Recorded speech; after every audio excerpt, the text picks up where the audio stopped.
And now, preview time. So let's take a look at what's coming your way.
The Jeff Meacham Network's Multiverse of Media. For over 15 years, the recognized symbol of excellence and the standard bearer in coverage of sports and entertainment.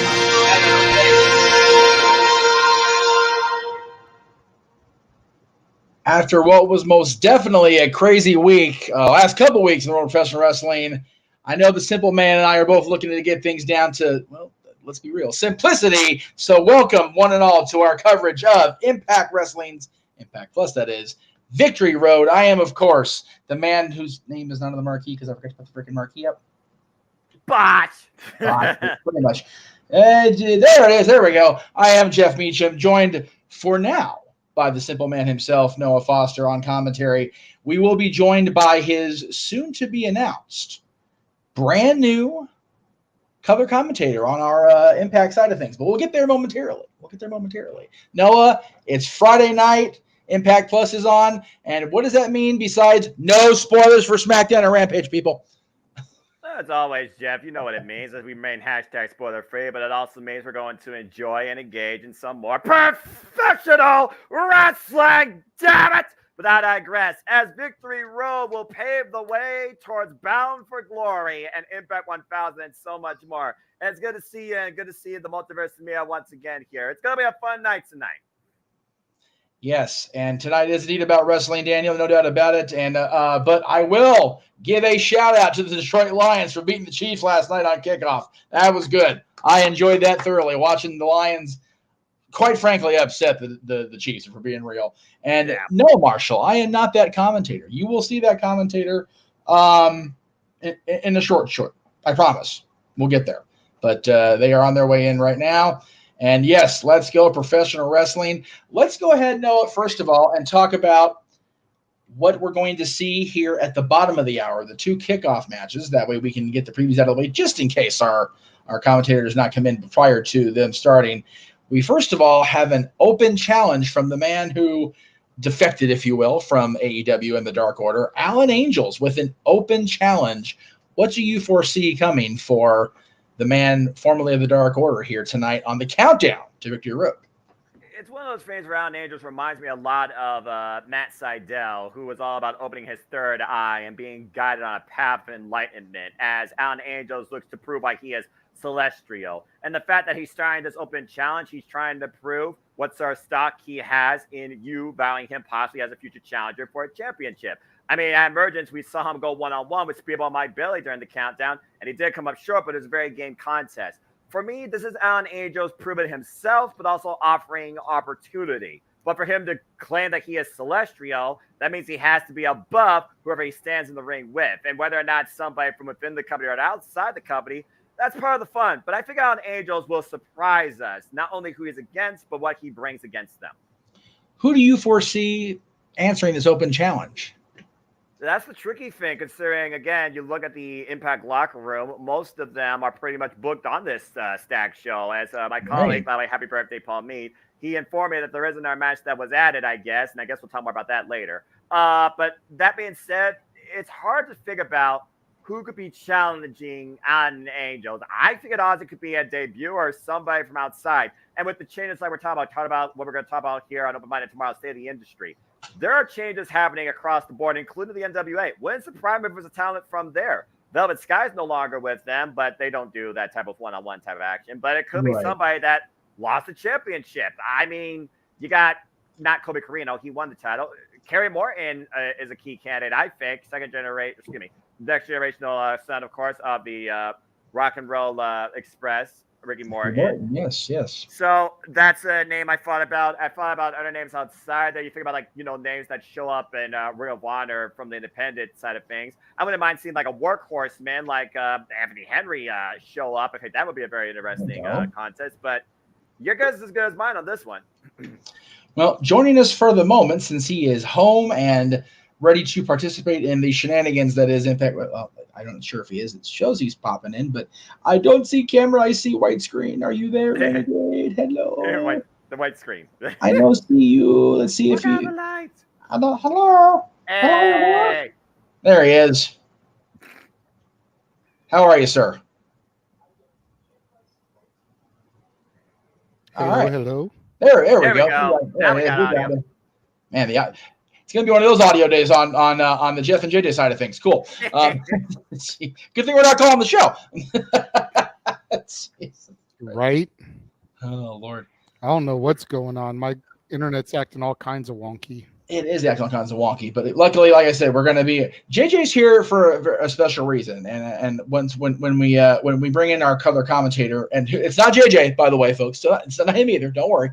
Don't worry. He's a great color commentator for WWE broadcast, but we're gonna bring in our color commentator for Impact here as soon as they arrive home. I promise you that. So, but no, JJ's here. And by the way, this is me coming in. I'm trying to run this show from my phone here because clearly the audio on here is just gangbusters. So bear with me here. You're good, brother. I don't want to do that. And again, folks, if you want to dictate the conversation, super chat. It's as simple as that. Super chat at Costa 18 Studios. Super chat at Jeff Beecham Network. And again, support the affiliates of the Jeff Beecham Network. Please. Yeah, please do that. We are in. I don't see that in here, but we'll go ahead and don't know. It's not on the watch along banner, but we'll go ahead and I'll remind everybody more during the show as well. So JJ, I know you're not all that familiar with Impact, but we're talking about, which is why you're not the color commentator, brother. But we are talking about the countdown to Victory Road, and up next after the Alan Angels Open Challenge is a tag match that apparently was made in the very recent past, as I think it was made last night during Impact Wrestling, maybe even today. Another countdown match. It's going to be ABC, of course, taking on Myers and Moose. Oh, there you go. Myers and Moose against Bay and Austin. So, gentlemen, no, I'll ask you.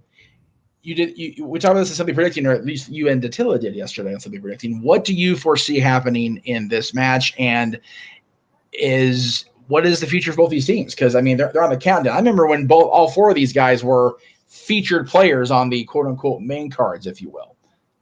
Yeah, but again, none of them right now are champions, and they're all looking for that championship glory. ABC's trying to reclaim the tag titles, while Moose and Brian Myers are looking for their first shot towards the tag team titles. And the fact that Moose and Brian Myers, two very manipulative, egotistical, but very cunning athletes working together as a duo, they could be a dangerous force in what really has become a revived tag team division in Impact Wrestling. With ABC, though, and all the conflict they've had with the Good Hands and that whole conspiracy theory of the Good Hands costing them in that tournament on behalf of the Rascals with mutual interest for the Impact World Tag Team Championships, I think ABC needs this more than Moose and Brian Myers, because for me, Moose and Brian Myers are more stronger as single athletes, and I feel like Moose at the end of the day doesn't want to share glory with anybody. Right now, it feels like Moose and Brian Myers are just trying to find a way to bound for glory, maybe call their shot.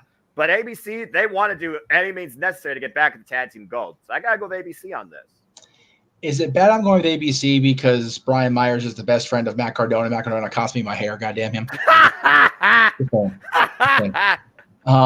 We actually talked about that on Dad's today because it was, of course, our top 10 Intercontinental Champions of all time ranking episode for Dad's. And, The Miz came up, as he should, quite frankly. And the picture that was chosen, I won't say by whom, you have to watch the show to find out which one of us used The Miz on our show, was the picture of him with Maurice backstage after he defeated Zack Ryder, who had won the Intercontinental Championship at WrestleMania and cost Aaron and I our hair. So yeah, Brian Myers just gets guilty by association for me. Just throwing that out there. But I mean, again, the former Raw Tag Team Champion. I mean, they won the titles during the WrestleMania kickoff show, WrestleMania 35. So honestly, I'm not surprised to see Brian Myers in this spot. But as far as the other three, very surprised to see him in this spot. WrestleMania 35, the kickoff show, which started then and is still going now. WrestleMania 35, it's still going on right now as we speak in Jersey. It's a show that never ends, especially the people on the train platform. God bless them. Anyway, so again, let's talk about Alan Angels. Couple people, actually, more than one person has asked, could it be Tyrus? I know he was supposed to retire from professional wrestling forever after losing the 10 pounds of gold.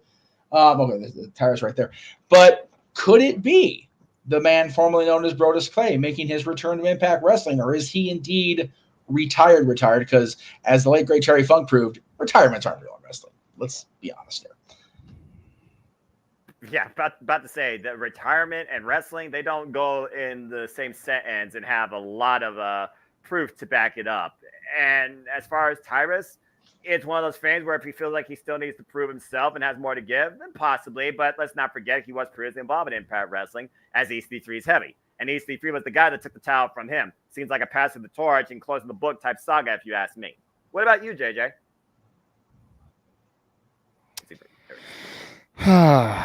Well, I'm still wondering if this isn't going to be your favorite and Dattila's Joe Hendry as a way to get him on the show. As much as I like that, yes! You got to consider, again, like we talked about the tag team match. Joe Hendry and Uemura are now looking at becoming tag team champions. With that sort of ambition, I think that's going to be their sole focus. Yes! But I like that idea, but I just don't think it's going to be Joe Hendry. I get where you're coming from, and whether I fully believe or don't believe in him is irrelevant at this point. Right. They've been pushing the shit out of him on these pre-shows. So for there to be a card coming up, and especially so close to 1,000 and so close to Victory Road, and Bound for Glory, and he's not on the show at all, like it really kind of gets your head scratching. It does. Absolutely.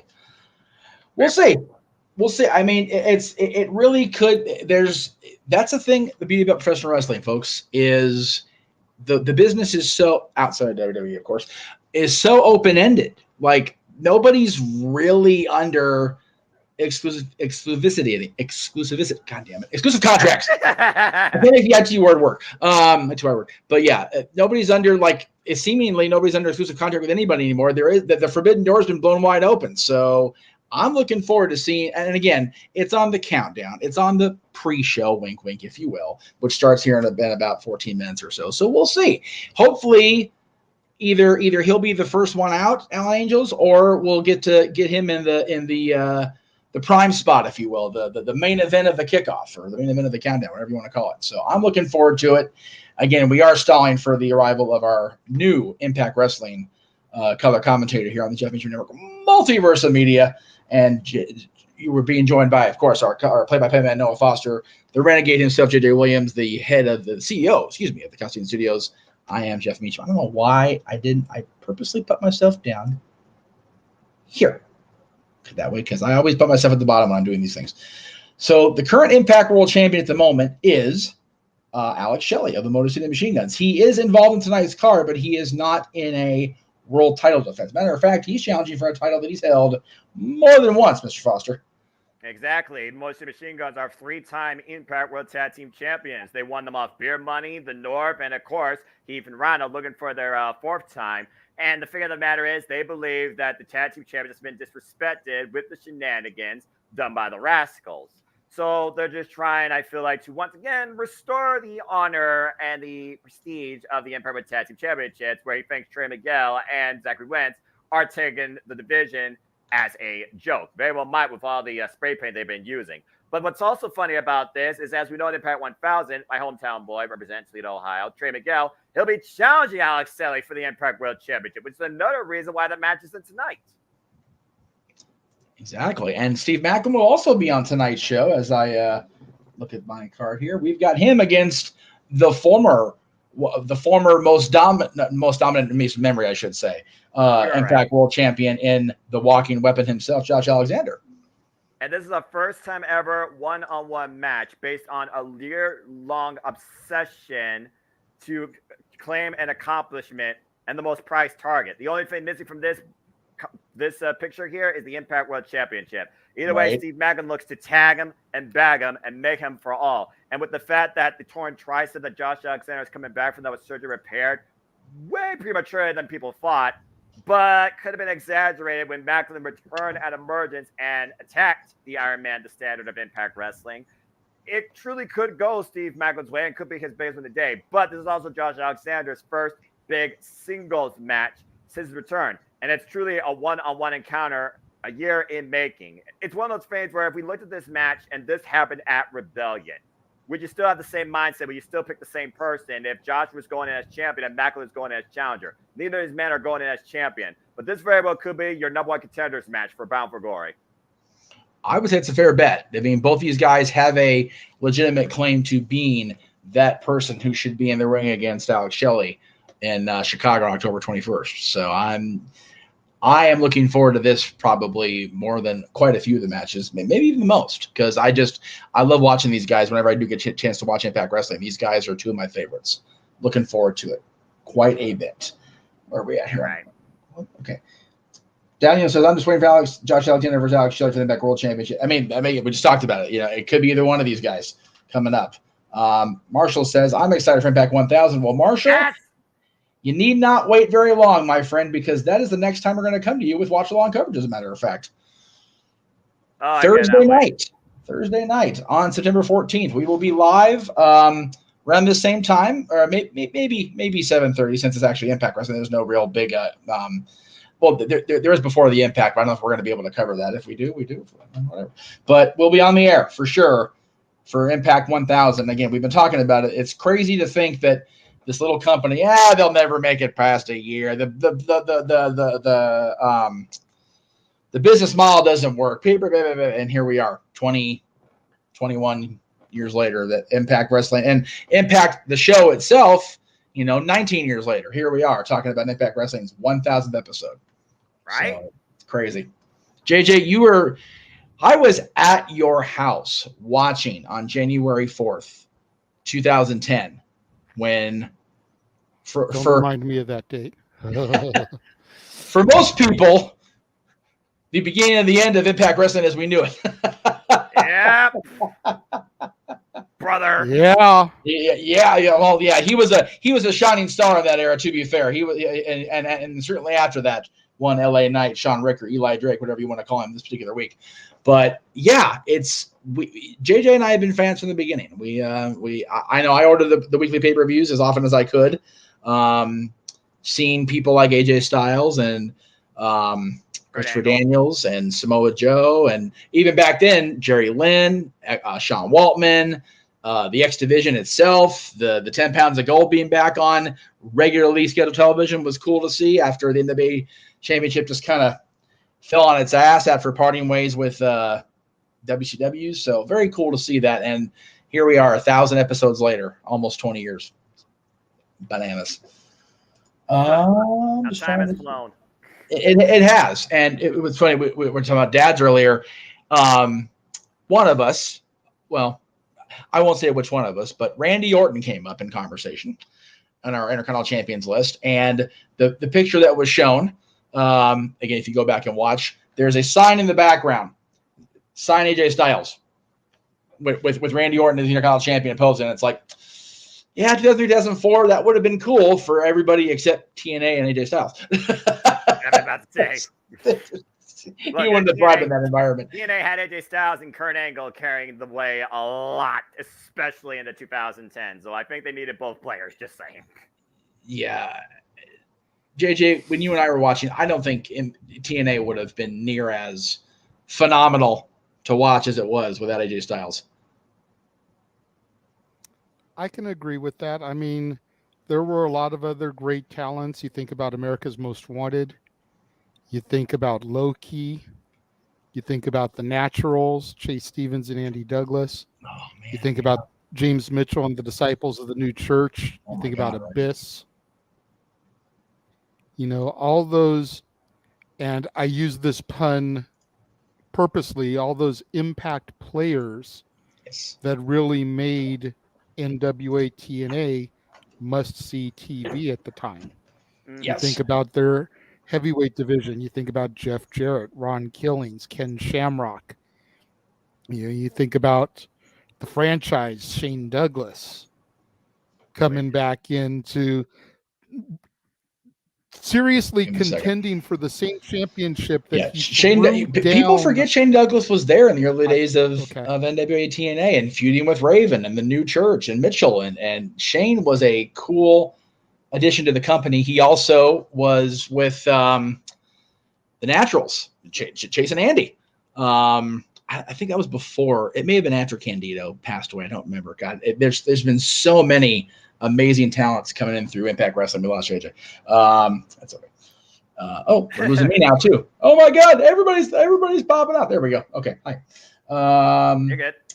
Daniel says, when I look back at my first exposure to Impact Wrestling, from the early days, I had to use an antenna. Wow, that's how old the company is. People think it's using TV antennas to still make it work. There you go. That bunny ears. I remember those days. I was waiting for JJ to drop the name Shane Douglas, and as he was about to, I think, go into another point, either the internet crashed on him or something. I hope that I do get more of that later throughout the show.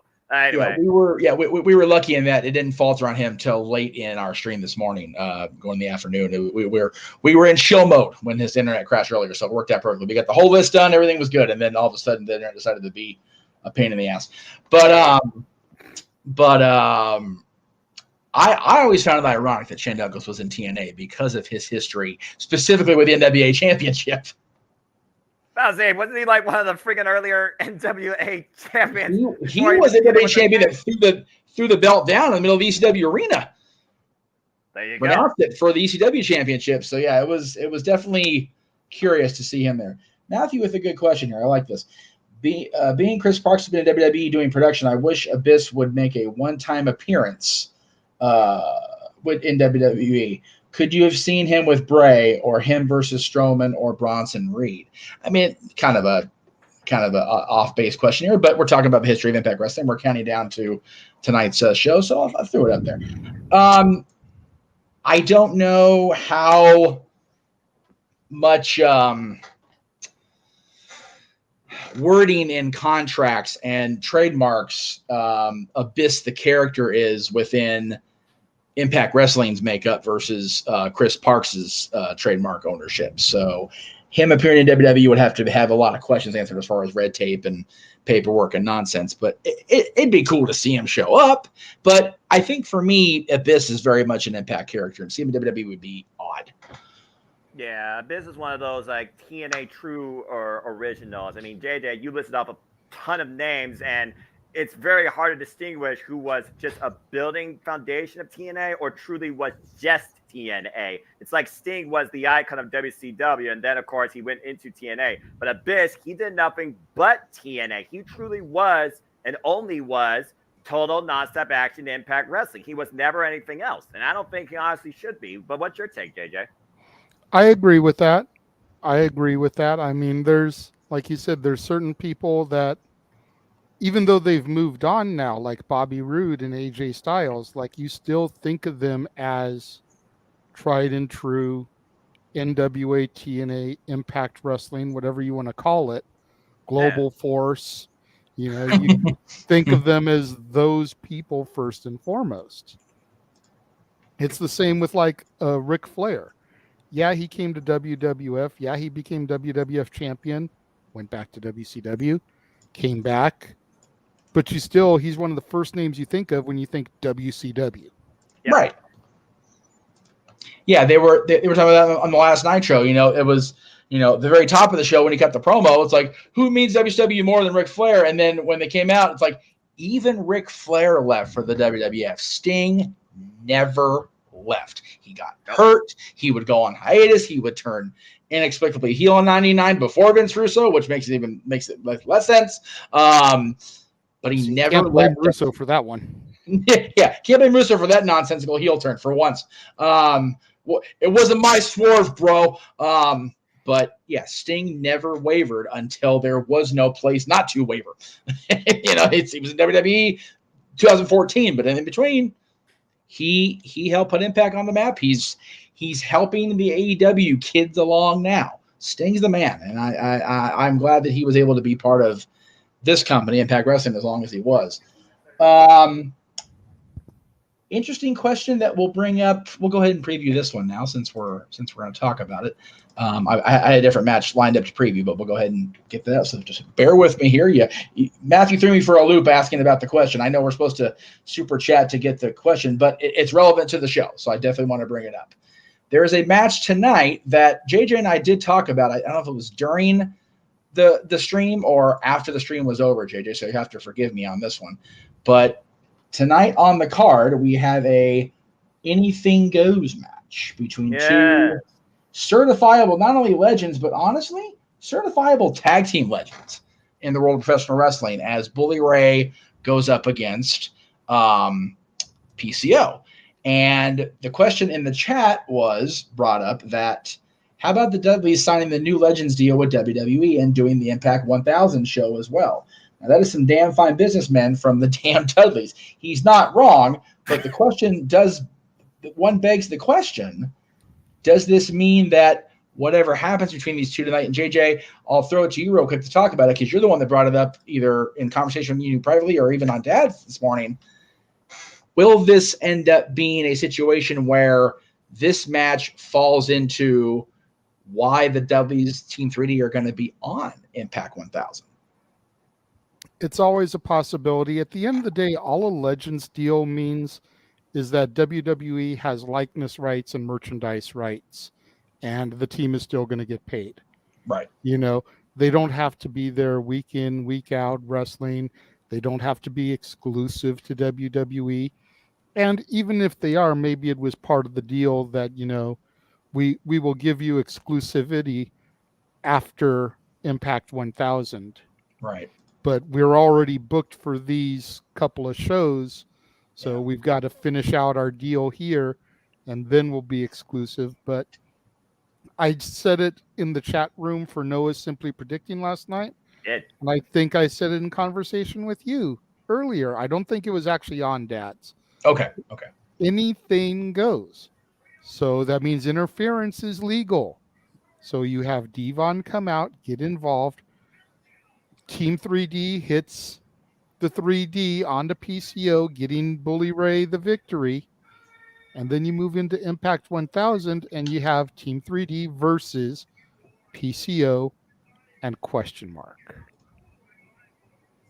And I don't watch enough to know who there is that could align themselves, even just temporarily, with PCO.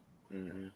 You know, I know that there was that match a couple of shows ago where it was like 5-on-5, or maybe it was Multiverse United. PCO was part of a team. Maybe it could be one of his partners from there. Maybe since we're bringing out all kinds of classic legends for Impact 1000, we could bring out the most recent Impact Wrestling Hall of Famer, the man who quote Nevermore to be his partner. Raven. Raven. You think about Raven and the Dudleys and their history. Dudley's part of Raven's Nest back in the day. I like that. That's good. And I like that. I don't know if PCO has history with Raven, but it's a way to get another legend booked on the 1000 show. He does. Jacques and Pierre were managed by Johnny Polo. There you go. Boom. Long-term storytelling. Damn. That's 30 years storytelling. Jesus Christ. That's a real long time. That's a deep reach, but I'll take it because I remembered it right off the top of my head. I wasn't sure, but yeah, I mean, there you go. And I threw out in the conversation just Jacques Rougeau just to be funny, but it's like and you've got another great match for Impact 1000. The only other thing I could think of is you're going to do Team 3D versus AMW, because both teams are supposed to be part of Impact 1000. There you go. But if they were going to do that, I think they would have already announced it by now. Possibly, or maybe Devon's interference in this match, as you're talking about, may lead to Chris and James coming out there going, hold on a second there. Possibly. You want to talk about interference.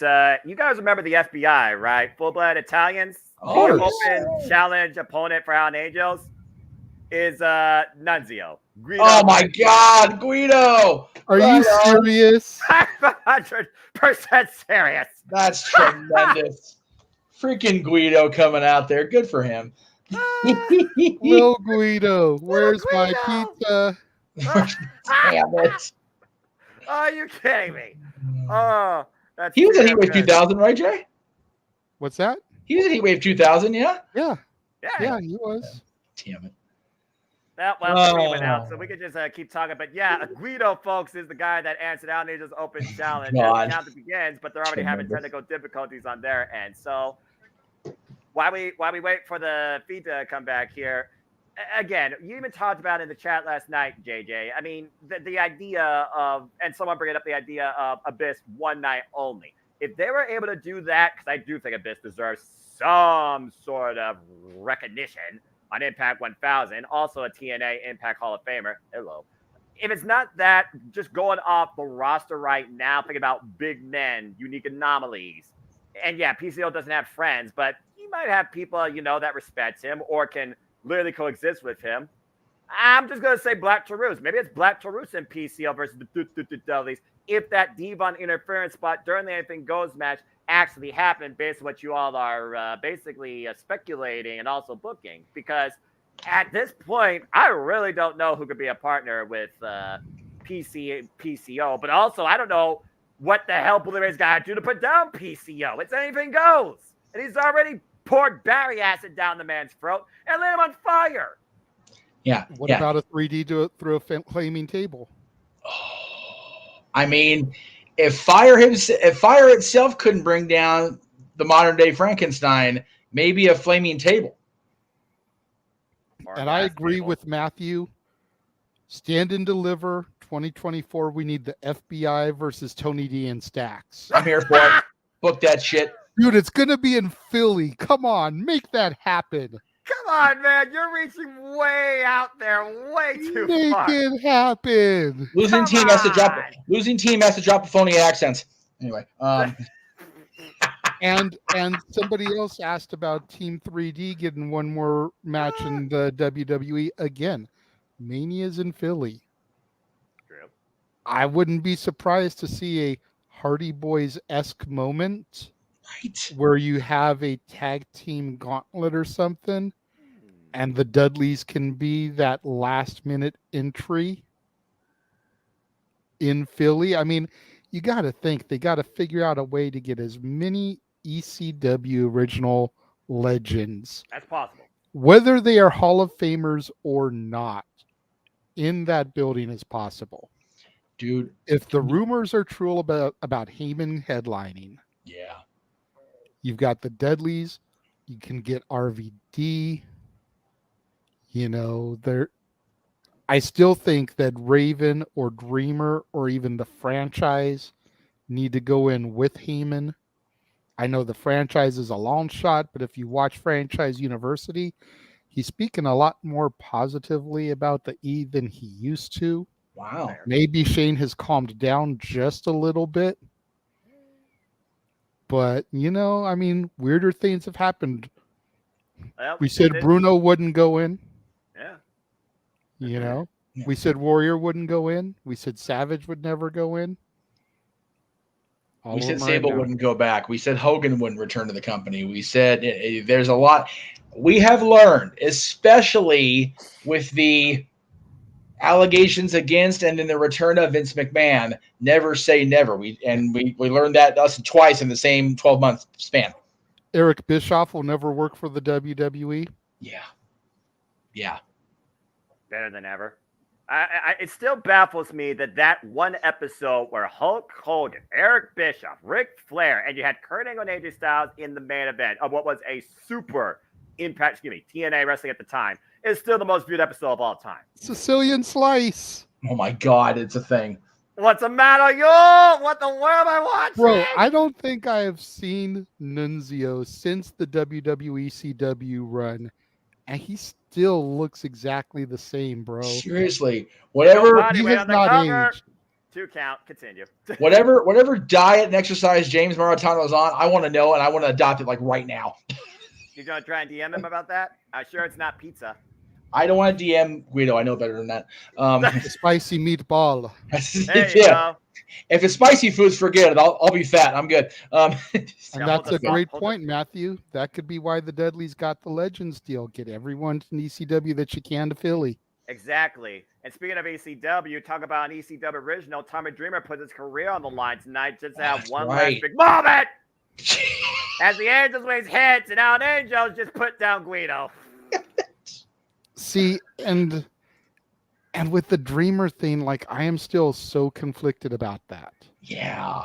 Because Kenny King just got the belt. So you would imagine. Yeah. I won't say that they couldn't because, well, we've seen it before. But you would imagine they wouldn't hot potato that title. Right. So you've almost got to figure that he's going to lose. Yeah. But why would you do it at the pay-per-view instead of doing it on something like the 1000 episode or at Bound for Glory that's bigger? Yeah. So it's like I'm predicting that Dreamer's going to lose. Kenny King, Keen, as Dattila likes to say, is going to retain, but Dreamer gets his moment at the 1000th episode. Like he gets to come out and give a farewell address. And maybe because isn't he originally from the New York area anyway? So Yonkers, baby. That's what I thought. I was actually looking at his younger career before he was even involved in the 20-friend arena. His very first wrestling match was in the New York area. Yeah, he's from Yonkers. So it would make sense, much like Austin, started in Texas, went out his own way last year at Mania in Texas. Still can't believe that happened. So Dreamer's first match was in New York. His final match, his own terms, and then he can give this speech. They're going to be the same place, I believe, tomorrow when they film. Yes. So it seems kind of bookend-ish for me. Very poetic, yes. I like it. Like, it would make more... the only thing would make more sense is if he could go out in Philly. Right. But I don't see them going to Philly that often, so... No, they don't. Unfortunately. especially with ECW Arena being run so rarely by the quote unquote big companies. Right? It's But been run by everything else, though. You I name still it. say Stand and Deliver has to be at the 2300. JJ, I'm holding out for it, and as God's my witness, if that does happen, I will hold your NXT in a higher regard. I'm holding out for you, brother, but I'm not counting my chickens before they hatch. We need the arena. We're holding out for the arena at the end of the show. And I know you kind of scoffed at it yesterday on Simply Predicting, sir, but I did tell Datilla I like Joya more than I do Joe Hendry Solo. Well, that's a start for me. It is. Take your W, roll with it. But there's something about the way Yuya reacts that just makes me crack up. Hey, how do you react seeing a man get run over by a car? Because Bully Ray just ran PC over with a vehicle. My God. I've seen it before. It's called Stone Cold Steve Austin. What? Oh, no. Yeah, except Bully did it for himself. Yeah, I was going to say, we're not going to have Rikishi at the end of this angle. Bully Ray did it for himself. You madmen are insinuating a flaming table. Bully Ray just hit the damn man with a vehicle. Why wouldn't we see Junior? The WWE's not using him for the Bloodline storyline. Might as well do something. Right? Jesus. I'm sorry, was that out loud? Go ahead. Y'all continue. Go ahead. You're good. Damn, Jeff. Freaking father's a Hall of Famer, but let's just not use him. I know what we're going to do. We're going to have the debut of Gangrel as the Vampire Warrior, and then we got a Frankenstein and a vampire together. I quit. I just do. This sounds like a bad joke waiting to happen, but this also sounds like a bad time ahead for the ABC as Moose is about to make his way to the ring. It's actually we're on that match. Okay. And the feed's back. Well, we will soon find out if it is truly as easy as 1, 2, 3. Nope. Well said, JJ. There we go. I find. You fine. I find. He's okay. Yeah. Oh, wow. Look at this entrance. Moose and Brian Myers coming out together. United Front, United Gear, the self-proclaimed most professional wrestling gods. And I believe this is their third time stand alone as a tag team outside multi-person warfare. Of course, Moose and Brian Myers were part of the failed four-way at Slammiversary for the Impact World Tag Team Championships. Nope. And we're very close in claiming them. But, of course, Brian Myers, the only accolade he has to his Impact name is being a former digital media champion, while Moose is a former Impact World Champion. And Moose partnered with Brian Myers, scoffing at me because he's bald already by choice, and Brian Myers' his best friend cost me my hair, bastard. Damn. You're never gonna let them live that down, are you? I will hold it against them forever. Well, speaking of something that's forever, with your Bullet Club for life. Happy Friday. Right. Here comes Ace and Bay, the ABC and the former Impact World Tag Team Champions, before losing them to Subculture at Slammiversary. Everybody in Impact is trying to make their way back to tag team title contention. And right now, you got to have this team at the forefront. By the way, who won the Allen Angels match? Because I wasn't able to watch the end of it. Allen Angels did the wing clipper and planted Guido. Oh, okay. Got it. I don't think no one's surprised by that, but hey, Guido can still wrestle. Who knew? Hey, yeah, I was going to say Guido looked good. I just happened to, I had a glitch on my feet here. So, yeah.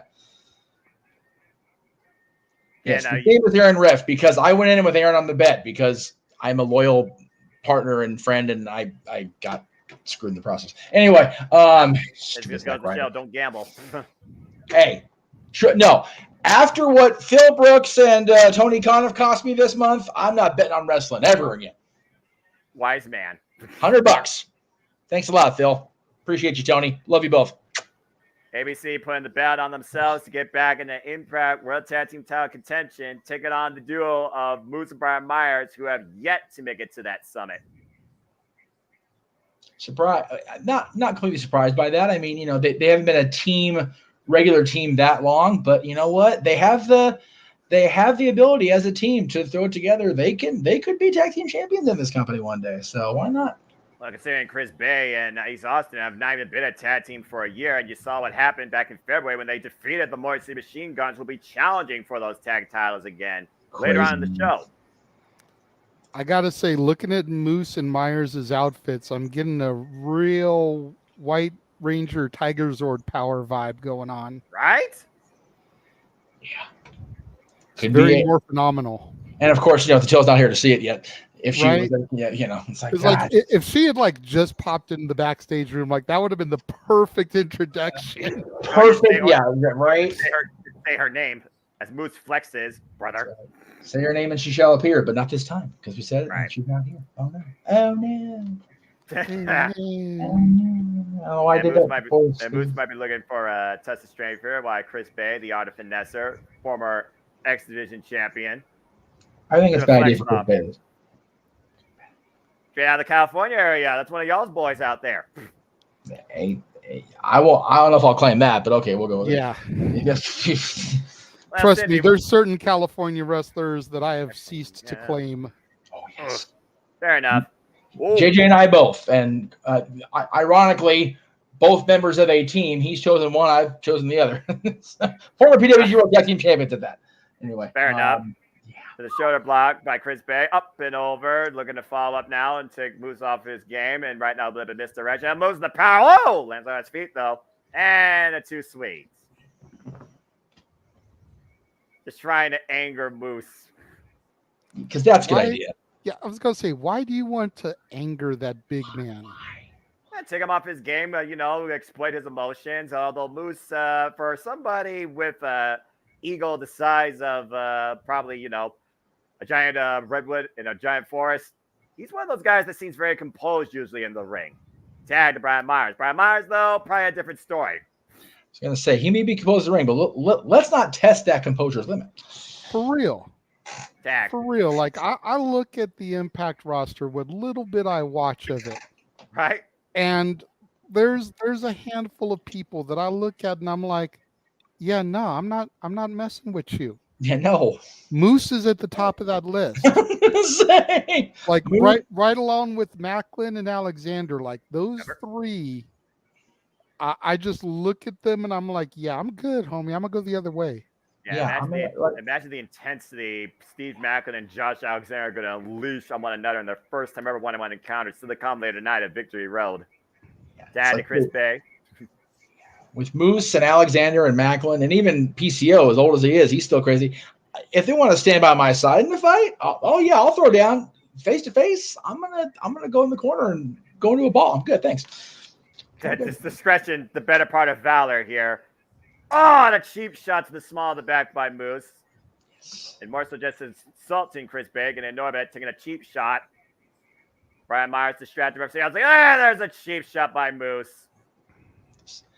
Again, it's weird seeing Moose in a tag team dynamic when you consider everything we've seen this man do. All right. His way to the Impact World Championship, the Monster Ball with Sami Callihan, the Barbed Wire Massacre he literally was in last year against Macklin and Sami Callihan. And now 1 year later, he's in a tag team. Oh, man. Again, how time changes everything. Good scoop slam by Moose there. Tag to Brian Myers. Of course, Brian Myers, former digital media champion. He was given that title by his running mate, the self-proclaimed King of Deathmatch, Matt Cardona, who I believe is still working on the independent scene with Mobile Championship. Scoop slam by Brian Myers gets a 2 count with a face wash. I believe the last I heard, Cardona is still coming out with a replica of the women's tag team titles since he's one half of the tag team champions. So, and he's still running that gimmick. So that's easier math than Steiner math. 50% of 50% is literally 25. And technically speaking, he is literally the other half. He has literally got Chelsea Green as his wife. Hey, you know what? If one more partner goes down, they may just bring Matt in and go, okay, please just do something. Jesus. Right. That's a fair point. As Moose goes down on Chris Bay in the ground and pound from the mount position, and Allison Lee right now, our official for this contest, once again admonishing Moose, who only has a 5 count to unleash this form of pain that he loves to do. Grabs from the throat of Chris Bay. Cutting the auction off. Again, ABC at this point, they feel like they've been literally screwed by the good hands. And they feel like that the Rascals might have something to do with that. Again, is there collusion? Is there some inside wagering here? Because the good hands feel like they are obligated to get a match for the tag titles. Yet the Rascals said it'll be in your best interest if we stay as Impact World Tag Champs. Yeah. Just saying. And Ring of the Eyes, that always gets your match in your favor. It's not pretty, but it's effective. That's okay. Didn't have to be pretty in professional wrestling. That's fair. If you had to be pretty in professional wrestling, PCO wouldn't have a job. And PCO right now is currently probably still being scraped off the pavement, being run over by Bully Ray. Right. It's like somebody get that monster off the floor. I mean, let's be real. If you had to be pretty in professional wrestling, Dusty Rhodes wouldn't have had a job. Dusty Rhodes may not be a pretty look, but he's got a. Well, actually, his voice isn't pretty. It's very, very this big. But Dusty Rhodes is still saying. No, I know. We love Dusty around here. We love the entire Rhodes family. It's well documented. But let's be real. If you had to be pretty in pro wrestling, arguably one of the greatest NWA champions of all time wouldn't have had a career. If you'd be pretty in professional wrestling, I wouldn't be doing broadcasting for 20 years. Throwing it out there. Wasn't trying to throw PCO specifically under the bus, but just he happened to be mentioned earlier. So and then he's been put back together 455 times. He's a monster. So. Yeah, remember when Dustin Rhodes came into TNA and cost Wildcat Chris Harris a pinnacle match? Yes. And the feud that developed from that. Yeah. Talk about all the moments from TNA Impact history. And then there was Black Rain. Oh, God. And the less we talk about that, the better. Black Rain with his partner, Relic. Talk about that Hurricane Roundup by Chris Bay, taking Moose up and over, looking for the tag. Catch him with the Enziguri, tag to Ace Austin. And many people think Ace Austin exhibits the talents of a young, phenomenal AJ Styles. Nice Russian leg sweep there. Yeah. I can see it. Yeah. Again, some people think it's inevitable that he might become one of the longest Impact World Champions and has multiple chances to become such, but has yet to capitalize on it. It's always a possibility. No springboard. Missile drop. Kid takes moves off his feet. Beautiful kip up, follow up. Yeah, but he lost his bandana. Like that's a technical foul. Damn. Jesus. Well, you know, play. That's football season just started. Yeah, I need to check on my boys. Thank you for reminding me. You're welcome. Please check out flag on the play. Whoop. Now we talk about yellow flag, right? Oh. Damn, that was not okay. Meanwhile, the rolling kick out of the corner, covered by Ace. Kick out at 2. Damn, I guess. No, Wesley, I don't believe there's any relation there. No relation. I'm pretty sure there's no relation. No relation. No relation. You know, kids. How the hell are they? Oh, yeah, that's right. Oh, they're looking for the 1, 2, 3. Can they pull it off? There's the Art of Finale counter. Oh, ran an uppercut by Moose. Shut down that finishing sequence. The Moose, planted! Jesus! Damn. That's a power bomb. A little bit. And like that was a power throw. Oh! Yeah. That wasn't a power bomb. That was a power. There was no bomb. That was a power get out of here. Yeah, that was just a toss off by Brian Myers as they're stuck with the legal man right now, which is Chris Bay. And Moose and Myers in control of this matchup. And look like they might be setting up here. Brian Myers looking for the opportunity for this. Oh, look for the round cut close on Chris Bay. Dunks the roll up. And just like that. Wow. Got him. That was sudden impact. Wink, wink. Yeah, no kidding. He was looking for that roster cut, that running clothesline, steady calm with a roll up, and Ace Austin grabbed Moose to prevent the breakup. All it takes is 3 seconds. ABC gets the win. Wow. Just like that. Simple as that, my friend. Yes. All it takes is 3 seconds. It doesn't matter how you get there. It just matters that you claim it. That's it. And will Steve Maclin claim his biggest target to date in a first-time ever one-on-one encounter after a year-long scouting and obsession? As for the first time ever, we will see Steve Maclin go one-on-one with the Iron Man, the Standard, the longest-reigning Impact World Champion, Josh Alexander. And both of these men come back with a similar type journey. I mean, you think about it. Josh Alexander was injured. He had to relinquish the Impact World Championship. Steve Maclin became the Impact World Champion when it was vacated in the match that was supposed to be him versus Alexander at Rebellion, but he beat Kushida for it. And then Steve Macklin got injured in the Down Under tour after he lost the title to Alex Shelley. And literally both men within just a few weeks are back in Impact Wrestling.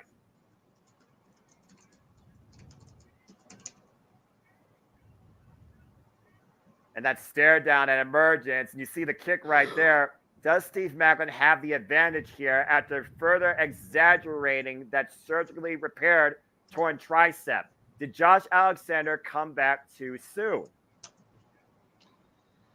That's always the key with an injury like that. It's was it too soon? Did he rush back? I mean, we'll find out about that with Josh. We'll find out with Bryan Danielson. You know, he worked the whole match last week without using his right hand.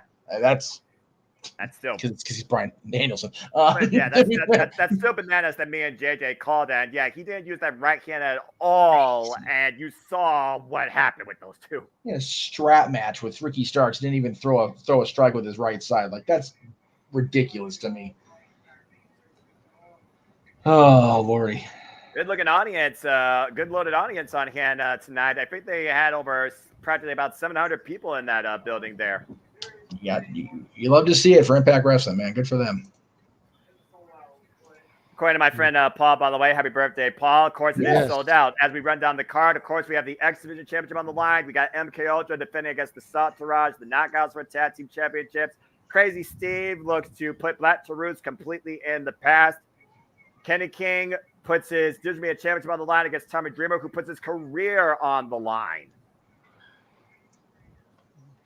And, of course, it is the generational rivalry of the Knockouts. Deonna Purrazzo, Jordan Grace 5, and Bully Ray, who already ran the man over, looks to win by any means necessary. And anything goes tonight against PCO if he's able to get up. Right.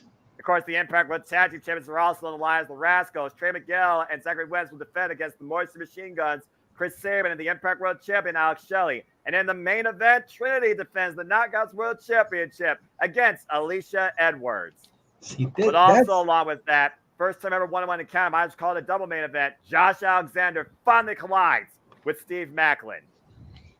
That WWE, AEW, is how you book women's wrestling matches on a card. Damn it! Just saying. Look, I'll scream it till the cows come home. Like I said, they've been the leaders and still are the leaders. And the fact we got multiple generations that are going to be at Impact 1000 in 10 Knockouts action after the Knockouts World Championship and the Knockouts Tag Team Championship tonight, it just further proves the point. Impact Wrestling knows how to book women in professional wrestling. And as far as the prolific nature of wrestling, think about Safet's comment. We've got this show, we've got SmackDown, and we got Rampage. Each of the three major American-based wrestling companies, even though Impact's Canada now, but North American-based wrestling companies all have either live or live-to-tape shows tonight. That's crazy. I love it. And please, just a friendly reminder, no spoilers in the chat room. Yes. This is your one and only warning on that. You will get timed out, and then you will get banned. I don't care. We've said it every show. Don't spoil what we're not watching, because I go back and watch SmackDown. I go back and watch Rampage, and I'm busy producing a show here. Damn it. Well, plus we get it at the West Coast time. We'll get it as soon as this goes off the air, anyways.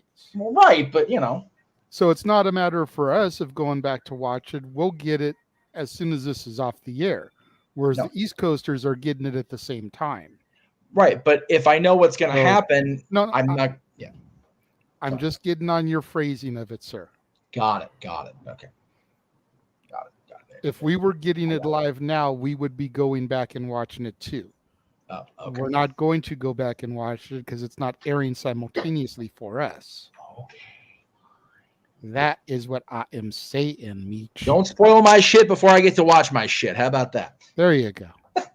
Damn it. And much like I stated the last couple weeks when it comes to AEW as well, just because you may not be a fan of a certain performer, just because you may not be the biggest Impact Wrestling fan, that doesn't mean that you've got to come up in here and start pissing in people's Kool-Aid and shitting and calling it chocolate chip cookies all over the show that's being presented to you and the talent that's going out there and busting their asses. That's right.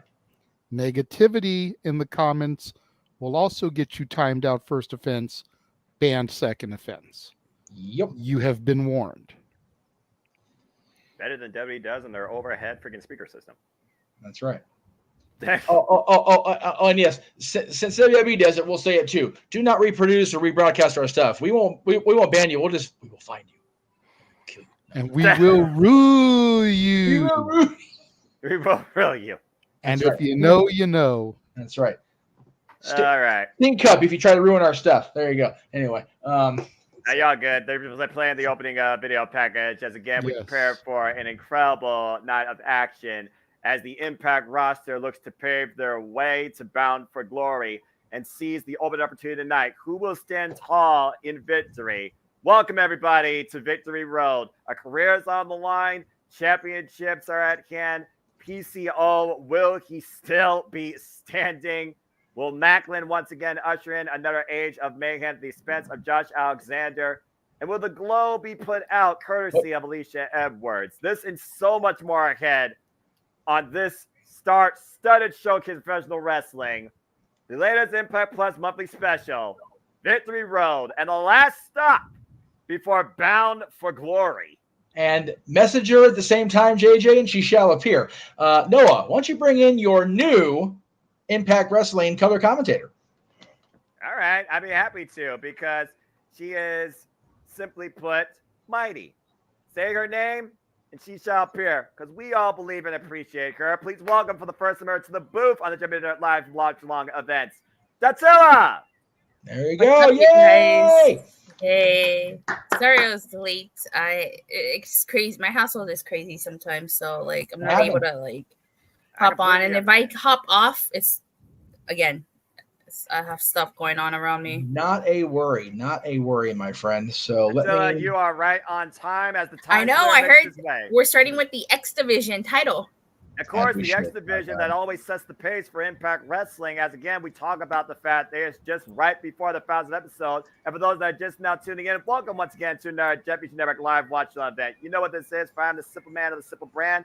And my name is Noah Foster, the voice of JMN. And with me tonight, I am proud to welcome to the booth for the first time ever, Dattila. And Dattila, yep, we're kicking things off with the winner of Ultimate X from Slammiversary and a 6-time IWGP Heavyweight Champion, Kushida, looking to take the prize from Leo Rush.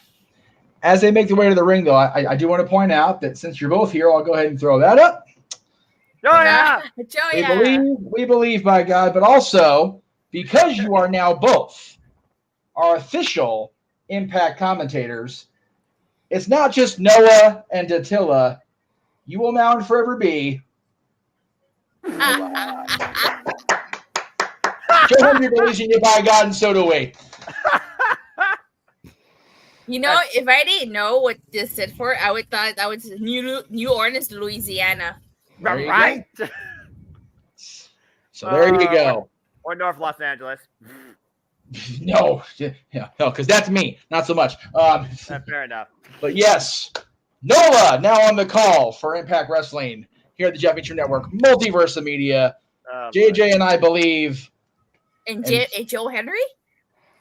Well, no, I don't believe in Joe Henry. No, we believe in Nola. We believe in Nola, by God. Joe Henry's just showing our appreciation for Nola. So there you go. But there you go. Even Joe Hendry believes in Nola. That's right. Joe Hendry and the dads can agree on that for sure, without question. Fair enough. All right, so we're starting the X Division. So I'll actually go ahead and make the graphic official now, since I'm done being silly. Oh man, this is gonna be fun. Well, again, at Dattila, we saw Leo Rush come in at Slammiversary and beat Chris Sabin in record time with extreme ferocity and high velocity. But of course, it's not the first time that Kushida and Leo Rush have met each other in the ring in one-on-one. This will be their third one-on-one encounter. But what Leo Rush might have on his side is confidence, because if you look at Kushida's year besides Ultimate X, it's not been a very strong year for him. He lost at Rebellion. He had one of the worst scores lately in Best of Super Juniors history.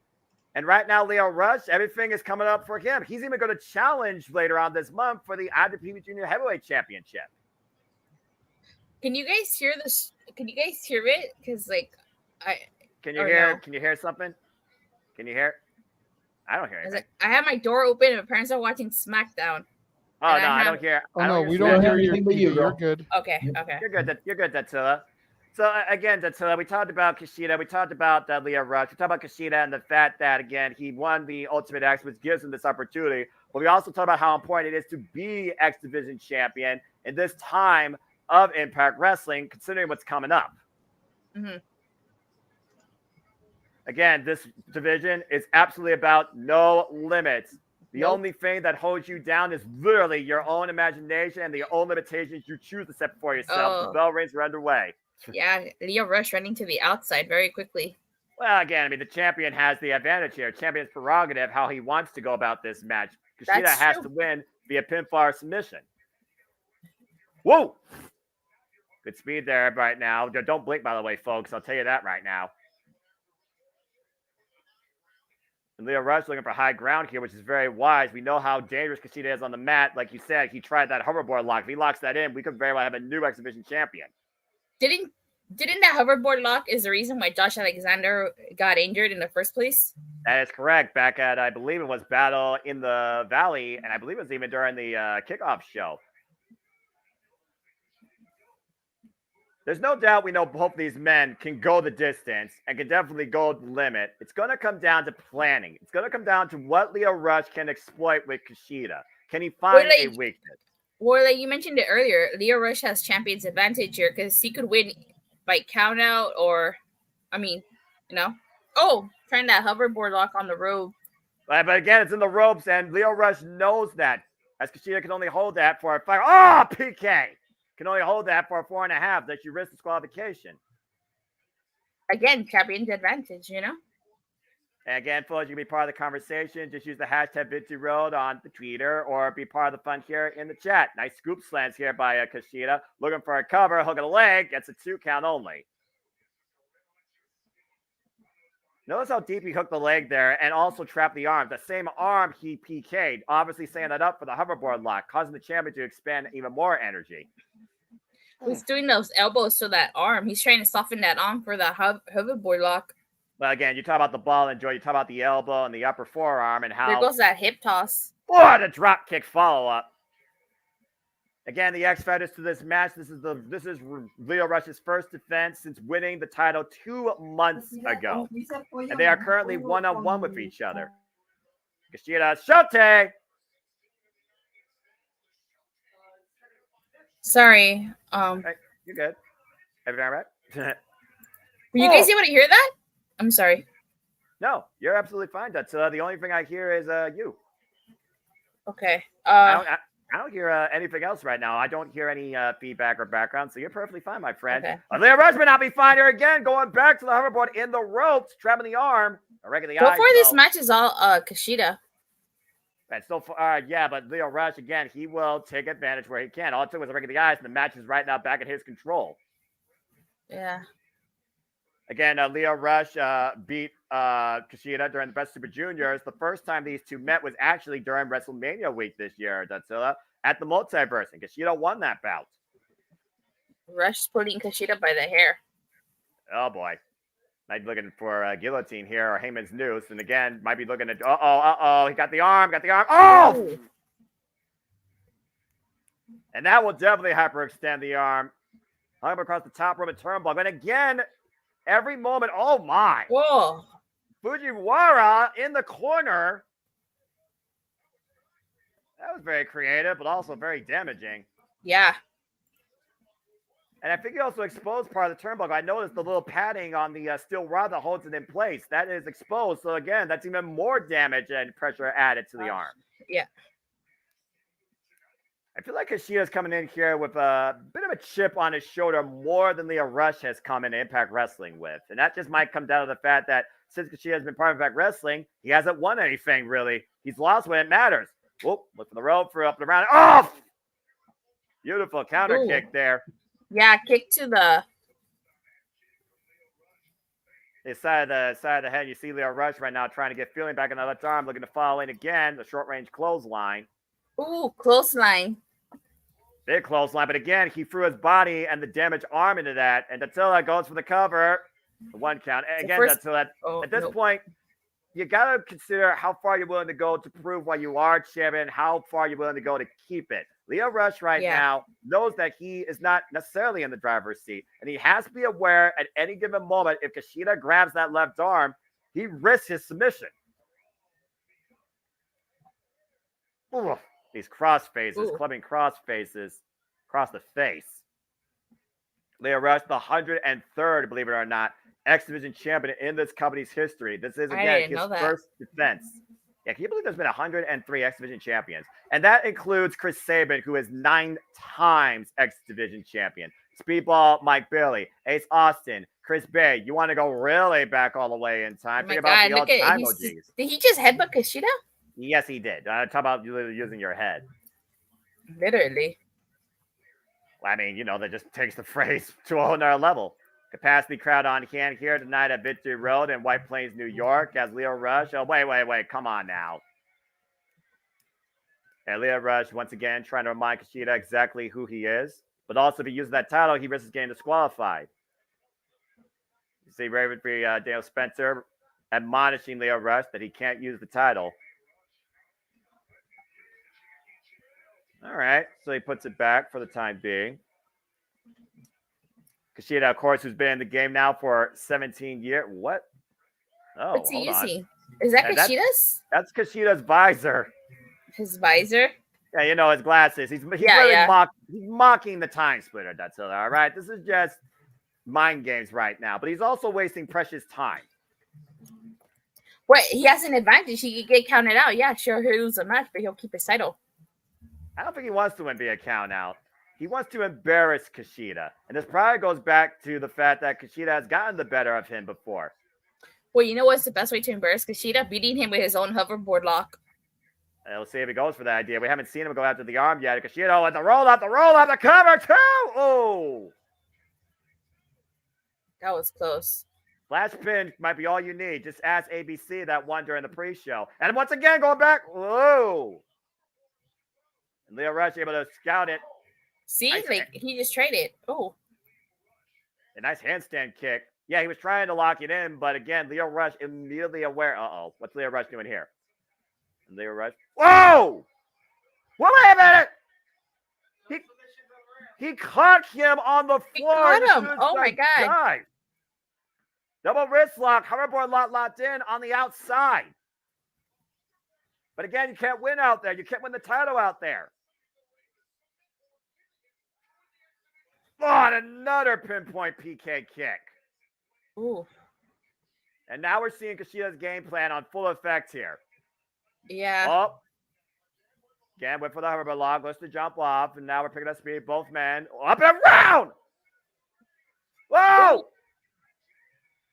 Again! Oh, he caught him. Again, all it takes is a split second. Kushida can trap you in the hoverboard lock. Lio Rush in dangerous territory here. And that's in the middle of the ring. Yeah, if Lio Rush can get out of this, it's over. And it moves him back towards center. Look at the way he's applying the pressure of every imperfect position. Will he tap out? And Lio Rush has to roll through it, breaking away the ropes. It looks like he does the reversal. Hook him on a single leg and a 2 count only. Whoa. And right now, both men just trying to evade each other. I think Lio Rush right now is trying to evade Kushida more than Kushida's trying to evade him. Nice kick again, the left arm. Oh, the southpaw, both men down. Both men go down. Well, after getting hit in the jaw. Again, look at this. Look at the way that he caught him in the hoverboard lock on the dive. That's incredible. Of course, Kushida, student of Scott D'Amore. Let's not forget that when it comes to his early beginnings. Like I said, he is a former IWGP Junior Heavyweight Tag Team Champion, 6-time IWGP Junior Heavyweight Champion, multiple-time Best Super Juniors winner. Oh. Kushida lights up Lio Rush. Big forearm exchange here as both men are trying to get back to a vertical base. Oof. You gotta love a good old slugfest, testing each other's will and spirit. This is when you test your resolve. I'm not sure how strong Lio Rush is as a striker, though. Ooh. Oof. God, man, check the jaw. Again, notice he's using the right arm, not the left. Oh! Now look at Kushida with these knees. Oh, I need to. Oh, look at those knees. Leo Rush, though, asking for more of it. Flurry of offense here being exhibited by both men here now. Picking up speed for the kick. I'm waiting again for that rep. Oh, no! Whoa! Come on! Oh. Did he just low blow him? Yeah, that was right on the uprise. The bad child with a bad move. Dreaded low blow behind the ref's back as the clock might strike midnight here. Looking for the final hour. Final hour. It's over. I would be so surprised if it's not over. Cover 2. Rush has done it to your points. Oh, you. You know, this was a great way to kick off Victory Road with some exhibition match. Yeah. You know what? I'll be back real quick. Just give me. I'll be back for the next match. If not, then the match after that. But I'll be back. Okay, give me one. You're fine, Datsun. Okay. You're doing great. Let's take a look at the replay here, folks. Again, if you're with us, it was Leo Rush that caught him with the low blow. Finally went to the top rope and the beautiful split leg frog splash.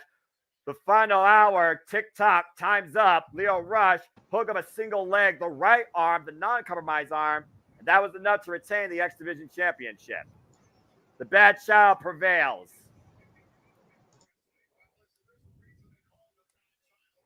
Jeff, JJ, your thoughts on that match? I missed a good chunk of it, honestly, because I had to do a chore around the house. Nice. But what I saw of it was really good. You know, see Kushida automatically always go to Back to the Future, you know, with the get up and everything, the hoverboard lock. So just had to bring up the fact that, you know, prior to timelines being altered, yesterday was the anniversary of the murder of Dr. Emmett L. Brown in 1885. But then, of course, Marty went back, altered history, Doc survived. But yes. Dude, I'm just waiting for Kushida to go back in time in the DeLorean and find his momentum because, again, big opportunity. He falls short.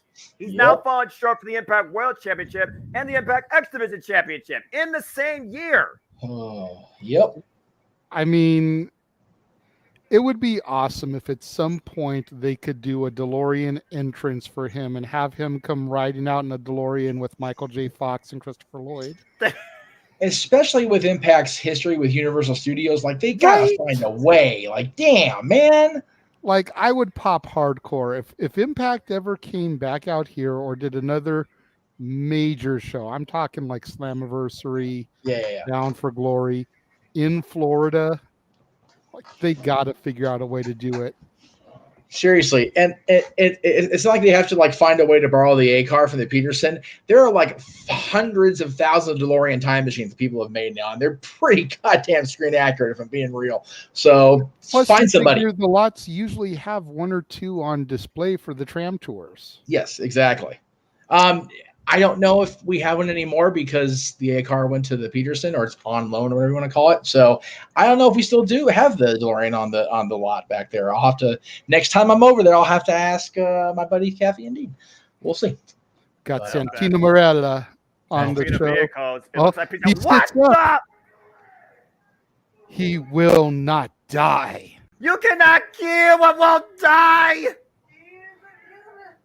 Well, I mean, you think about the real Frankenstein monster. You think about the legend. You think about all the Universal monster movies. Nothing could knock him down. Right? Windmills collapsed on him. He was up in the next movie. He was frozen. He was back in the next movie. Like, it didn't matter what you did. He always found a way. Right?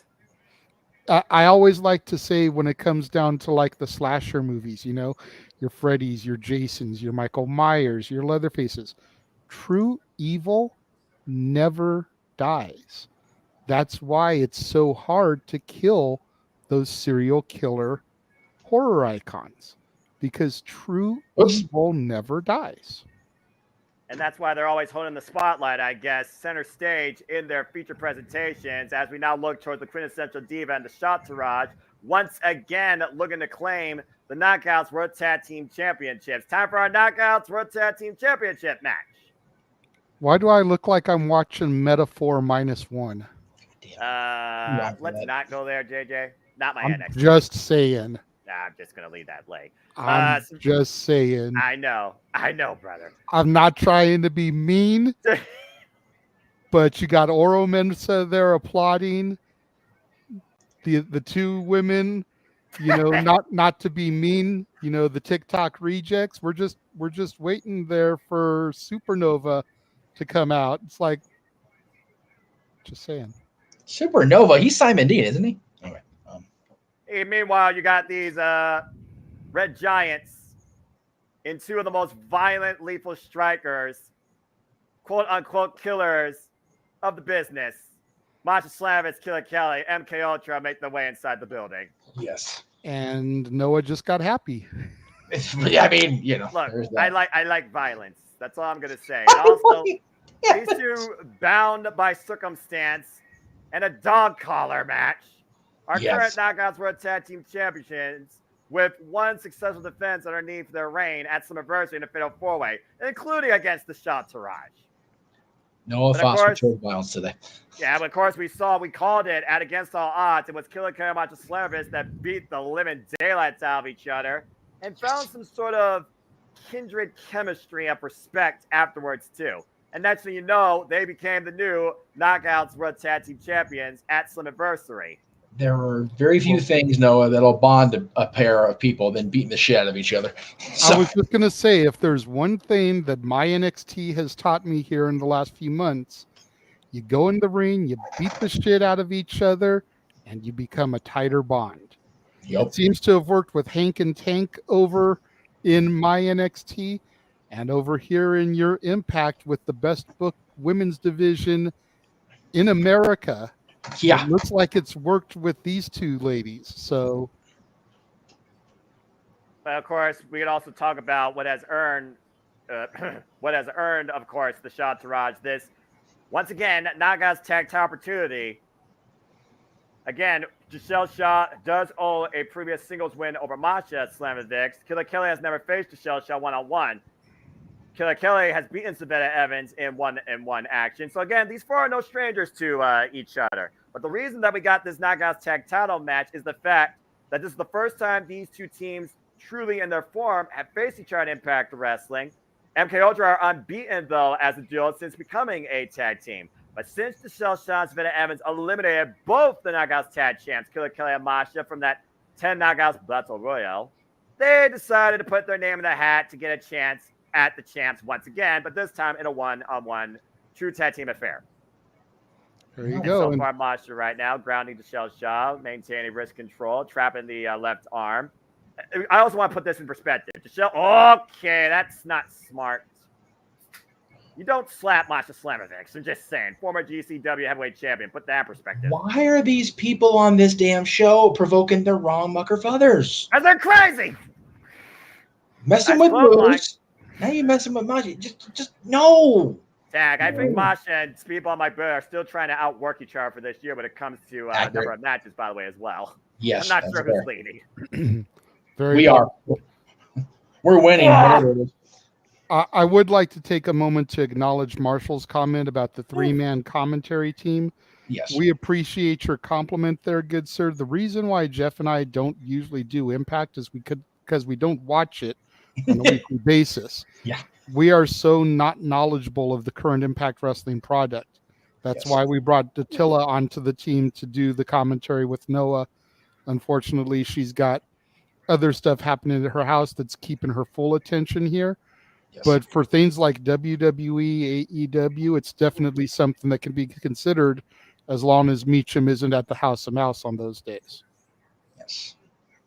I think the show rabbit. Oh! But thank you. We're going to get harder. Yeah. And Jay Vidal just dropped the ropes as Killer Kelly falls hard to the floor. Grabs the side of her head and neck. I can't believe this is Giselle Shaw's 6th attempt at claiming the Knockouts World Tag Team Championships. Crazy. Jesus. And she And calls herself unsuccessful every time, I'm assuming, correct? That's correct. Savannah Evans hook on the leg and a 2 count only. Savannah Evans has also never been a champion in any form of Impact Wrestling, but was formerly involved as the heavy to a previous Knockouts World Champion and Tag Team Champion, Tasha Steelz. Tag.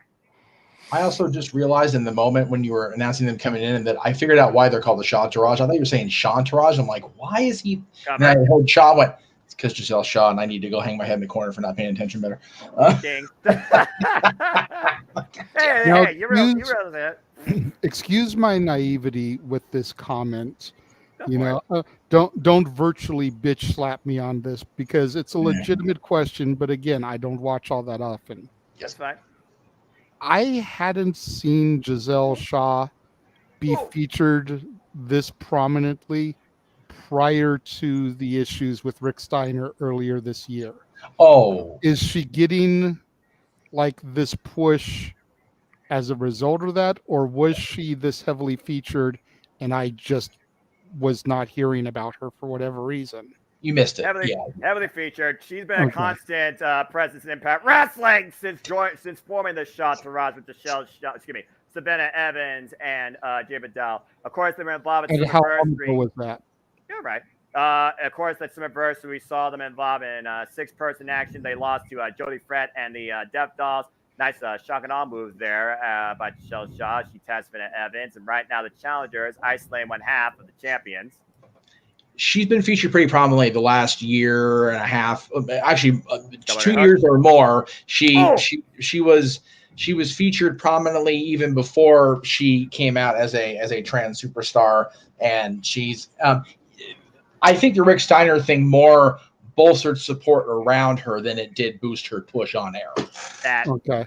Yeah. Just curious, because even when I wasn't watching, a year or so ago, I was still hearing about Jordan Grace. I was still hearing about Deonna Purrazzo. Right. I was still hearing about some of the other major female names in Impact, but I wasn't ever hearing about her. It wasn't until the Steiner incident earlier this year that I really started hearing about Giselle Shaw this, Giselle Shaw that. So, No, I got it. No, yeah, you're good. It's just one of those. There's so many damn good female talents in Impact Wrestling. Some people get lost in the shuffle just by pure accident. You saw 10 of them in a Knockouts Battle Royale. Right? And one of them will be facing the champion tonight. That's it. And again, that's very fair. Giselle Shaw, again, she is all about hogging the spotlight, taking opportunity wherever she can.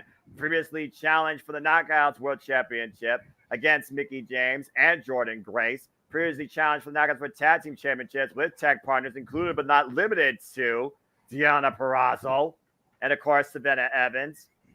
And right now, Killer Kelly trying to find a way back to her corner to tag her tag partner, Masha Slammers, back into this bout. Of course, a former student underneath Imperium, a.k.a. Ringkampf Walter, a.k.a. Gunther. First ever WXW Women's Heavyweight Champion. Giselle Shaw right now picking her spot, scouting Killer Kelly in the corner. Oh! And Shaw went in hard into the turnbuckles. And now Killer Kelly has an opening here. Nice up kick. Killer Kelly crawling away to her corner, quite literally reaching out. But again, the boot grab. Oh! Caught with the Stella Zaguri. Both Evans. There's the tag to Masha Slamovic. Oh my gosh. Woo! Scorpion kick with a clothesline follow-up. The intensity of Masha Slamovic is unmatched by most of the Knockouts division. Yeah, Masha with a full head of steam here. Just what a rolling back heel kick. Cover. 2. No, to your point. And broken up by Shaw. But again, that awareness of knowing your partner is in a sense of urgency. And of course, Savannah Evans, one of the most powerful players in the Knockouts division. Turns around over the knee, kick to the side of the head. And the official didn't see it as Jay Vidal was distracting him. The cover again. Killer Kelly saves the titles. Again, Giselle Shaw is all about taking advantage whenever she can. And with that third on the outside, that definitely plays to their game plan. And meanwhile, Savannah Evans. Oh, no! Caught the big boot. Miscommunication there. Well, that's a bad move. And Killer Kelly takes Jay Vidal off the apron and gets rocked by Evans. Well, Masha, Distraction is all that they needed. Again, all it takes is 3 seconds. You know that, JJ. Oh, God. And that might be enough there. Test slide boot by Evans. 2 count only.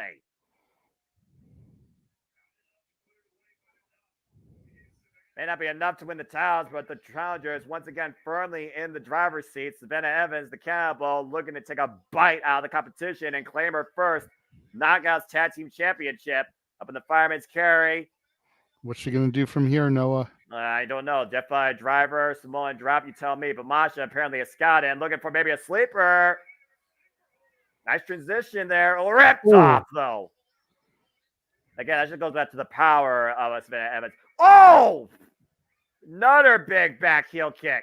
And the snowplow! That's Gabi at the cover. 2MK Ultra wins again. Cool seeing the snowplow. She dropped her on her head and neck. No one kicks out of that, JJ. Nobody kicks out of that. It's just been a minute since I've seen someone use the snowplow. Last time I saw it, Al Snow was wrestling full time. Right? And how often did Al Snow win matches? I'm just saying. Insert opposite bizarre word reference here as this unique celebration between Killer Kelly and Macho Slammers, our unstoppable juggernauts of the Knockouts Tag Team Division, still hold the prizes. That was awesome. Oh, Lord. I wonder if Bully Ray is aware that PCO is... oh, wait a minute. Oh, he's completely aware. Oh! A chair in the back. Oh! Again, anything goes. You have to do anything possible to win. But is this even enough to keep PCO down? You notice the way Bully was pulling those chair shots. Right? Oh, he wasn't. Oh, he's not going to pull this gasoline, though. Oh, Jesus. Lord. Oh, God. Oh, no. Oh, no. Oh, God, Bully, come on now. Come on, man. I understand he's the French Canadian Frankenstein, but he's still human. Oh, God. He's got a lighter. No. No. Oh, Lord. Bully Ray leading PCO last rights. Whoa! He spit the lighter fluid in his eyes. Well, I thought we were about to get a barbecue of sorts there for a moment, but to be continued, I guess. Yeesh. Right. So, JJ, you talk about horror folklore. You know, there's thriller, there's suspense, and then there's self-narration.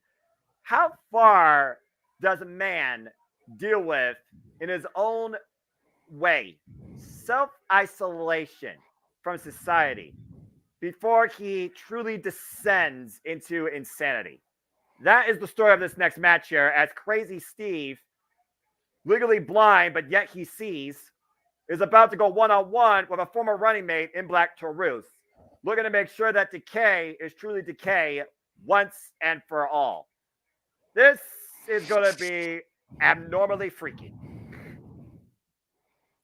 I don't doubt that. This match I have zero interest in, if I'm being completely honest. I really don't know either man. I think I've seen Black Taurus a couple times, which is why I picked him in your Simply Prediction pool.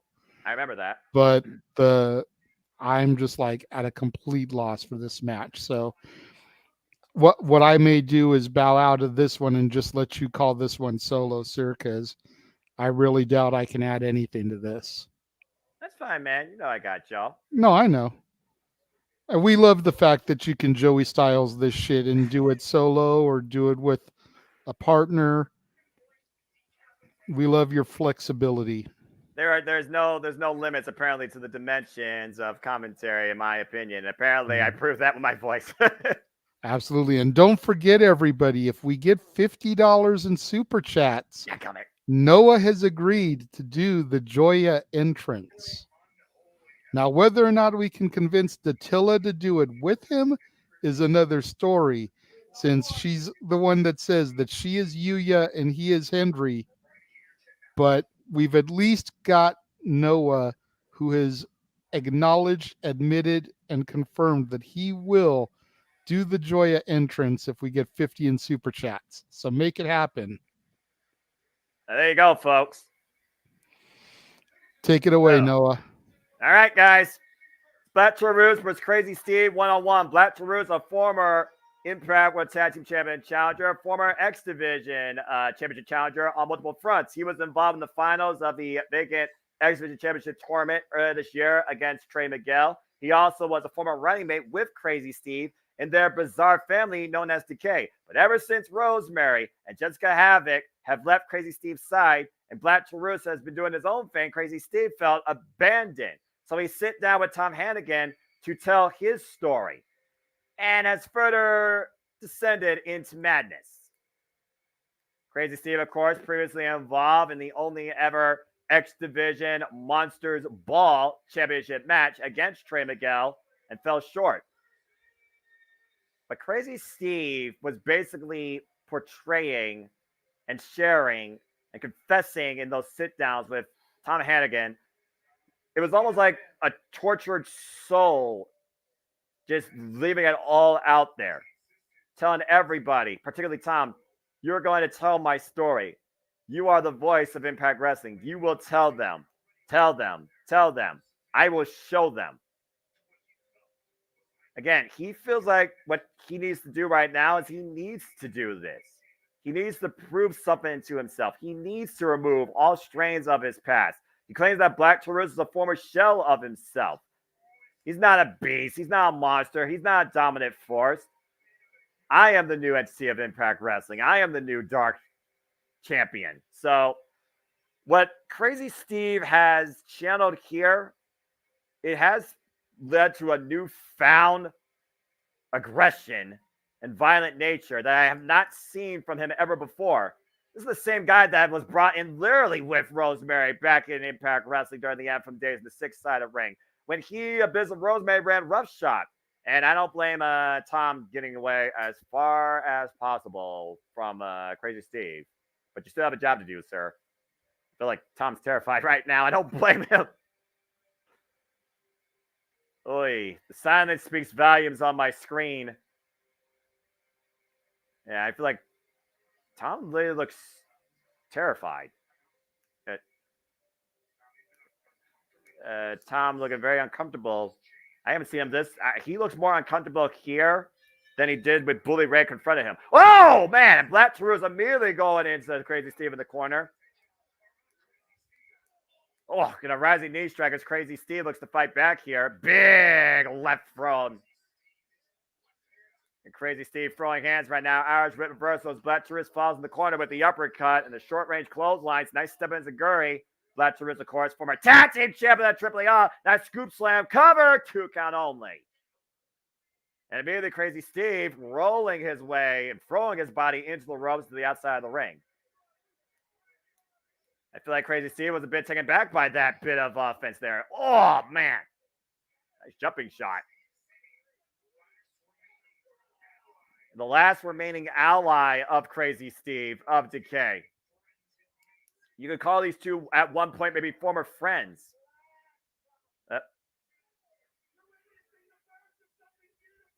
Crazy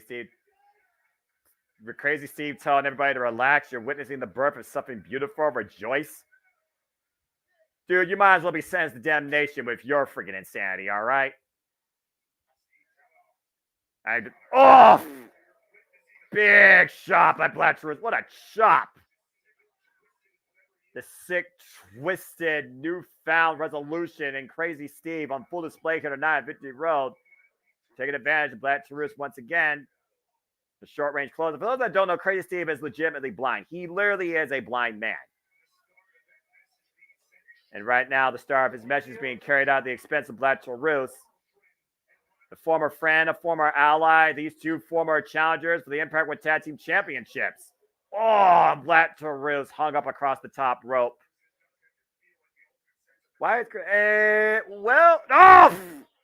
God, off the top. What a clothesline. And the whiplash effect, hyperextending the leg muscle.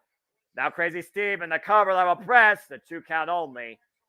I don't know necessarily if Crazy Steve wants anybody to be part of this. I don't think it's inclusive. It's more expressive, JJ, but I do understand what you mean. There's no other roots here, though. He is the one tree. He is the one dark force now in Impact Wrestling. Now he's looking to take the head off Black Taurus quite literally. Yeah, wrenching the neck, the beard, the mask. Oh, pinpoint elbow strike in between the eyes, top of the forehead. Oh, what the hell? What the hell? What on earth is he doing? Trying to take his eye out. Whoa, whoa, whoa, whoa, no, no, no, no, no, no, no, no. He's trying to literally take the eyes of Black Taurus through his mask. The hell is wrong with this man? And once again, Black Taurus back to his feet, knee to the midsection. Wow, Russian leg sweep.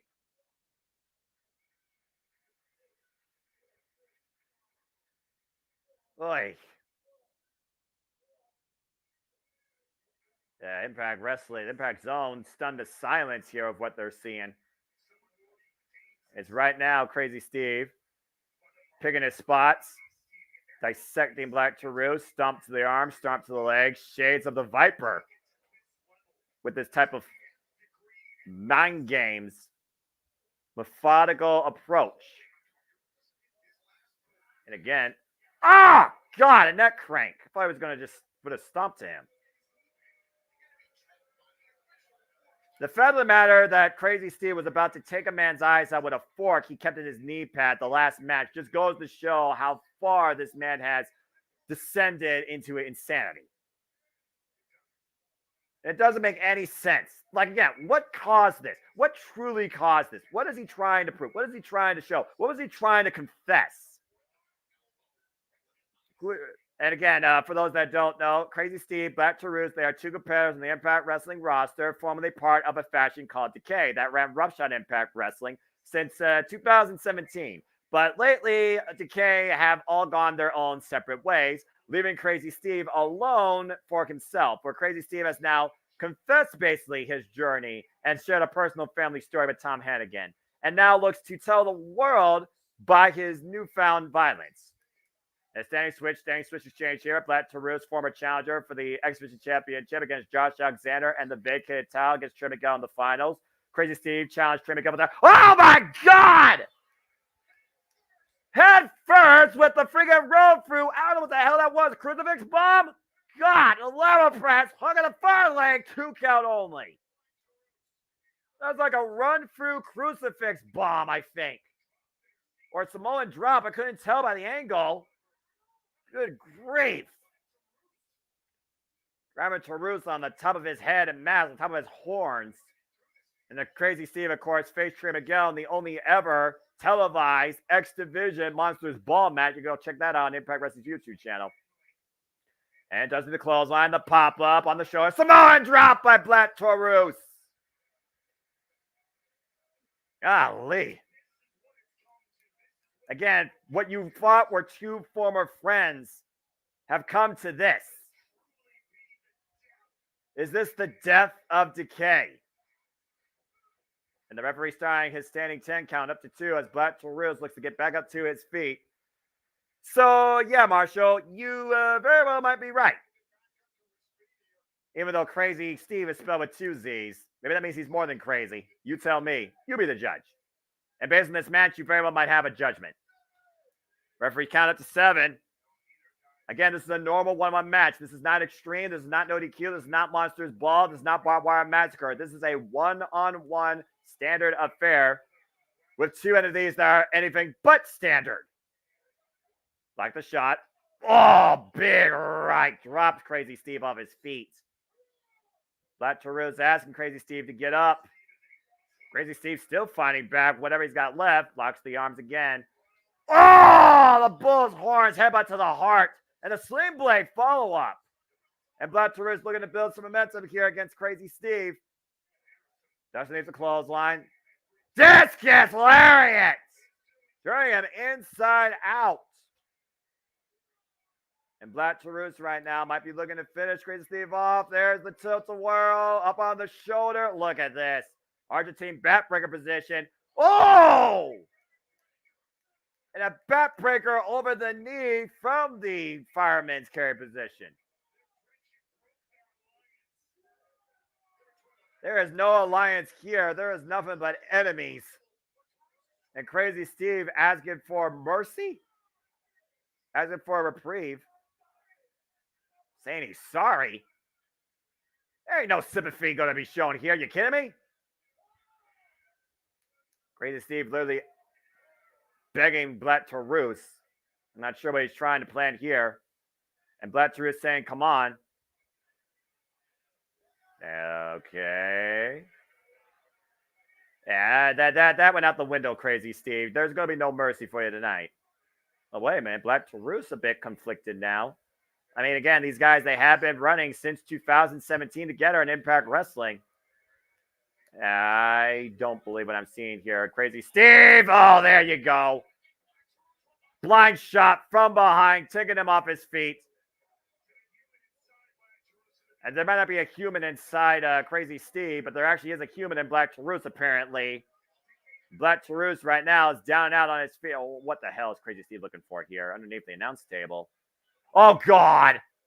What the hell? Who puts a fucking fork under the announce table? What is wrong with you? Now, hey, Dattila, welcome to the Freak Show. Oh, yeah. Crazy Steve with the fork? Where do you get that? I don't know. You freaking got catering in the back. Then Black Taurus driving the fork away, and again going back to the eyes. And literally gouging Black Taurus behind the official's back. Now Crazy Steve about the second rope. Oh, God, what a DDT. Cover of both legs. Crazy Steve wins. What the hell did he win? Told ya. I mean, I gotta go back and watch this match and the knockout tag title match. Yeah. What abomination has and then I gotta go back and watch the countdown match, the LA Angels versus Nunzio. Yeah. Yeah. You know LA Knight's wrestling right now? I don't there you go. Yeah. Well, LA Knight might be wrestling right now, and Crazy Steve might literally be cutting the head off his past. Well, let's see, where does Crazy Steve go from here? I mean, I think that this could potentially lead to an X Division title run. I mean, he had a previous chance, but speaking of runs, is this Tommy Dreamer's last run to go backstage with Gia Miller? Shout out to Terry Funk, RIP. Again, this could be Tommy Dreamer's very last match ever, not just in Impact Wrestling. Really? Yeah, again, what the hell were we witnessing? Something beautiful. That was anything but beautiful. That was crazy, deranged motherfucker. Oh, hey, JJ. He's not wrong. Daniel Bryan once said, if you fight for your dreams will fight for you.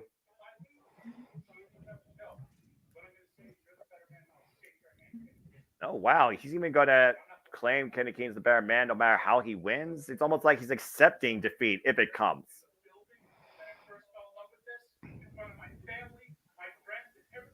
You see that black eyes, Tommy Dreamer again, showing the wounds and the battle scars of his career every day. For real. You have to really, this makes me feel like there might be some kind of, I don't know. This seems like he's really saying goodbye. Why do I feel like there might be a twist at the end? Well, I mean, it would be the oh God, it would not be the first time we had a freaking cliffhanger or a to be continued.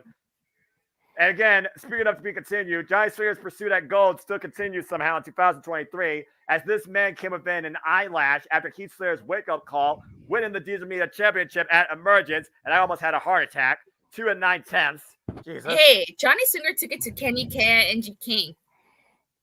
I cannot believe you said that sentence. He did. You don't think he did?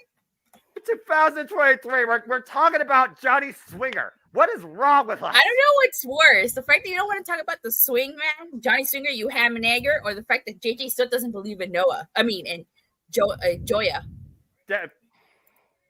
Look, I believe in Johnny Swinger more than I believe in Joe Hendry. Blasphemy! Blasphemy! Blasphemy! I say blasphemy! Anyway, as this video package plays, JJ, I believe you were trying to make a point about this story as to she does bring a point. Is this really an ending, or is this a cliffhanger of maybe things to come? What's your thoughts, JJ? You have to remember something when it comes to Tommy Dreamer. He was the guy that never wanted to win a championship in ECW. And every time he got a strap, it was because somebody left. Huh. He became ECW champion because of Taz and the Mike Awesome situation. He became tag champion because the Dudleys left to go to WWF. That I do remember. So for him to cut this promo and sound like he's already admitting defeat is not outside of what we know of Tommy Dreamer. We don't count WWECW because that was a farce in of itself. But this match, again, he attended his first wrestling event ever in this building. 43 years ago. Look at what that. better way for him to go out? You know, again, he's rocking Terry Funk tights. He's rocking a Terry's Cafe shirt. Terry Funk, a huge influence on his career. Somebody who has been not just a mentor and a teacher, but a legitimate friend going back to the original ECW. Yeah. Terry Funk, notorious for having 733 retirement matches in the course of a week. You know, he's got family there. You're seeing ringside. You're seeing the way he's hugging people. Like, all signs point to this being the end. And if it's going to be the end, then you may as well go out there accepting it. As humble as you can, as you see him literally, I think that's him embracing his family at ringside. And again, Gilla McGillicuddy. Hey, look at that. Now, that's not a throwback. I don't know what is. And to your point, again, Tommy Dreamer, he has been in the business now for 34 years. He recently lost his mother, and he did recently lose what you said would probably be one of his most true best friends for life in Terry Funk. It's almost like tonight is literally a Cinderella story of a send-off. And when the clock strikes midnight, will it be a final chapter or one last chapter to come? Tommy Dreamer literally is putting it all out here tonight. We know how much of a humble man Tommy Dreamer is, but I do got to consider Heath Slater's warning here. Put your pride behind you. Think about how important you are to us.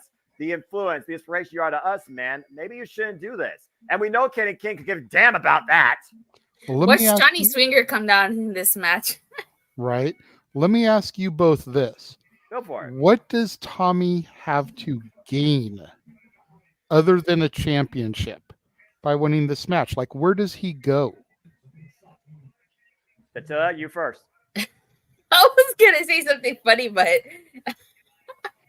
you know, like, what does he have to prove by winning this title aside from adding one more championship to his collection? I don't think he has anything to prove, but it kind of did seem like he just wanted to do this to kind of defend what Kenny King did to Johnny Swinger. You know, kind of made it sound like he would give Swinger a title opportunity if he won. So who knows? I mean, again, those two go all the way back to the original ECW. And again, like we said, we're talking about Johnny Swinger in 2023. This is professional wrestling. But also, again, let's forget about this, guys. That building holds a near and dear place to Tommy Dreamer's heart. Imagine this is his last match ever in that very building where he saw his first ever wrestling match. Again, the fight bites to this.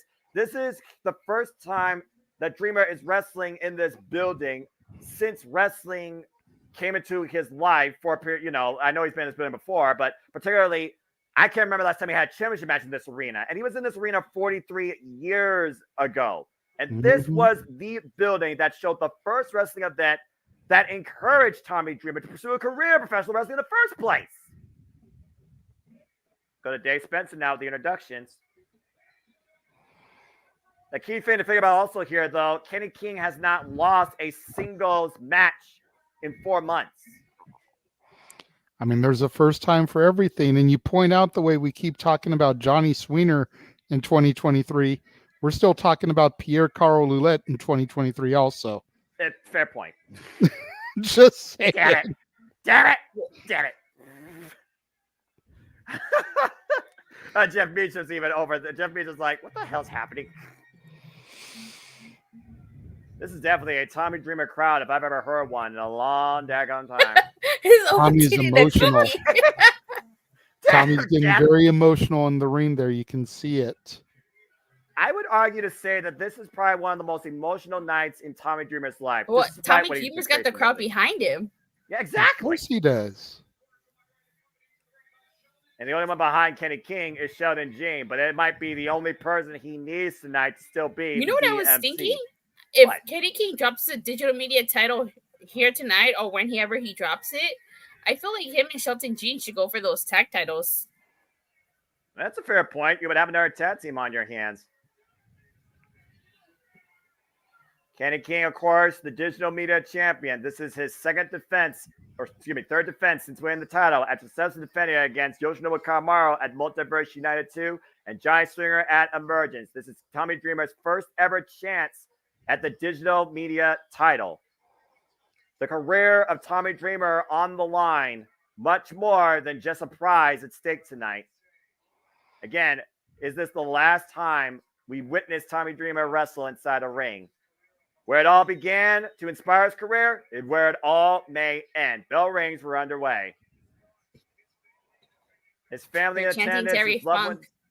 Yeah, again, like we talked about, he just lost his mom too. So he's had a lot of emotional turmoil. You thought he would find some peace back at Rebellion when he beat Team Bully, of course, in that hardcore war.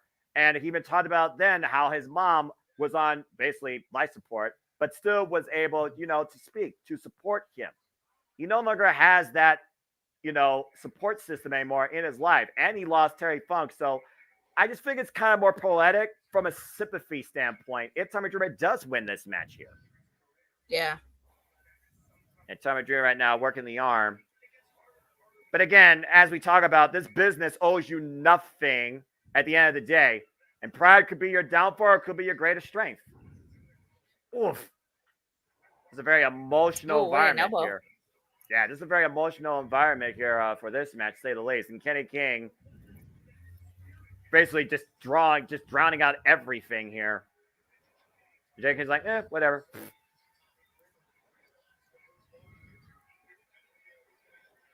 I still got to figure out Heath Slater, though. Does Heath Slater want Tommy Dreamer to win this? Why did Heath Slater wake up call Kenny King? That's another thing to consider. Heath Slater was the reason that Johnny Swinger almost became the digital media champion, not Johnny Swinger himself. Let's show a takeover. Bringing it down to the mat. And again, Kenny King with the counter, the head scissors. Oof, went for the elbow drop. Elbow drop, exchange right now. Both men missing. Met the leg lariat, went for the big right. Even exchange so far. This is one of the downsides, for lack of a better term, being a fan so long and now covering the business and making so many friends and acquaintances. As I get older, so do the people that came before me. Well, again, time waits for nobody. And neither does professional wrestling. At the end of the day, Kenny King's got youth on his side, if nothing else. Oof. Ooh. That's a big right clubbing shot to the back, of course. Irish whip, reversal, Irish whip. Kenny King off the ropes. Nice hip toss there. Gets getting back to his feet, off the ropes. And Sheldon Jean saving his boy. Oh, man! Dreamer with the clothesline. Up and over to the floor as the crowd goes to their feet. Again, that's a emotion. It could be your greatest strength or it could be your greatest weakness. Yeah. Oh. EC dub chance. I mean, this has ECW. I mean, again, you talk about ECW. This is one of the pioneers of the original ECW. Sandman, Sabu, RVD, Al Snow, Oh! the Dudley. That's a spit take. I'm pretty sure that was back in the ECW days as well. Again, only way to win the title, though, be a pinfall submission inside the ring. Tommy Dreamer, you are 52 years old. Do not go for a suicide dive. Yes, he is the crazy old man. Oh. He stopped him with that kick. And caught him coming in. But whether he was going for a lope or a tope, we'll never know.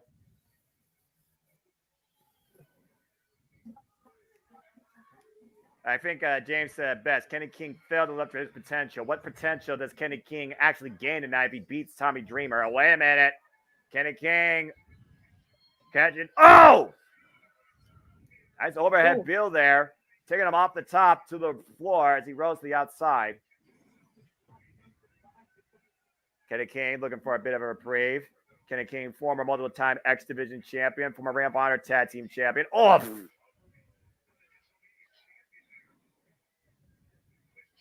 Quick jab there as Kenny King drags Tommy Dreamer. Uh-oh. To the rampway and oh! Is he did the suplex on the ramp? Yep. And there's no give on that steel graded walkway.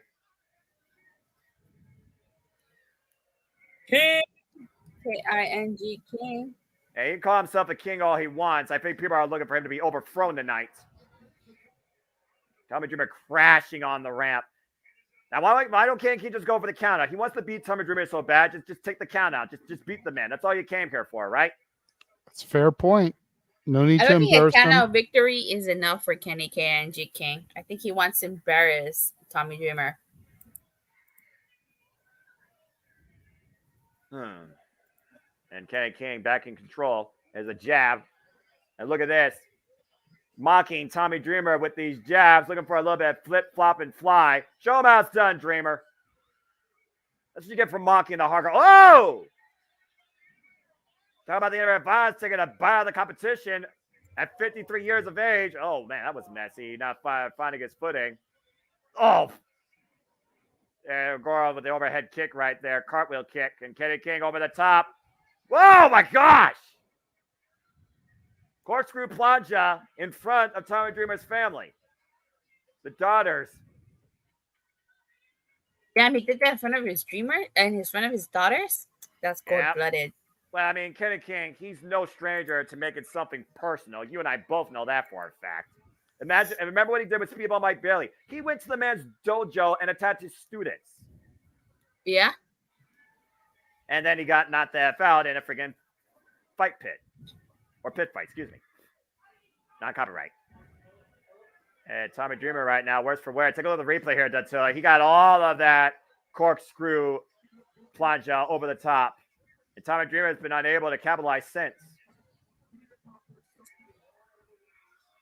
Again, if Kenny King wins, Tommy Dreamer's career is over. But Tommy Dreamer seems to be comfortable in accepting that, if that is the case. But nobody should want to see something like that happen. No. Count of four as he rolls his way underneath the bottom rope, and Tommy Dreamer right now getting the boots put towards him by Kenny King. Kenny King was looking for here. Looking to go up again. Off the bottom rope, went for the twisting leg drop and missed. If he hits that Royal Flush, it's over. Well, again, that's the strongest hand that you could show somebody. I like that you said that strongest hand because the Royal Flush is. Exactly. Oh, but this might be a strong slam here. Tommy Dreamer gets his way. Looking to hook Kenny King up. Off the top rope. Oh, with that superplex. Heavy impact, but unable to capitalize here.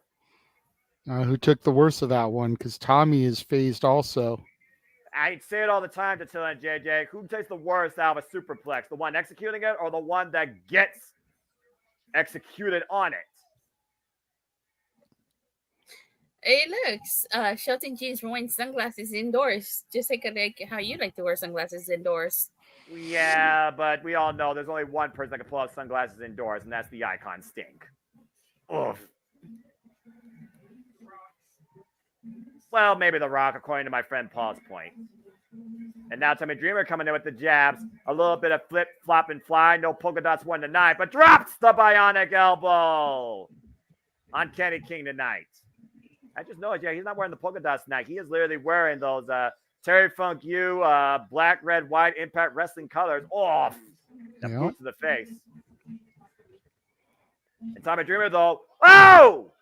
Caught with a spine buster, cover, hook at the near leg, 2 count only. And we were just under 1 count away from seeing a hardcore Legends career ending. Oh, come on. Is he getting ready for a super kick? Yep, WrestleMania callback. He said, I'm not sorry. Oh, Got caught out of nowhere with the Ace Crusher. Dreamer with the cover, 2 new chip. No! Wow. That came real close. Oh, man. The sheer disrespect. And that was crazy. The cutter off that. The almost triumphant comeback. Looking for the Dreamer driver. Meanwhile, counter hung up across the top rope. And Kenny King once again making it personal. Kenny King up the top rope, almost losing his balance. Oh my God, what a blockbuster! Cover 2, it's another no! How does Tommy Dreamer keep kicking out of this? Again, when you're putting your whole career on the line, when you literally put the bet out on yourself and go for broke, that has to give you an innate newfound encouragement. It's Star Trek Day, apparently. Live long and prosper. Sheer will and determination. Yeah, exactly. That's the words I was looking for there. The defiance. And might be looking for a figure for leg lock. Oh, wait, inside cradle. Oh. That one came real close. And can we just take a second to realize that it's 15 years this year since that Sean Flair match at WrestleMania? 15 years? Wow. You think about the poetic... Because that was WrestleMania 24, and this year was 39. Yeah. Boy, how time just eludes us. And time nearly got Kenny King there. Oh. Death Driver! Come on, Dreamer! This is your moment! Write the final chapter! Oh. Pile driver. He's too close to the ropes. Hooks the near leg. They'll cover. 2. No! Oh.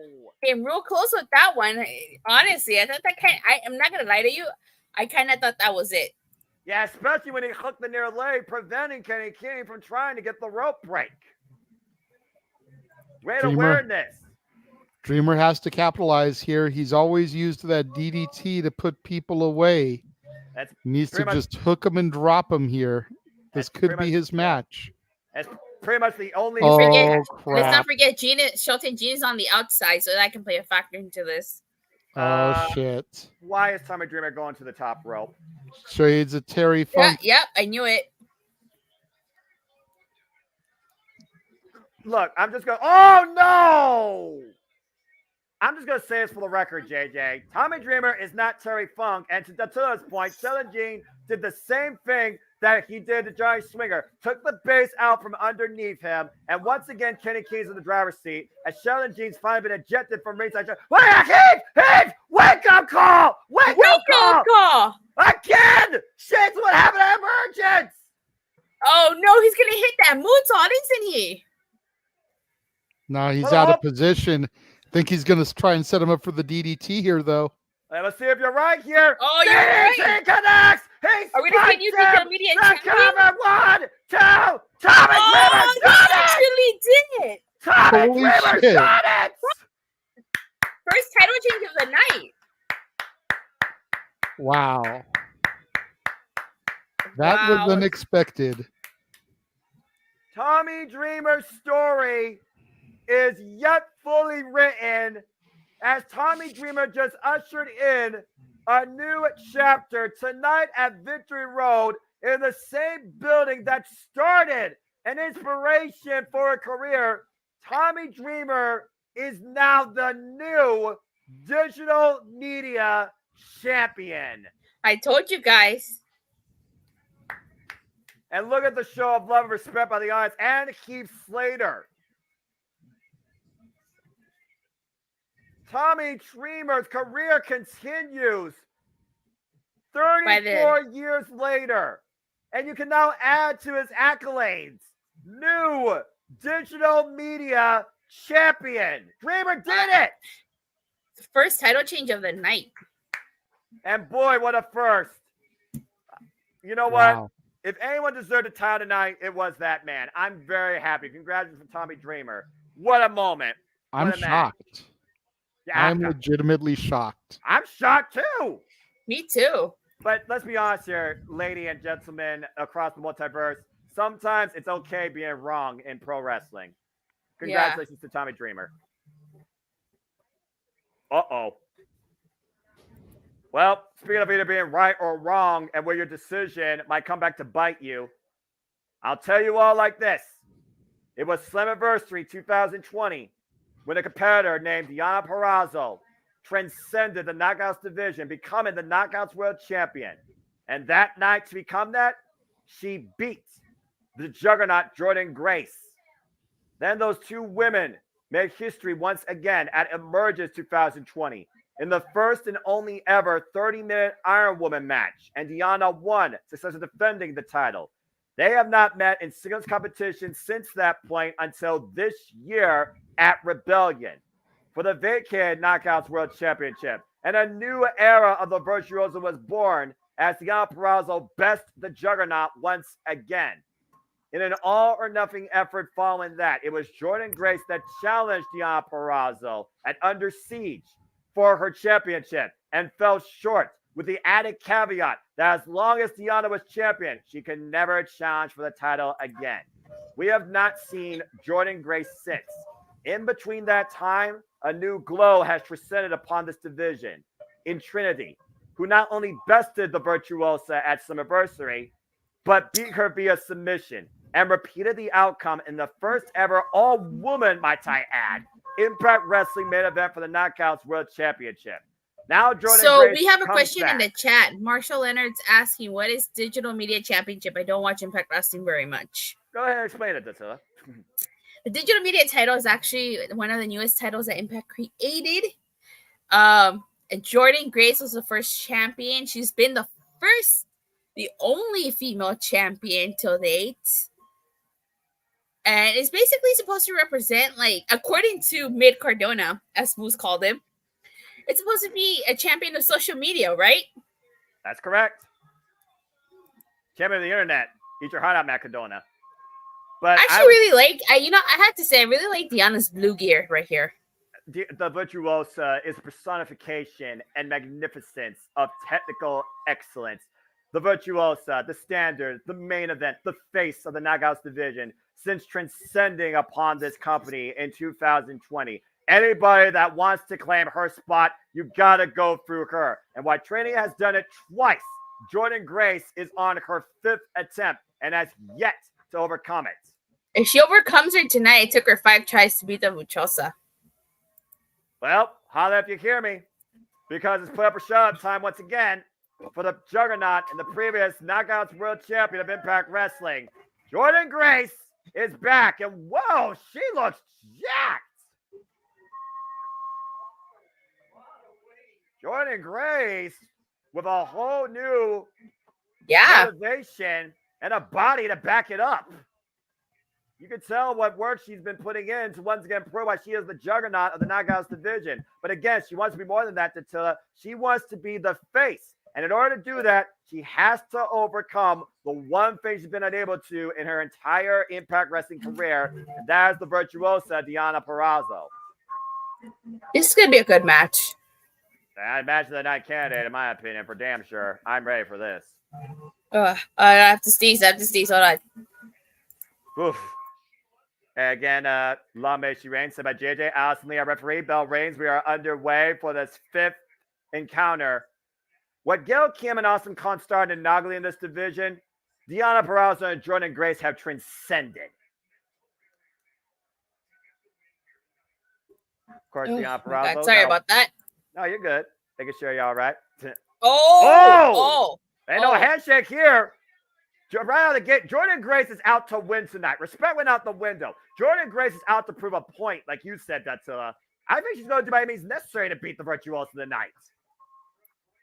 I can't believe Grace said that. Like, does she know who she's slapping? The person that has beaten her on 4 occasions, all for the championship. Oh! Normalized suplex. Get the 1 count only. Again, It take a lot more than that to beat the Muchosa. Well, yeah, but you also can say the same thing. It takes a lot more to beat Jordan Grace. Again, Jordan Grace has lost against the Virtuosa, pinfall, and submission. So Deanna Purrazzo knows how to beat Jordan Grace in multiple ways. And meanwhile, on the outside of the ring, looking for, and Deanna grounds her base and drives Jordan Grace into the apron and hooks the left arm. Might be looking for a Fujiwara or key lock. Oh. And again, look at the way she hammerlocked the left arm and drove the back of Jordan Grace into the barricade. Man, fast and furious start here in the early going of this matchup. Oof. And a 10 count reset and a stop to the arm. And you know what that means. Target sighted by the Virtuosa. The Virtuosa, a one-of-a-kind masterpiece in women's professional wrestling. 3-time Knockouts World Champion, former Knockouts Tag Team Champion, former AAA. Whoa, what is this entrance thing we have to do? I never agreed. I never signed no contract. Don't worry, Dattila. It's just me. Don't worry. Let's focus on the match here. But yeah, the cheap promotion, folks. Deanna focusing on Jordan Grace's arm. That's the typical Ruchosa. She's always targeting the arm to lock in that Fujiwara armbar or the Venus de Milo. But the double arm bar for those that don't know. And again, you see her hammerlocking the arms and driving her knees where the elbow joint meets. Joint manipulation. And Jordan Grace right now has got to be sensible of frustration. She gave the Virtuosa her arm. Now Deanna has the whole match to exploit that. Actually, the Venus de Milo, I think that's an actual statue called. I think there's an actual statue called the Venus de Milo. It doesn't have any arms, which is why she calls it that. That's correct. Well done, my friend. And again, using the ropes for advantage, hammerlock on the left arm, and they're kicked up in the ropes before the referee's 5 count. Again, Deanna Purrazzo, she has held the Knockouts World Championship a combined 531 days across her 3 illustrious reigns. Oof. That forearm shiver by the Juggernaut, Jordan Grace. Again, working the left arm, Deanna Purrazzo still maintaining wrist control while Jordan Grace is still trying to fight back. Oop, breaks the hold. And falls in using her physical power. Now looking to pick up speed. And Deanna falls in. Ooh, that elbow. First 2 times Deanna Purrazzo and Jordan Grace met. Deanna Purrazzo beat Jordan Grace via submission. The previous 2 encounters these two met this year, Virtuosa beat Jordan Grace via pinfall. So you would think by now she would know how to get out of the Venus de Milo and would watch out for that armbar. Or the Queen's Gambit. Nice scoop slam there, though. Nobody kicks out of the Queen's Gambit. Well, I mean, to be fair, Deanna Purrazzo did use an avalanche variation off the second rope Dattila at Rebellion. But you're right. The Queen's Gambit has pulled by many competitors, including Jordan Grace. And Jordan Grace right now relying on her power and her speed as Deanna gets out of the corner, up and over. Jordan Grace once again catching. Oh! Mitsunoka driver too! No! Ooh, man. Whew. Hard impact on the back of the head and neck with that Mitsunoku driver. Jordan Grace thought she had, but you also see Jordan Grace right now checking on her left arm. Pins and needles. Official right now checking on Jordan Grace, Allison Lee. The only female official, by the way, in Impact Wrestling. And again, Jordan Grace, she knows she has to win this. It's like you said, it's almost a do or die situation for Jordan Grace. She came back. If she doesn't win here, what does that mean for Jordan Grace going forward? Oof. I'm telling you, if Jordan Grace wants to be Trinity's next challenger, she has to beat Deanna here. What case would she have if she loses? I mean, you can talk about the resume all you want, but it's about what have you done for me lately, to your point. And meanwhile, Deanna Purrazzo. Those stomps, that looks vicious. And look at the way, hyperextend on the left arm. Pull a joint back. And Virtuosa right now hooking Deanna. Oh! Nice exploder suplex cover, too. And immediately she got that armbar. That's the same way she beat, the same exact sequence, the way she beat Danny Luna this past Thursday on Impact Wrestling. Now, wait a minute, Jordan Grace versus the pressure. And a kick out there, forcing Deanna to relinquish the hold. That's the only thing you can do in a type of hold like that. And if she hits that Queen's Gambit, it's over. Possibly, but again, Jordan Grace has taken it before, so maybe she's learned how to survive it to a degree. Maybe. We have to wait and see. It's one of those things, you look at the way that Jordan Grace has toned her body. Look at the way. She's more lean here. You wonder if she's built herself to handle the Queen's Gambit, let alone survive it. And right now, Deanna Purrazzo pushing the top rope. Jordan Grace looking for maybe a superplex here. Go for broke here. Nolan, do you know what it takes to beat Deanna Purrazzo? Have you figured it out yet? Oh, my. Trinity figured it out, and so did Mickey James. Yeah, that's true. And Jordan Grace, oh, my goodness. Stalling vertical superplex and holds on to it. Oh, I don't think that's it. I don't think that's it. 2, no. Oh, told ya. It's going to take a lot more than that to beat Deanna. Yeah, but take a look at this sequence. The stalling vertical fall away superplex, the float over, hang on to it into the power slam, and still wasn't enough to put down the Virtuoso. You think, okay, let's make a small prediction. How many muscle busters is it going to take out Deanna Purrazzo? But she hasn't used it yet, and to my knowledge, I don't think she's hit the Muscle Buster yet on Deanna Purrazzo, and that might be the one thing needed to beat the Virtuosa. Oh, wait a minute. Pop had looking for Grace Driver. Now, wait a minute. Deanna looking for the Grace Driver? Or Adding insult to injury. What better way to beat Jordan Grace than with her own move? Well, that's the same thing for Jordan Grace. Can she pull up a submission? And meanwhile, oh, no. Whoa! Couldn't! Oh, man, package pile driver. Deanna digging deep into a repertoire tonight, pulling out a whole different move that Jordan Grace hasn't faced. Look at this. Oh. Coup d'etat. Coup d'etat, package pile driver. Yeah, coup d'etat. I don't know how to spell that. It's French. Probably gotta look it up. Again, the Virtuosa constantly growing, disciplining, adapting to all forms of wrestling. That's the first time I've ever seen her use that. So again, it goes to show what lengths these two are willing to go to try and beat one another. And for the Virtuosa, it's more of the same. For Jordan Grace, she's just looking for her first. And it might be the most important first of her career. Partisan crowd here at Victory Road tonight. Deanna and Jordan Grace fighting amongst the ropes. Oof. Ooh. The shoulder block. Again, has Jordan Grace learned a new trick? Oh, please go down. Well, that's not new, but that's effective. And that definitely slows the match down for now as both women are down. Good grief. Again, Jordan Grace, though, former Knockouts World Champion. She held the title for a total of 390 days. During Deanna's runs, though, during one of her runs, she held it for 343 days and 14 successful defenses.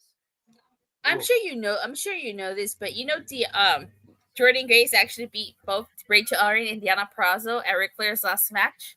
That's correct, in triple threat action. Yeah, she pinned up Rachel Ellering, though. Exactly. She has never pinned or submitted the Virtuosa. So until then, Jordan Grace has yet to beat her. The rope free, though. Oh, the crucifix. Again, able to escape. Counter for counter. Oh, back elbow strike. And meanwhile, hooking her up. Power bomb. Cover, high stack, and kick out. Grace is fired up here.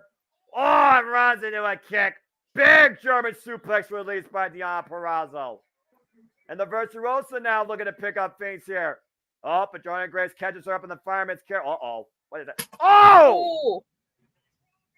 Dropping her on the back of her head and neck. Vertebreaker. Cover. 2. No! Not enough.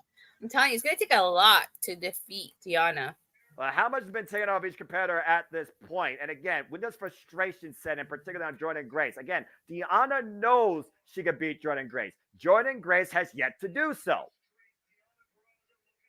Oof. This is technically Grace's, I don't want to say homecoming, but her first match back, and will Tiana's ruin it for her? How about we call it the second coming? Okay, second coming, yeah. If she wins tonight, though, does it have a positive beginning, or was it all for naught? I'm telling you, I feel like this loss will do something to Diana. Maybe a new character direction for her.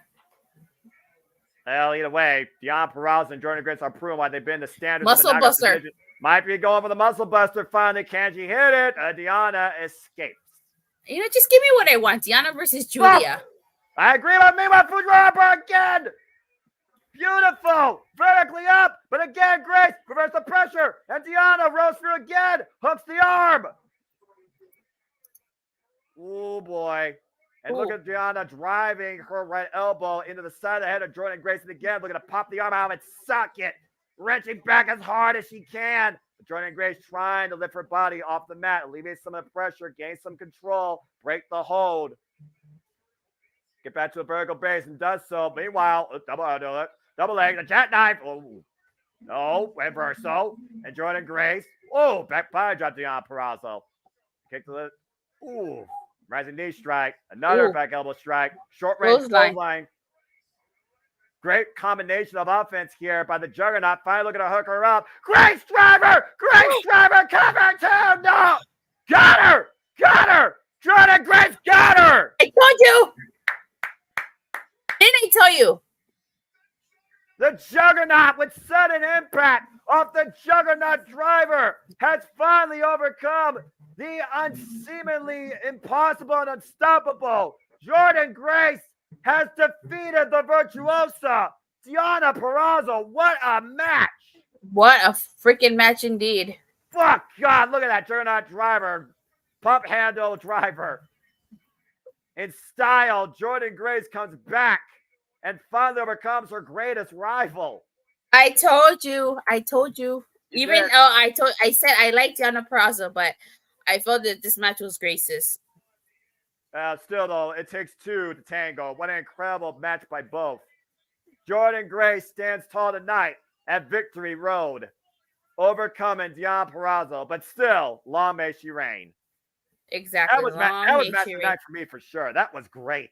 Yeah, it was. Sorry, I'm tweeting my reaction out to Jordan Grace and Diana Peraza. I literally do the same thing during the freaking video packages, as I also engage with the chat. And Datilla, damn it, you were right, and you were good enough for Jada to convince to change his pick. You both got that. I told you. Yeah, I told you. Yeah, either way. Damn it. Oh, my gosh, that was great. And speaking of which, I believe everyone's having a great time tuning into the Deputy Generic Live Watch event. Please like. I told you, if she's gonna be Trinity's next challenger, it only makes sense for her to beat Diana. Damn it! Glorious. Hey, he's no longer glorious.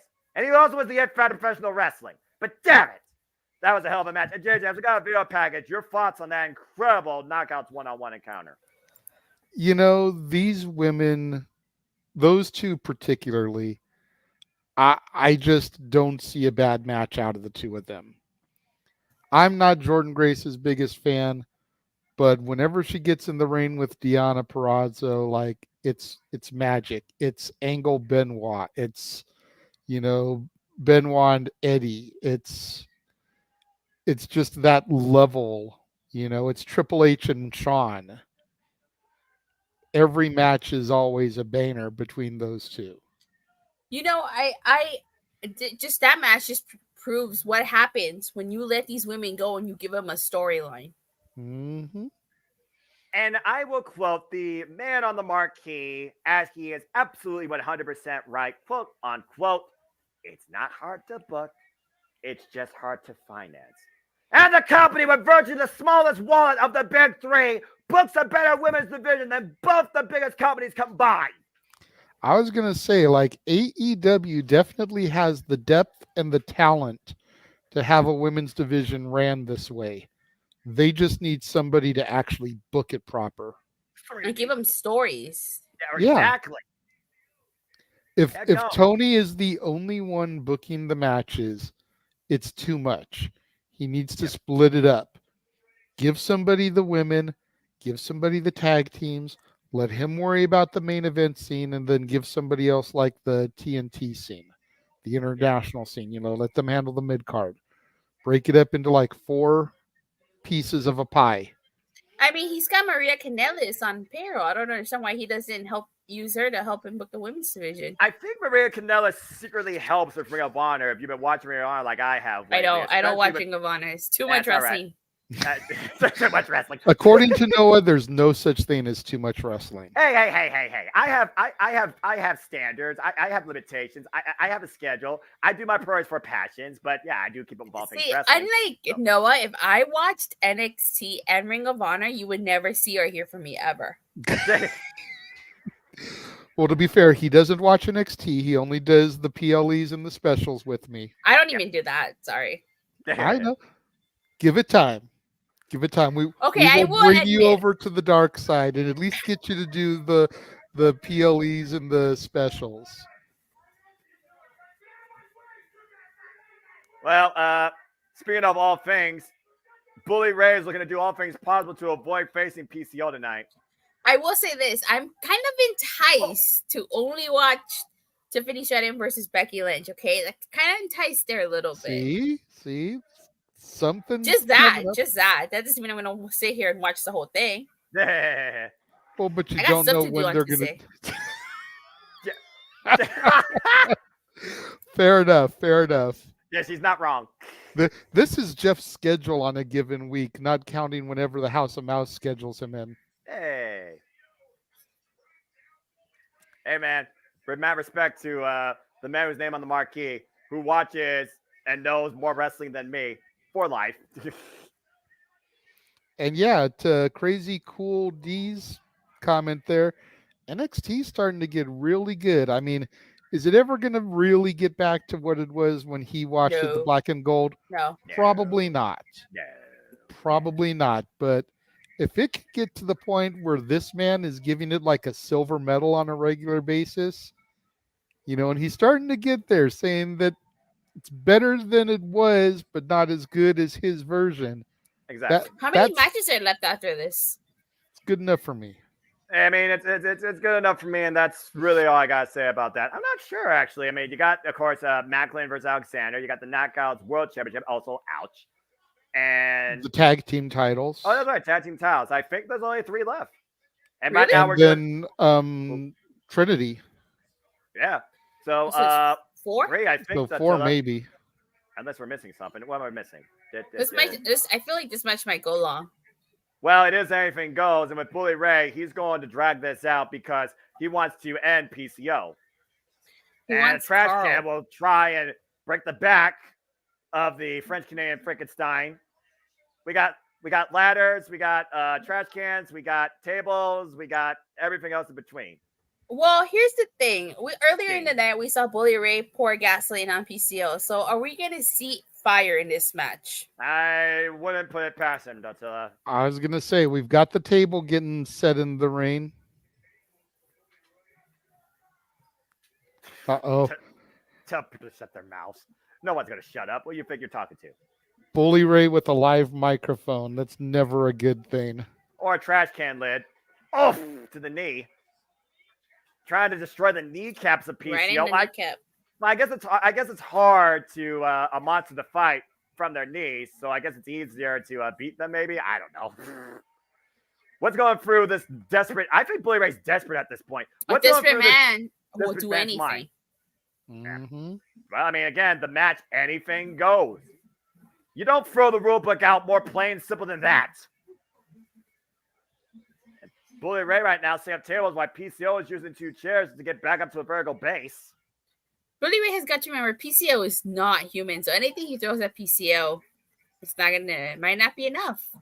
I mean, you find the cheat code to beat the final boss. Oh! Right between those 2 chairs. That might help bring the health bar down a little bit. Bully Ray setting up I don't know what he's setting up here in the ring. 4 corners of destruction, I guess. Wait a minute. Did the bell even ring? Was there a bell for this?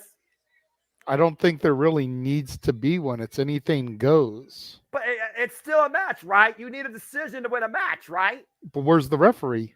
I don't know. This is just your impromptu fight at this point. As he drops There he is. Okay. There he is on the outside. And somehow PCO is still back up on his feet. And the bit of a thing here, of course, from the man who's named the marquee. Appreciate you always, brother. Again, folks, stay tuned when we talk about what's in the future of live watch around events, because my voice is not labeled anytime soon, especially this fall season. Lord help me. And I'm sure there's going to be something else added based on what I already know. Yeah, I was going to say, like, the watch along video hasn't been updated yet because we're doing Victory Road right now. But come tomorrow, there will be 2 more additions to it. Yeah, got it. PCO back in control as we figure out what's ahead. And the bell. Oh, there's the bell. And now the match hadn't even started, huh? Oh! And PCO just flings himself into a table. Okay, well, that was misdirection. Okay, well, how about this table? Oh, God. Head first. Through the table. All right. A reckless abandonment. That PCO back up to his feet, courtesy of Bully Ray. And Bully Ray's got one more table for PCO without his name on it. Hey, he called you fantastic. He called you spectacular. And I'm fantastic. Spectacular and fantastic. Try using those 2 words in the same sentence over and over again. we are something different. Oh!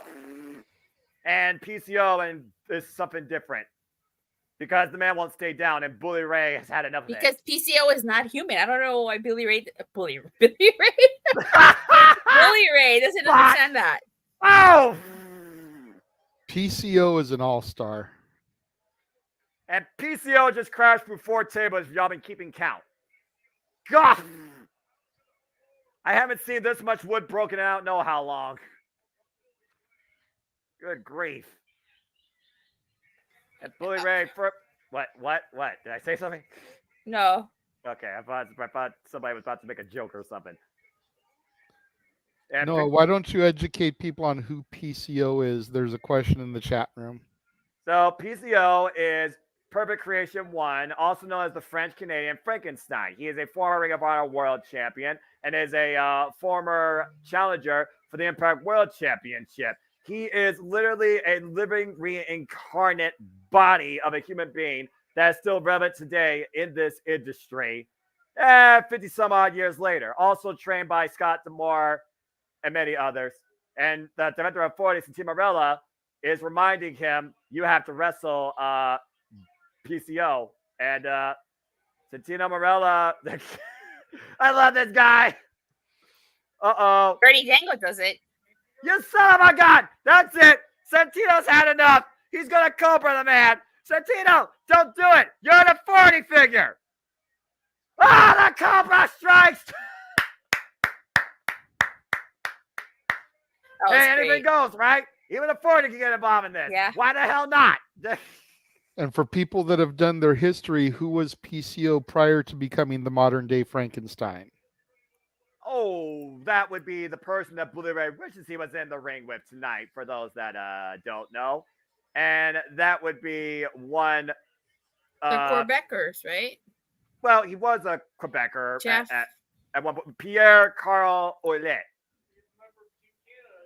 Yeah, Team Canada, Quebecer. I mean, PCO is the anomaly of the wrestling industry. 36 years in at 55 years of age. He's 55? Yeah, he's 55 years old. Oh, God. And the thing, this guy was once written off for dead, quite literally. And Bully Ray pleading for mercy. You ain't going to get that. Trying to plead mercy to the monster. This is not Disney, dude. You're not getting a happy ending. If you know, you know. And, oh, God. PCO just looked at the biggest ladder I've seen. Oh, thank goodness he's not climbing it. I was about to say. What the hell is this monster freaking here? I don't think he's been to Home Depot lately. Look at the size of that ladder. The ladder's as long as the ring. He's bringing it into the ring, y'all. Like, Uh-oh. And wait. Maybe he's just doing an airplane spin spot. And Terry Funk used to do that, right? Maybe it's just an airplane spin spot. Just airplane spin with the ladder on your head, you know? maybe, but Uh-oh. Oh, oh, suplex on that ladder. Golly! And there's no give on that thing. my back hurts. Your back hurts. How do you think Bully Ray feels? My back already hurts. I'm having flashbacks. Uh-oh. And PCO somehow going to the top rope as Bully Ray tries to find his way to his feet and meets PCO and uh-oh. And looks to, oh God, no. Ooh. Oh, man! Why? Overhead throw into the ladder and an elbow drop to boot the cover. 2, no! Not enough, though. It's going to take more than that to put the monster down. Did he kick out without convulsion, though? Because that man's entire spine went on that ladder. God. That was a Rubik's Cube. What the hell is a Rubik's Cube? You don't know what a Rubik's Cube is? I know what a Rubik's Cube is, but what does that have to do with solving the puzzle of beating PCO? What match I like because it just makes me laugh? The .combat match. Yes, I agree, but I don't think we're going to see any Blackberries here or a keyboard or a Dreamcast, to say the least. Yeah. This match not brought to you by Fire Pro Wrestling. How many tables is he taking out? I counted 4 that were smashed. We got 2 in the ring. And there's one. Yeah. Oh. No, go ahead. No, I was gonna say someone on Twitter said their back also hurts from watching a PCO hit that ladder. Seriously. And Bully Ray. I don't think the chiropractor guy on YouTube can even fix PCO's I'm back. gonna have to go to the chiropractor tomorrow after this. Right? That tranquilo to you. Tranquilo. Asinio. Again, PCO, former NWA World Tag Team Champion, Ring of Honor World Champion, Ring of Honor World 6-Man Tag Team Champion, part of Village Enterprises, WCW Hardcore Champion, so he's no stranger to this madness. GCW Extreme Champion. Is that a bell horn? That's a cowbell. You need more cowbell. I gotta have more cowbell. This is madness. What is he trying to do with this stuff? I don't fear the Reaper, and I don't think PCO fears Bully Ray, but I think Bully Ray is about to ring PCO's bell. Again, if you can't beat PCO for normal means, use whatever you can, including the kitchen sink. I'm sure. Where's he gonna find a sink? Until we found a fork underneath the announce table. Don't be surprised to find anything underneath the Impact ring. For real. True that. A PCO on his feet. Oh God! He just punched. Oh, Bully Ray's on that table. And now look at the hook Going him up. Oh, choke slam. Slam through the table. Oh my gosh. That's 1 table for Bully Ray cover. 2, no. Took too long to cover him. He should have gone right after the choke slam there. Yeah. It crushed in the rebel of that table, sandwiched between the broken wedges. Again, like you said, was it too long? Was it instinct? I mean, PCO survived 4 tables. Bully Ray survived 1 table. Is that a cheese grater? That is a cheese grater. Oh, God. I think Who's up for quesadillas? Oh, I want some enchiladas. I think, guys, we're going to hear Bully Ray's famous quote here in a moment. If you know, you know. Uh-oh. Oh, no. Oh, no, I'm getting called back to Abyss versus Bully Ray. Don't get up, man. And now Bully... Oh! No. Oh my God! Oh my God! Oh my God! There it is! PCO just graded Bully Ray's balls.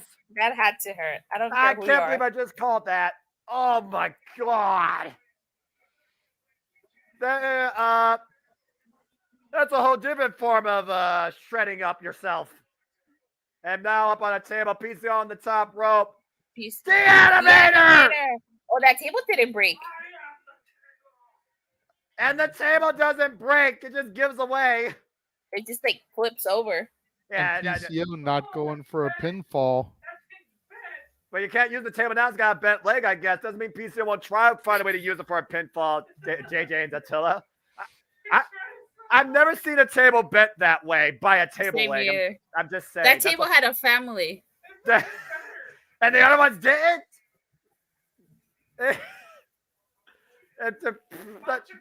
And oh man, that table is the most powerful opponent in this match. Oh my gosh. And Bully Ray, Irish whip through the table. And the table just gives away. And the cover in the corner to end this figure. And PCO wins. Well, anything went, anything happened. Yeah. And PCO stands I victorious. guess your prediction didn't come true. Like, Devon didn't come out. Would Devon want to come out before this madness, or just saying? He would have gotten a cheese grater as well. Oh, That's God. fair. Bully Ray's balls. Well, as we move ahead, let's look towards the 1,000th episode of Impact. Again, people thought this company wouldn't even make it to 3 digits. And we stand 21 plus years later celebrating an incredible milestone at the true alternative of professional wrestling that stood the testament of time. Whether it was the Knockouts, whether it was the X Division, whether it was Ultimate X, Elevation X, the 6 Sides of Steel, Lethal Lockdown, this coming Thursday. And here on the JMN Multiverse of Media, we will present to you Impact Wrestling 1000 as we go backstage with 2 key forces of this Impact journey. Eric Young and the president now of Impact Wrestling, Scott D'Amore. Impact Originals, TNA Originals, you kidding me? Oof. Oh, Canada. Bully Ray, of course, or excuse me, Bobby Roode, of course, also integral part of Team Canada. Canadian Destroyer P.D. Williams. Exactly. P.D. Williams is Johnny different when he was Devine. younger. Yeah.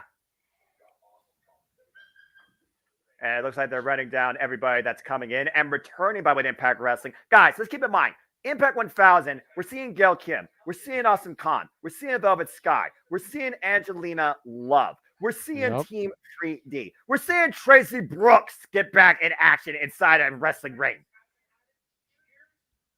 It's crazy. And I'm sorry, Jeff.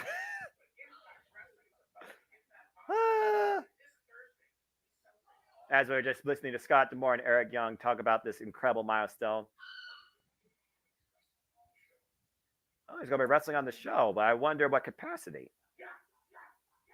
Scott, you crazy yuts.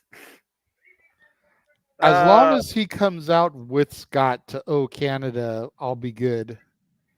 Wait a second. The Simpsons haven't hit 1,000 episodes? What's up? The Simpsons haven't hit 1,000 episodes? No, I don't think they have. I think they're in the 800s, I think. How is that possible? Because they have seasons, wrestling doesn't. Bingo. Most TV shows run between 20 and 26-ish episodes a season. Mm-hmm. So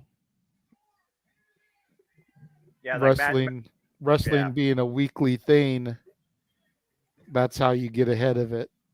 The funny thing is, though, with Impact Wrestling, they're not always live. And that plays to the roster's benefit and the recording schedule. Because, again, I attended Impact tapings live. They tape content for multiple weeks in advance of Impact Wrestling in a single session, including sometimes in the past, especially during the pandemic, the premium live events. All right. As we continue our way down Victory Road towards Impact 1000, it's time for the Impact World Tag Team Championship match. As the Motor City Machine Guns look to become 4-time Impact World Tag Team Champs against the Rascals. Let's look at the taglines here, folks. Motor City Machine Guns are 4-0 against any version of the Rascals in tag team action. Miguel and Wentz have won their last 3 tag matches, though, at Impact under controversy. Attila. Motor City Machine Guns haven't won a 2-on-2 tag team match, though, in Impact, though, in over 3 months. And Trey Miguel will challenge Alex Shelley for the Impact World Championship at Impact 1000. So here we go. All right. Put it up. Straight out of Detroit, Michigan. The current Impact World Champion, Alex Shelley, and the former 9-time X Division champion and former TNA Heavyweight champion, Chris Sabin. And I have the solo shot for a moment here. I think he was trying to give it to Datilla, who was showing us her picture with the machine guns on her phone. Yeah. But it was a botch. Botch! Oh, yeah. Let me guess, WrestleCon? Yep. Man, you got it. They were really nice, but I was so nervous to meet them. At the end of the day, Datilla, wrestlers are just like us. They are people. If you treat them as such, you got nothing to be nervous about. It's when people don't treat them like that, that's a whole different story, and humanity is wrong. I was nervous meeting Amy Jo Johnson last year at LA Comic-Con, and even though I met her last year, I'm still going to be nervous meeting her again this year. Well, I mean, to be fair, these are incredible athletes that could break a normal person's spine, so I understand where you're coming from. Amy Jo Johnson, the Pink Ranger. Right. Well, doesn't mean she's not athletic. Well, speaking of which, talk about incredible athletes. Will Ospreay will be part of the UK tour and will be at Turning Point, as well as Bound for Glory and the Bound for Glory Fallout, as we bring the Rascals into the Impact Zone, our current Impact World Tag Team Champions. The first time ever the Rascals have held the Tag Team Gold.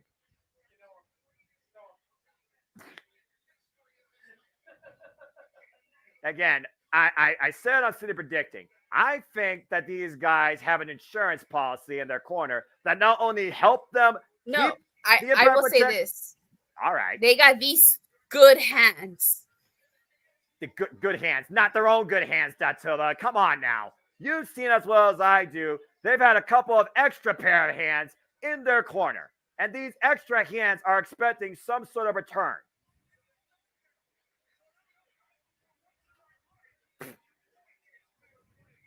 The Rascals haven't won a match fair and square in the middle of the ring since coming together as a tag team. And of course, it was. I like those jerseys. I mean, yeah, you know, all the green with envy, as the entire division should be. As Dave Spencer holds up the Impact World Tag Team titles here. It's not easy being green. Yeah, Kermit the Frog knows something about that. Nope, it's not. Bullshit Machine Guns, of course, have won the Impact World Tag Team Championships, TNA Tag Team Championships previously against Beer Money, The North, Ethan Page, and Josh Alexander, and of course, most recently, Eve and Rhino. You know, Jeff is the second person I know that likes Mountain Dew. I'm not a huge fan of Mountain Dew. Hey, Mountain Dew Sweet Lightning. I miss that drink. Everyone's got the preferred beverage of choice. What about Mountain Dew Pitch Black? I have drunk that too. It was all right. Bell rings were underway here. Trey Miguel, Chris Sabin, a revisit from the previous X Division title encounters, Datilla. I need to get a drink after that. And there you go. Look who else met. Hell Sabin. Well, that's cool. And Alex Shelley. And Alex Shelley autograph given to Josh Alexander last year at Emergence. Well, Chris Sabin took the title off Trey Miguel. Yeah, he did. In his hometown of Toledo, Ohio, nevertheless. Well, it wasn't Toledo, botch. It was Columbus, Ohio. Okay, Columbus, in his home state. Odds.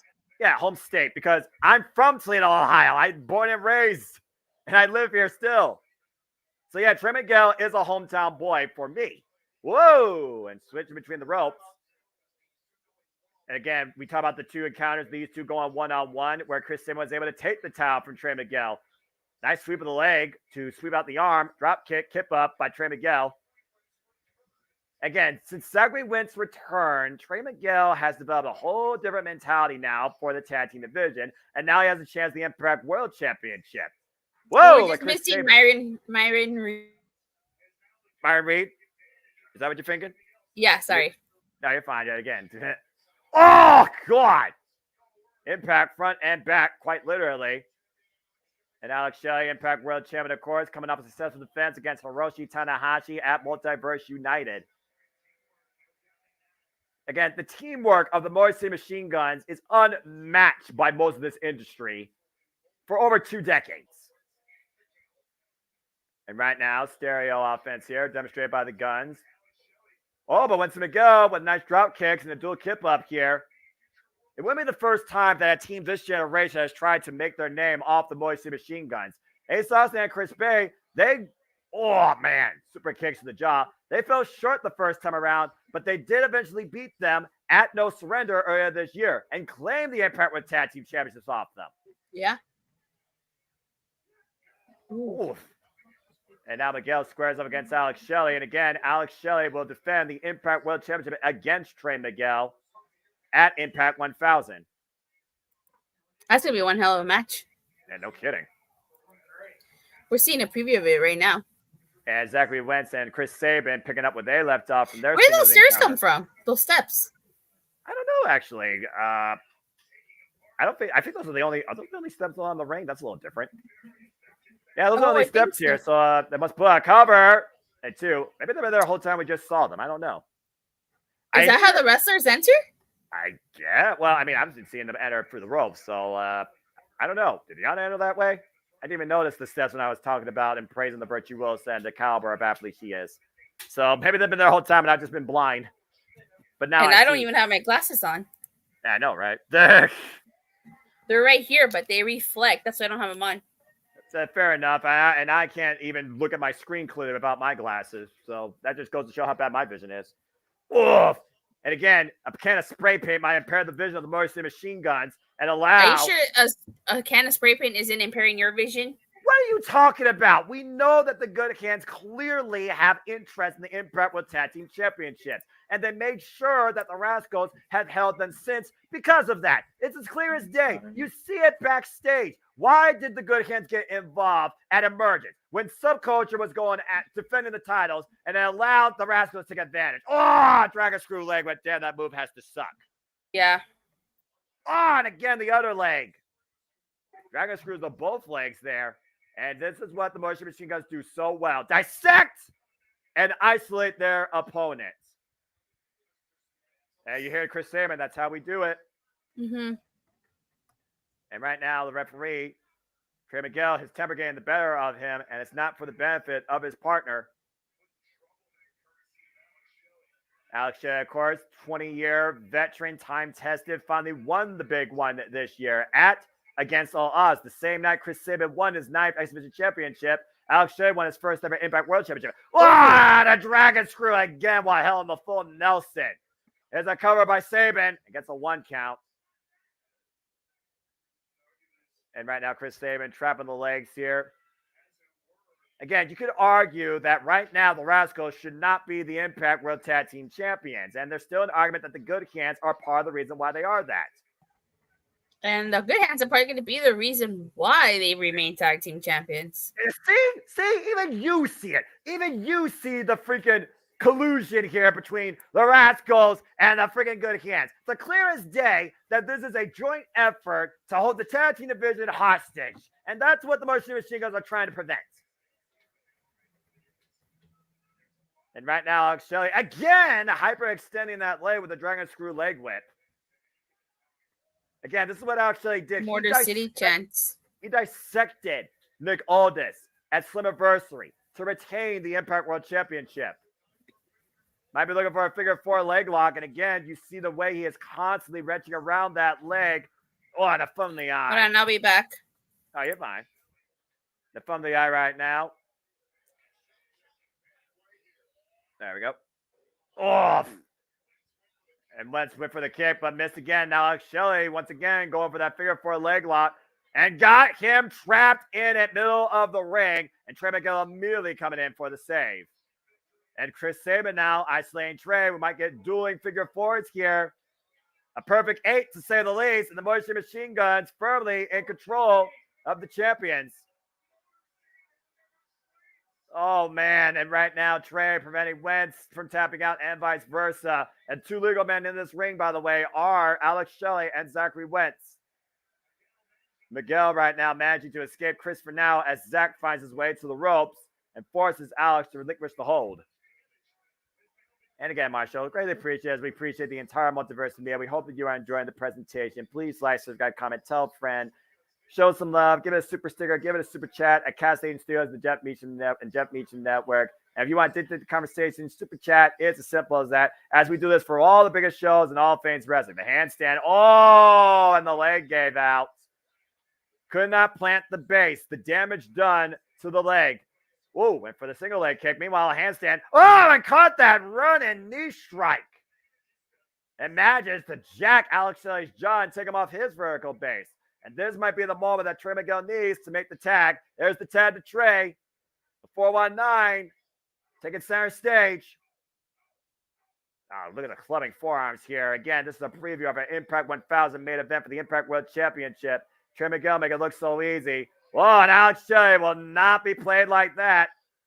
Trying to bring it back in. Oh, hung up across the top rope. Now Trey over the top with the splash, the roll through, up the second. Beautiful moonsault. Great offense there. Tad to Wentz as they isolate Sabin now. Brings him down to his knees. Oh, kicking the back of the head. Double stomp to the spine. And now the Rascals taking control of this match. Tag. And yep, there definitely will be that. Stay tuned for more on that, folks, at the conclusion of the show. We're running uppercuts here. Because my voice isn't laying up anytime soon. Lord help me.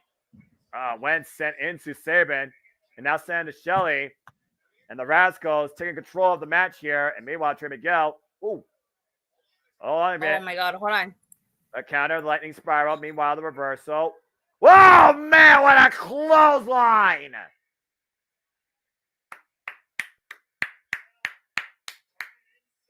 Inside out, upside down, and all around.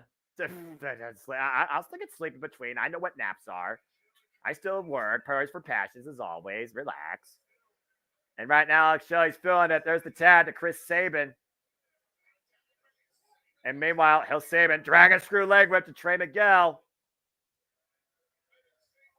Again, Trey Miguel, I believe, was one of the first men to hand Steve Maclin one of his first losses here in Impact Wrestling. Again, multiple-time X Division champion. Oh, dragon screw leg whip to Zachary Lynch trying to get involved here. And meanwhile, the pass out Shea, dragon screw leg whip again with assist over the second rope. And now Sabin catching both Wentz and Trey. Double dragon screw leg whip, a 2-for-1 special. Ouch. How good is Chris Sabin at 41 years of age, 23 years in the game? You tell me, folks. And now, picking up speed, Chris Sabin from the other side of the ring. The top right wipes out the Rascals on the floor. There you are, Attila. Welcome back. Again, take a look at this offense here. Picture perfect by Chris Sabin and sticks the landing. That's just how quick the Guns can turn a match in their favor.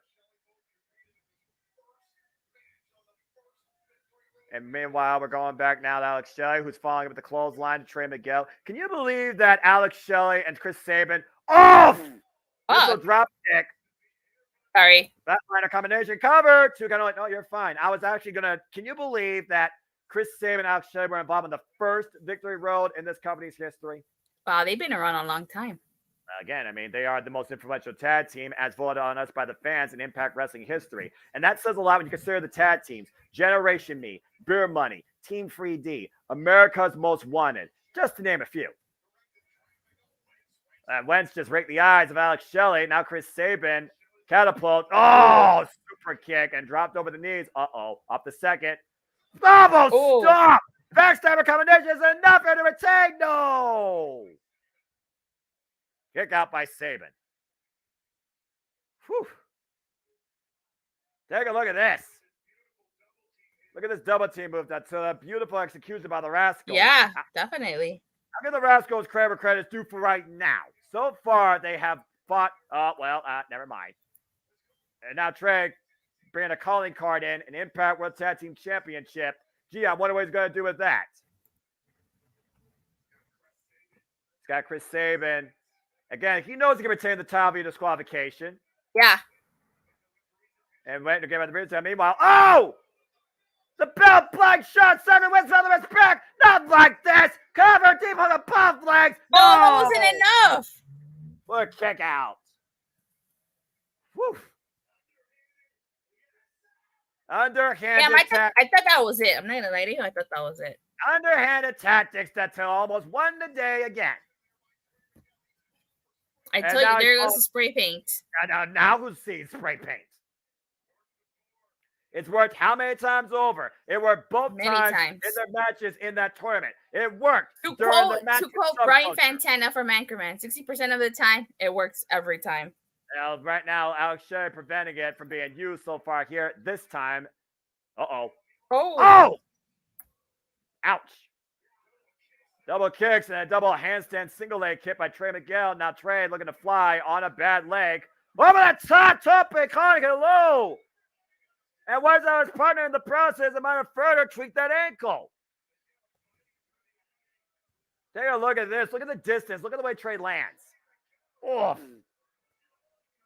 And might have tweaked his ankle there, though. And again, you don't want to risk an injury ahead of an Impact World Championship match.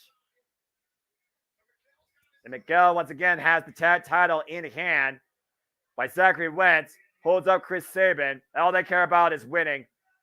And meanwhile, whoa. Oh, spinning Soba. Whoop. Now Shelley, there's a kick to Zachary Wentz. And Chris Sabin using it. Oh, DDT on the title. The cover. Turn out champions. Oh, Didn't I tell you? What the hell? I told you. John Skyler, the good hands. Insurance policy. This is not Allstate, all right? They do not belong out here. Again, do we need more proof that the Rascals paid off the good hands to make sure they hold the tag team championships? What more proof do you need? That's your proof right there. Exactly. The standing switch, the O'Connor roll, Chris Sabin. Oh, no! The spray paint in the eyes of the Rascals, too! God damn it! I told you. And once again, the Rascals outsmart the Guns. And outsmart their way to hold on by hook and by crook the Impact World Tag Team Championships. I told you. A highway robbery at Victory Road. Dadgummit. Again, this is a disgrace. Teams like freaking Triple X, LAX, teams like freaking what I said earlier. Yes, the Naturals, JJ. You want to name up the entire tag team history? Be my freaking guest. The bottom line, the Rascals, freaking insults to those titles, once again escapes with them. I told you there was going to be shenanigans. I know. It doesn't mean I have to like it. You're the one that I told you about that. I called that. You did. You did. I gave you that. You did. Well, I'm assuming we're gonna get Trinity versus Alicia next because they're advertising the match. Yeah, we're considering Alicia Edwards talking about stealing things by hook and by crook. This Naga that's been part of this company since 2017, straight up long haul, gets her first ever Nagas World Championship opportunity. You know, I watched because I watched yesterday's Go Home show and stuff. And Trinity said that Eddie Edwards turned on Impact, but if I remember correctly, Eddie Edwards never turned on Impact. Impact turned on Eddie Edwards. It's one of those things where you could make that argument, but did they really turn on Eddie Edwards, or was Eddie Edwards just tired of being, in his own mind, ignored? Remember, he's the one that ushered in Honor No More. And this is the guy that's had multiple times chance at prizes, chances at the Impact World Champion. Hell, he's a former Impact World Champion. But you know something? Like, Eddie Edwards, that segment that he did when he explaining his actions as to why he turned on Team Impact actually made a lot of sense. Like, his heel turn made a lot of sense when you think about it. Fair. But it didn't make sense for Eddie Edwards to Blue Thunder bomb Trinity through the table. That made no sense. That was wrong on all levels. I gotta go back and watch 3 matches from the beginning so in order for me to do my review. All right. Well, in very short order, get ready to add another one to that. Let's just stick around here because it's time to fill the glow, or is Alicia going to put the glow out and claim her first ever championship? It's Trinity defending the richest prize, the Knockouts World Championship, for the first time. You see the tail of the tape here. Trinity has the height advantage, and of course her signature finishers, the rear view and the Starstruck submission, while Alicia Edwards has the delish. Of course, Trinity is multiple-time, 3-time champion in WWE, and it's the reigning Knockouts World Champion. And this is Alicia's first ever chance in her pro wrestling career tonight. Wait. Back up a sec. Alicia Edwards' finisher is called the Delish? That is correct. Yeah. What?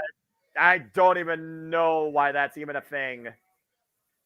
This girl's ego is up there right now.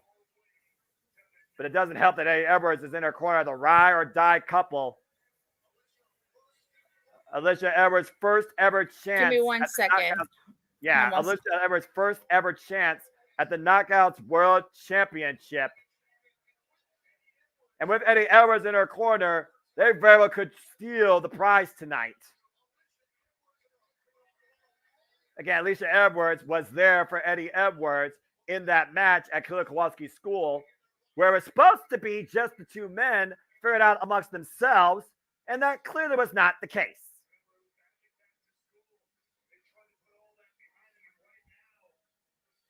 Damn. That's an insult to Chelsea Green. And I love me a hot mess. I saw her debut at Summerversary 2021 when she returned to Impact Wrestling. Made me so happy. Anyway. And meanwhile, speaking of making things happy, the TRINITY Knockouts World Champion is certainly looking to do that tonight and snatch a bitch. Here comes Trinity.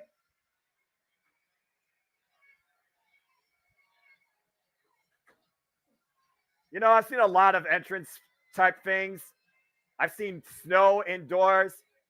I can't remember the last time I saw bubbles part of an entrance, and I actually approve of it. Everyone feeling the glow of the night as the Winston County Center in New York has turned into a rave as Trinity has made her way into the impact zone. And again, the accolade that Trinity has already done in her short run here, she has tapped out the Virtuosa twice. And no one else has even done that once in Impact Wrestling history.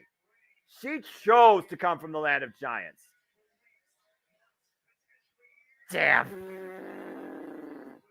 Yeah, it might be. It absolutely might be. Oh, look at that shot. Look at that beautiful shot. Capacity crowd on hand. Oh, boy. Again, Trinity, she's got to be furious after what happened to her last night in Impact Wrestling. And again, Eddie Edwards will be at ringside, but she has to focus on the challenger that stands in front of her. Can't overlook Alicia tonight. Going down to the introductions. Here we go, folks. One fall. Allison Lee, our official for this contest. Where's Jay Chung? She's supposed to be doing the introductions, I feel like, for this. It would make more sense. And speaking of which, Dan Spencer's not even going to let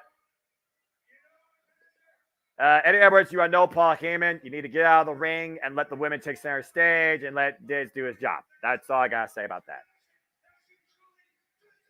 Good Lord Almighty. This guy's more obnoxious than freaking. What was Eddie Edwards talking about? Basically giving her the introduction she deserves.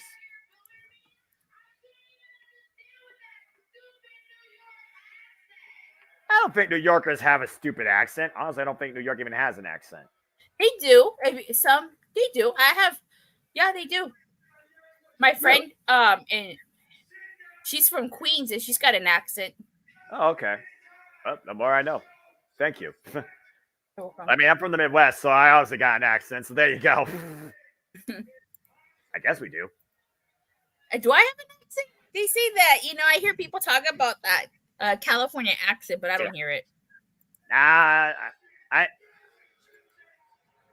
And Massachusetts getting booed out of the building in New York. Jeez, that's not nothing new, I'm sure.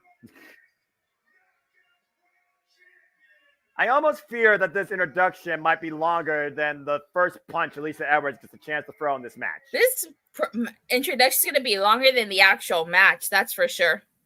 You really saw Alicia short there. No, Meanwhile, let's go to Dave Spencer to give us a proper introduction for the champion. Yeah. And wow, this crowd letting everyone know how they feel.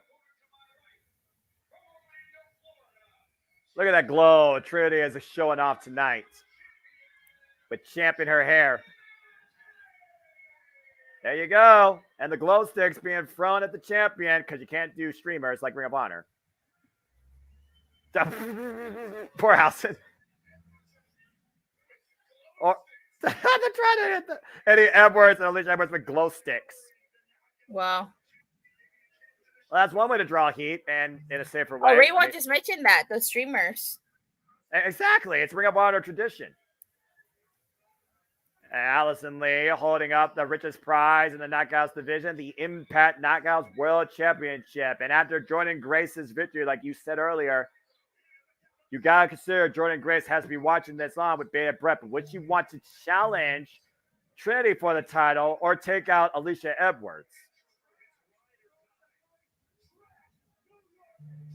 Trash New York trash. Okay, courtesy of freaking Eddie Edwards. I don't think John Cena even called New York trash. No, I don't think he did. Just saying. Well, he might have rapped about when he was the Dr. Fuckonomics, but even then, still probably didn't show as much hatred as Eddie Edwards is showing. And yeah, I agree, Marshall. Beer Money is definitely one of the best takes of all time. And Trinity right now looking to try and prove that she could be one of the best Knockouts World Champions of all time. Starting off hot, quite literally. The shoulder blocks in the corner. This has gotten absolutely personal. Oof. Oh my God. Give me 1 second. I'm sorry. No, you're fine, pal. Don't worry. Oh! And that was definitely one of the most sensitive parts. Making her feel that. Oh, just driving her boot underneath her throat, in her jaw. Exercising her will on the challenger within the rest 5 count in the corner. There's some malice behind that one. I don't care what you tell me. Oh! Kick to the spine, kick to the front. And oh, nice split leg drop cover. That's one way to take a seat. And Alicia scurries her way to the outside of the ring. I mean, to be fair, Jordan Grace has previously beaten Alicia Edwards in 43 seconds. This match has gone longer than that. Just to put that in perspective, folks. And right now, Eddie Edwards trying to give his wife some pet talk. And Trinity, oh! And Trinity with the drop kick to Alicia, catching at a little bit of Eddie Edwards there as well. And right now, Eddie Edwards trying to get involved here. And, oh, catches her with a high kick. The flexibility of the former cheerleader. And again, Trinity looking to follow in. Oh, but sent face first top turnbuckle. And a rake to the back. And now Alicia, neck breaker, assists off the ropes in the corner. Uh-oh. Technical difficulties. As long as everything's okay. Cover 2, no.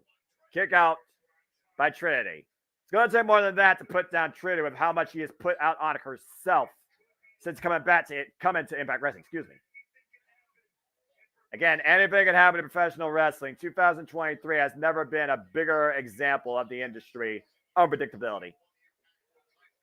And right now, Alicia Edwards looking to capitalize on her first ever Knockouts World Championship opportunity since being a part of Impact Wrestling. And right now, Alicia Edwards looking to be more than just Eddie Edwards' wife. Looking for the tornado DDT out of the corner. Oh, drop toe hold though, sends Trinity face first in the bottom turnbuckle. And looking to fall in, running with the hard cross body. Shades of the former Tennille Dashwood, aka Emma. And Trinity now. Here's a cover, hug of the leg, and Alicia gets a 2 count. Oof. And right now, the audience taken out of the equation, it seems. And Alicia is in control of the champion. Now the body scissors, trapping her between her legs. Trying to slow down her breathing, trying to compromise her core. You can't breathe, you can't wrestle as well. And right now, Alicia is wearing down the champion, trapping her in the middle of the ring. Slow down the pace, slow down the momentum. Alicia right now even throwing some shots while maintaining her hold on the champion, just wailing away at the back. Releases the body scissors after a whiplash effect on the back of the neck of Trinity here.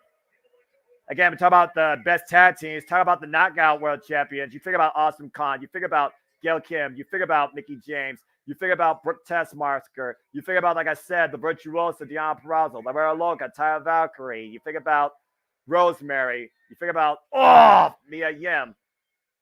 You think about Taylor Wilde, and meanwhile, Drama and Alicia face first in the second turnbuckle. Up and around, and Trinity catches some of the clothesline and maintains wrist control. Brings her again with the short range clothesline. Exactly. Oof. And now, looking to hook her up. Backstabber of sorts. The way that Trinity crossed Alicia's feet. Exactly. The hook and a kick out. Either trying to adjust her position or her own position to make the hold more comfortable for her and maybe find a way to escape. And that was a messy backbreaker, by the way. That was not even on the knees. That was not all the knees. That's why she only got 2 counts there. And now Alicia right now trying to get a hold of the official. Trying to vent the full Nelson bomb. Back elbow strike. Oh, no! And Trinity just high kicked Alicia Lee. The ref is down. I repeat, the ref is down. That was nasty. Trying to set up for the delish. That face buster. Meanwhile, Sunset Flip the rope through the cover. 1, 2, and Starstruck. Starstruck is in, but there is no referee. There's no official.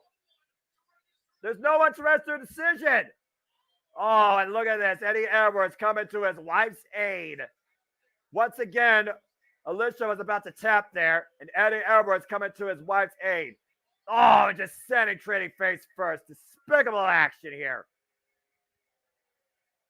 I have former heart and soul of Impact Wrestling, my left foot.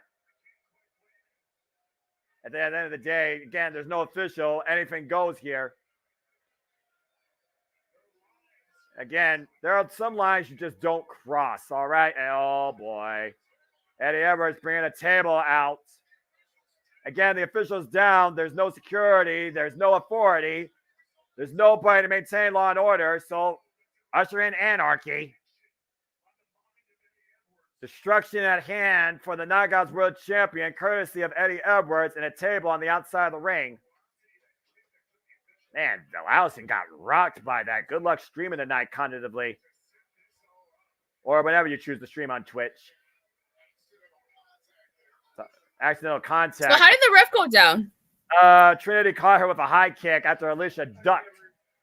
And Eddie Edwards might be looking to once again. Blue Thunder. Where's Frankie Kazarian?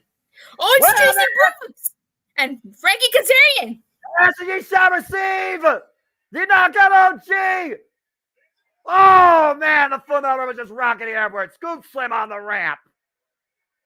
I knew it. I called it.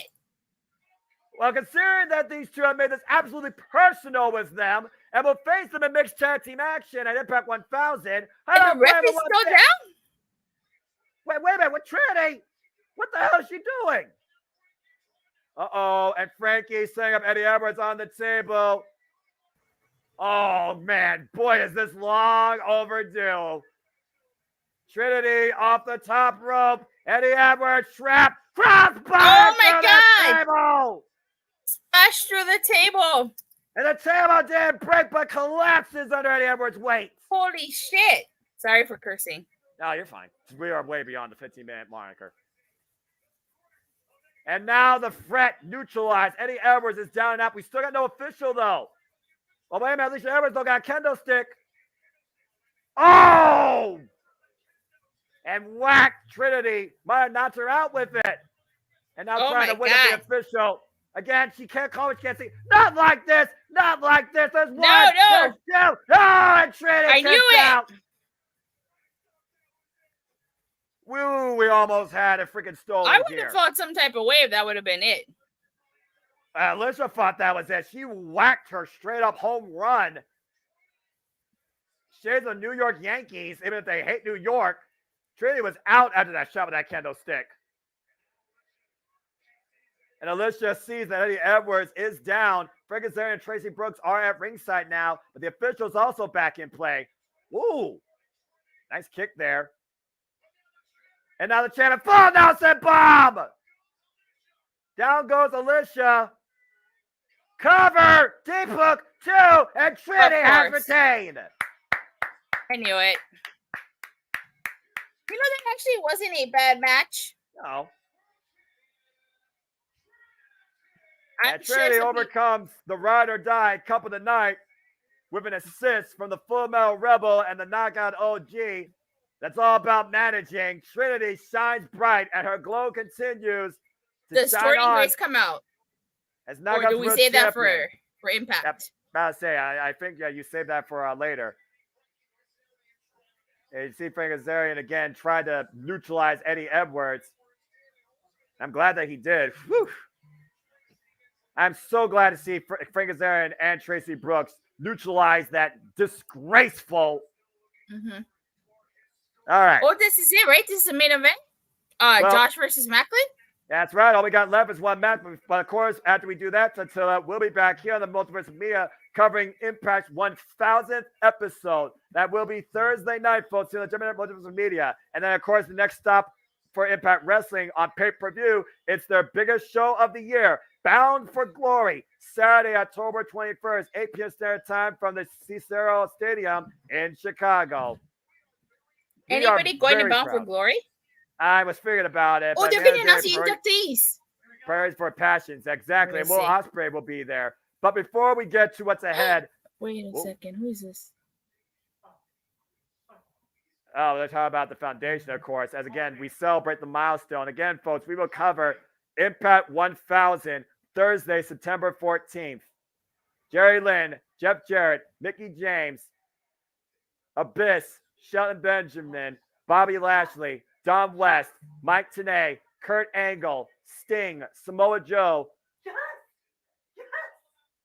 Oh, man. I love the fact they're talking about the TNA Hall of Famers here. And Don West, God rest his soul.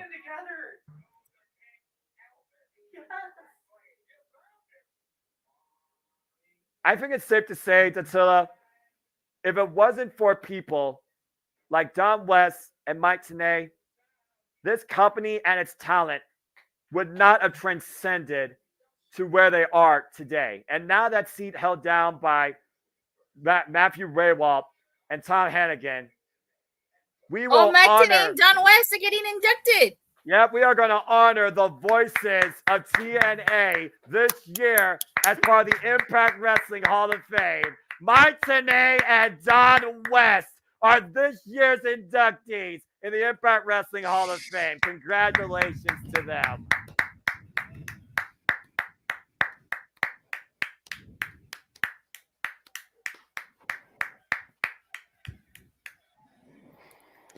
Mike Tenay, of course, the reason why this man popping in up here is the West Coast professor and not just the professor. Work. Oh! Oh, when is next time? Sorry. Little bit sad that it had to happen after Don passed away and he couldn't be there for it, but that's awesome. TNA chance. Damn, sorry about that, y'all. My bad. Ooh. Again, I talked about it. Storytelling is the lifeblood of wrestling. And the communication of that is through the great voices of the generations. The original duo, Mike Tenay and Don West. Without them, TNA doesn't thrive, doesn't exist. No, you did. No. They were just as integral of a part of it as Jeff Jarrett, AJ Styles, Samoa Joe, etc., AMW. Oh man, that just took me back. I'm so happy to see voices of wrestling honored because that is my biggest inspiration in this industry. And the fact that I do this stuff just for fun today, covering all this incredible stuff. I don't look at what I've done. I look at what's ahead. The fact that I choose to do this and have this opportunity and can present this just for fun, but still to the way I do. Again, thank you, Don Westmike, today. Congratulations. I am so happy. I agree. Yeah. JJ mentioned it when I came on screen. I'm Professor Junior was the original nickname because, of course, everybody called Mike Tonight the Professor. But as he moved into a role that primarily put him on the East Coast, even though he is a Vegas boy, Right. it became West Coast Professor by proxy. And the funny thing about Mike is, I didn't know this when we met or when we interviewed him, when we even, met up in person after Turning Point. He also was an NHL fan. He grew up a Kings fan. So, it is a small world after all. I sure as hell would want to paint it. I don't want to hear the music anymore. Anyway. And yes, I did mention him because he's part of Global Force Wrestling. But what we're talking about now, the two mainstays of Impact Wrestling. We talk about two of the voices, the original voices of Impact Wrestling. Now let's look at two of the standard bearers today in Impact Wrestling, colliding for the first time ever. It has been a phenomenal night of action and moments, but it's time for our main event. It is finally time to see who wins between Josh Alexander and Steve Macklin. This was supposed to be the Rebellion main event for the Impact World title, but as we know, Josh Alexander got injured shortly before that and had to relinquish the title. Oh, man. Again, the big what if is finally going to be answered to a degree tonight. And to your point, Steve Macklin also returned from recent injury. The former Impact World Champion who lost the title to Alex Shelley and had a chance in the Down Under Tour got injured during that bout and was out on the show too on recovery. And why Steve Macklin came back in record time from not nearly as extreme as an injury, he already might have exaggerated a premature return for Josh Alexander and his surgically repaired torn tricep. As he looks to tag and bag a target he has been obsessed and scouted for the last year. Here we go. Well, let me just take this opportunity to say as we get ready to start the main event here, I know Jeff hasn't been on screen as much as he'd like for technical issues and whatnot. So I'll go ahead and speak for him, even though he's here now. Y'all have done an amazing job tonight for this being your first time actually doing a watch along and calling matches together. I look forward to hearing y'all call your first main event together. Oh, thanks. Thank you, JJ. Again, that's been an absolute pleasure of a first and not a last. Are you ready to call your first ever Impact Wrestling main event? Yeah, it should be fine. This is the match I was looking forward to the most. Well, again, the backstory goes literally, like you said, over a year in the making. Honestly, you look at this card, this match has more of a story to it than any other match on this card. And it is a first time ever one-on-one encounter. And to think, the only time these two collided bell to bell in the ring prior to this was just last night in a tag team match. Never beforehand. Yeah. Are they going to shake hands? Let's see. We'll see. Big match feel, big fight feel as the rules are being played out. Oh, Daniel Spencer telling him to shake hands. Yeah, I don't think there's going to be no shaking hands here. You're going to earn the other's respect by what you do in that ring, not what you've done beforehand. Like we talked about last night, this has been an obsession for Steve Macklin. He has studied Josh Alexander, just watching him, trying to find that spot. And he knows that left bicep is is a spot. We also know Josh Alexander can go up to 63 minutes in a match. Let's not forget him defending the Impact World Championship in a 59-minute, 40-second clash against Speedball Mike Bailey. And, of course, winning the X Division title in an Ironman match that went into overtime against TJP. Yeah. And we're starting off hot here with a mat exchange, the front headlock of Steve Macklin, the roll through, the float over. And right now, both of these men are jogging for position in the early going as Macklin finds his way to the ropes. Ooh.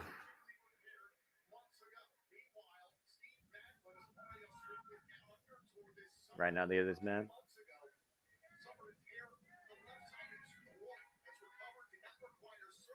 Again, Steve Macklin, he had an injury that didn't require surgery, but it doesn't mean that's that a difference. Alexander can't exploit it. And right now, wearing down the Iron Man. I mean, I'm not sure what's more sensitive, an injury to your arm or an injury to your groin. I'm just saying. Oof! I would say, well, I mean, I'm not a guy, so I don't think I could answer that, but I would think that the injury that requires surgery would be much more sensitive.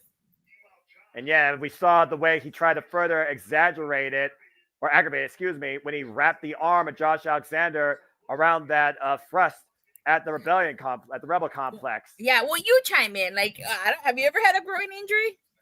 I've had a hernia surgery near that area, but not a groin injury, if that tells you anything. Okay. I'll leave it at that. Okay. I will speak for myself, and I will speak for female friends. Both genders can have pain there. It ain't happy. Okay. Words of wisdom from good old JM. That's why he's a West Coast professor. Damn right. That's why Josh Alexander right now is the Iron Man of Impact Wrestling, with the fact that he came back after a short period of time when we thought he wouldn't be back before the end of the year, as he wears Steve Macklin down, working the left arm. Is like annoying me. And I am not happy that I have that knowledge, for the record. There's some knowledge you're better off not having. And they say knowledge is power. It doesn't mean knowledge is everything. Oh, yeah. Knowledge was power. It was a powerful pain playing dodgeball. Oh, Lord. Didn't dodge fast enough. Fair enough. Can you dodge a wrench? If you can dodge wrench, you can dodge a ball. Well, let's not give them ideas here in this match. Oh, didn't dodge that clothesline, though. Both men over the top to the floor. For the record, I was quoting dodgeball. Or 200 dodge, sorry. I know you were. Good. I'm surprised we didn't get a wrench in anything goes match. And right now, oh, big chop as Steve Macklin is hung across the barricade. Ooh. Oh, wearing down. Man, open palm, just welcoming in that pain. Alexander ran spine first in the ring apron, and Macklin looking to follow up on the offense. Referee's count to 6. Uh-oh. Oh! God!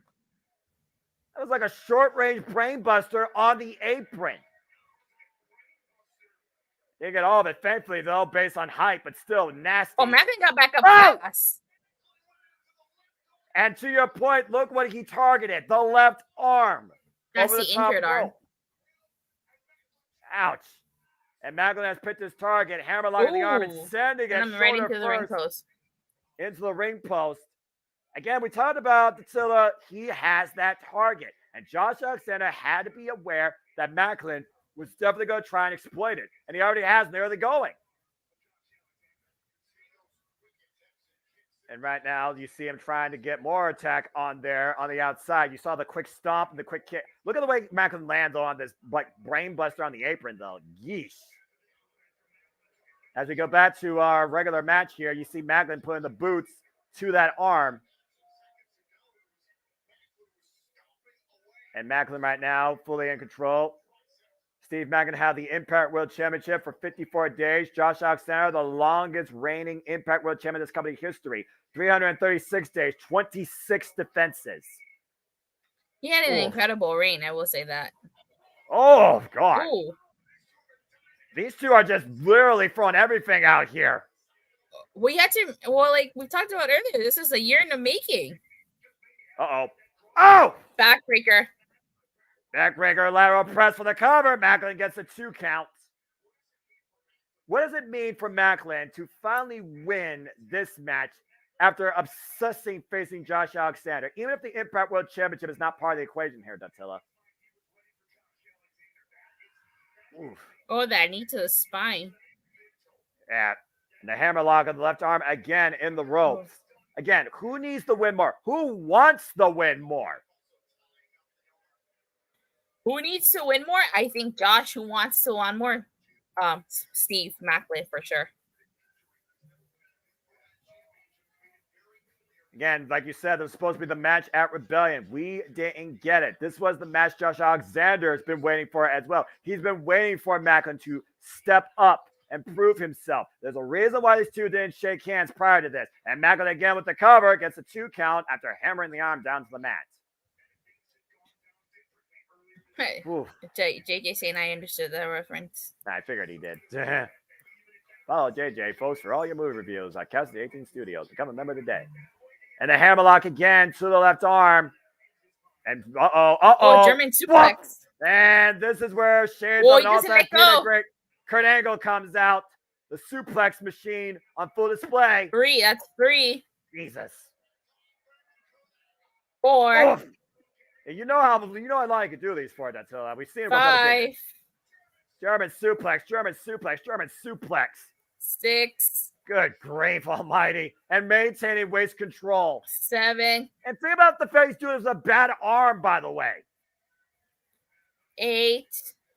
Gum. How much is this taking out of Josh Alexander? 9. Is he going to give us a perfect 10? Somebody say perfect 10? Hey! It was perfect 10! Bridge 2, no! Oh, and Macklin, look at that Fujiwara armbar. She's the Perazzo. You know he definitely learned that from his wife. Yeah, no kidding. And Josh also learned that he needs to grab the ropes to save himself from that. If he locks in the Venus de Milo, I'm gonna pop. I wouldn't blame you. Of course, we know that Josh Alexander loves to use the ankle lock for a submission. Man, you know, that takes me back to that spot in the Ultimate X match when they did that ankle lock hanging from the rope. I was there live. I saw it. Oh! Oh, you were? That was at Slammiversary 2021 live. Yep, I saw the chain effect of the freaking submission holds when Josh Alexander defended successfully as Vision Championship. That was actually the last time I was involved in the Impact Zone. July 17th, 2021. Definitely need to get back. I was at Bound for Glory 2021, and I got to see Moose rob Josh Alexander of the title. Damn. And I got to see the Inspiration debut. I'm a little bit jealous of that because I've always been a huge fan of Cassie Lee, a.k.a. Peyton Royce. Should have thought she'd been a singles champion. But at least Impact Wrestling respects them both as a friggin' tag team. WWE. I'm sorry, not going to go. I actually have their whole entrance on video. Cover 2. Nice. And, of course, for those that don't know, the singer was the current AEW star, Harley Cameron. She's actually a really good singer. I don't care what people say. She's a pretty good singer. Oh, completely agree. She may not be the best wrestler, but she's a good singer. Well, you know, you got to trade your talents where you have your weaknesses. And right now, submission prevented in the chops exchange again. Steve Macklin, Irish whip, Josh Alexander up and the arm. The arm gave out of that attempted hyperextension leap out of the corner. You notice how Macklin didn't even run in. He knew Josh Alexander couldn't do that. Oh! Olympic slam! The cover! 1, 2, no! Alexander's still in it. Uh-oh. Now sitting down on it. That's what this is called, the London Denton? Yep, London Denton. Also, those that don't know, double wrist lock. You call it a key lock if you want of sorts. Or an S-grip. And you see Josh Alexander find back, though, trying to alleviate the pressure. Again, how bad has that left arm been worked over this match? Whoop. Went for the knee strike. Josh Alexander. Josh is in Kefir. He's going to need surgery again. I'm almost wondering, again, did he come back prematurely? And again, the damage he extends here in loss or defeat, or victory, is he going to need further surgery? It's one of those things where, again, you love this so much, you can't stand to be away from it for too long. And right now, both men are down after the backdrop suplex, as Macklin is up to his knees first. And again, Josh is trying to find feeling back in that left arm. Again, Steve Macklin, though, he is ruthless in his ring. Ooh, what an elbow.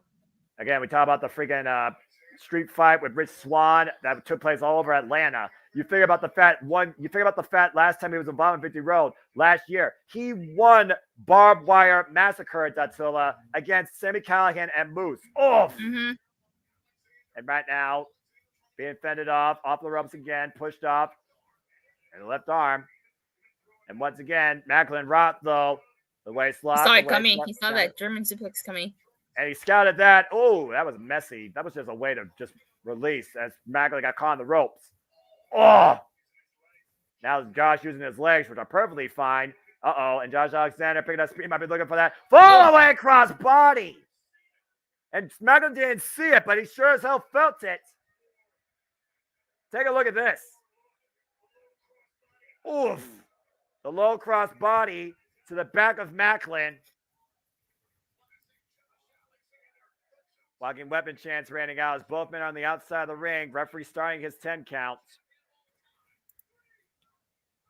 Oof. Again, how much more can Josh Alexander bring out to Macklin with a bad arm? You saw him going for the double underhook, the J Driller. Or C for Spike, excuse me. Uh-oh. Meanwhile, Steve Macklin. Oh! Dropped Alexander hard! And Alexander finds a way to kick out. Well, shades of a running power slam. Oh, and again, going for that arm, looking for the arm bar. Cross arm breaker. I will say this. I think that even if Macklin does win this, I don't think it would be by submission. But then again, we thought that about Deanna, and she tapped out. Exactly. And also, ref discretion. The ref might stop it if Josh Alexander might be chancing further injury. Let's not forget about that. So you think this match ends referee stoppage? If Macklin goes for the submission game, I think that's the way it ends. But only if he goes for that game. And all it could take, though, is a KOA, kill on arrival, DDT. And what was Macklin doing here? A trap in the left arm. Looking for maybe a arm bar. Oh, just ate it right. I think he was looking for an arm bar over the ropes. And meanwhile, backbreaker over the knee, cover 2, powerbomb as 2 count only.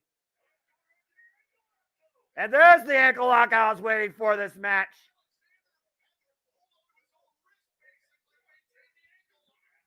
Oh, that's not wise. You notice that in that hold, you know the ankle lock requires both your hands. He was grasping that left wrist with his right hand to try and maintain hold of the ankle lock. Yeah. Oh!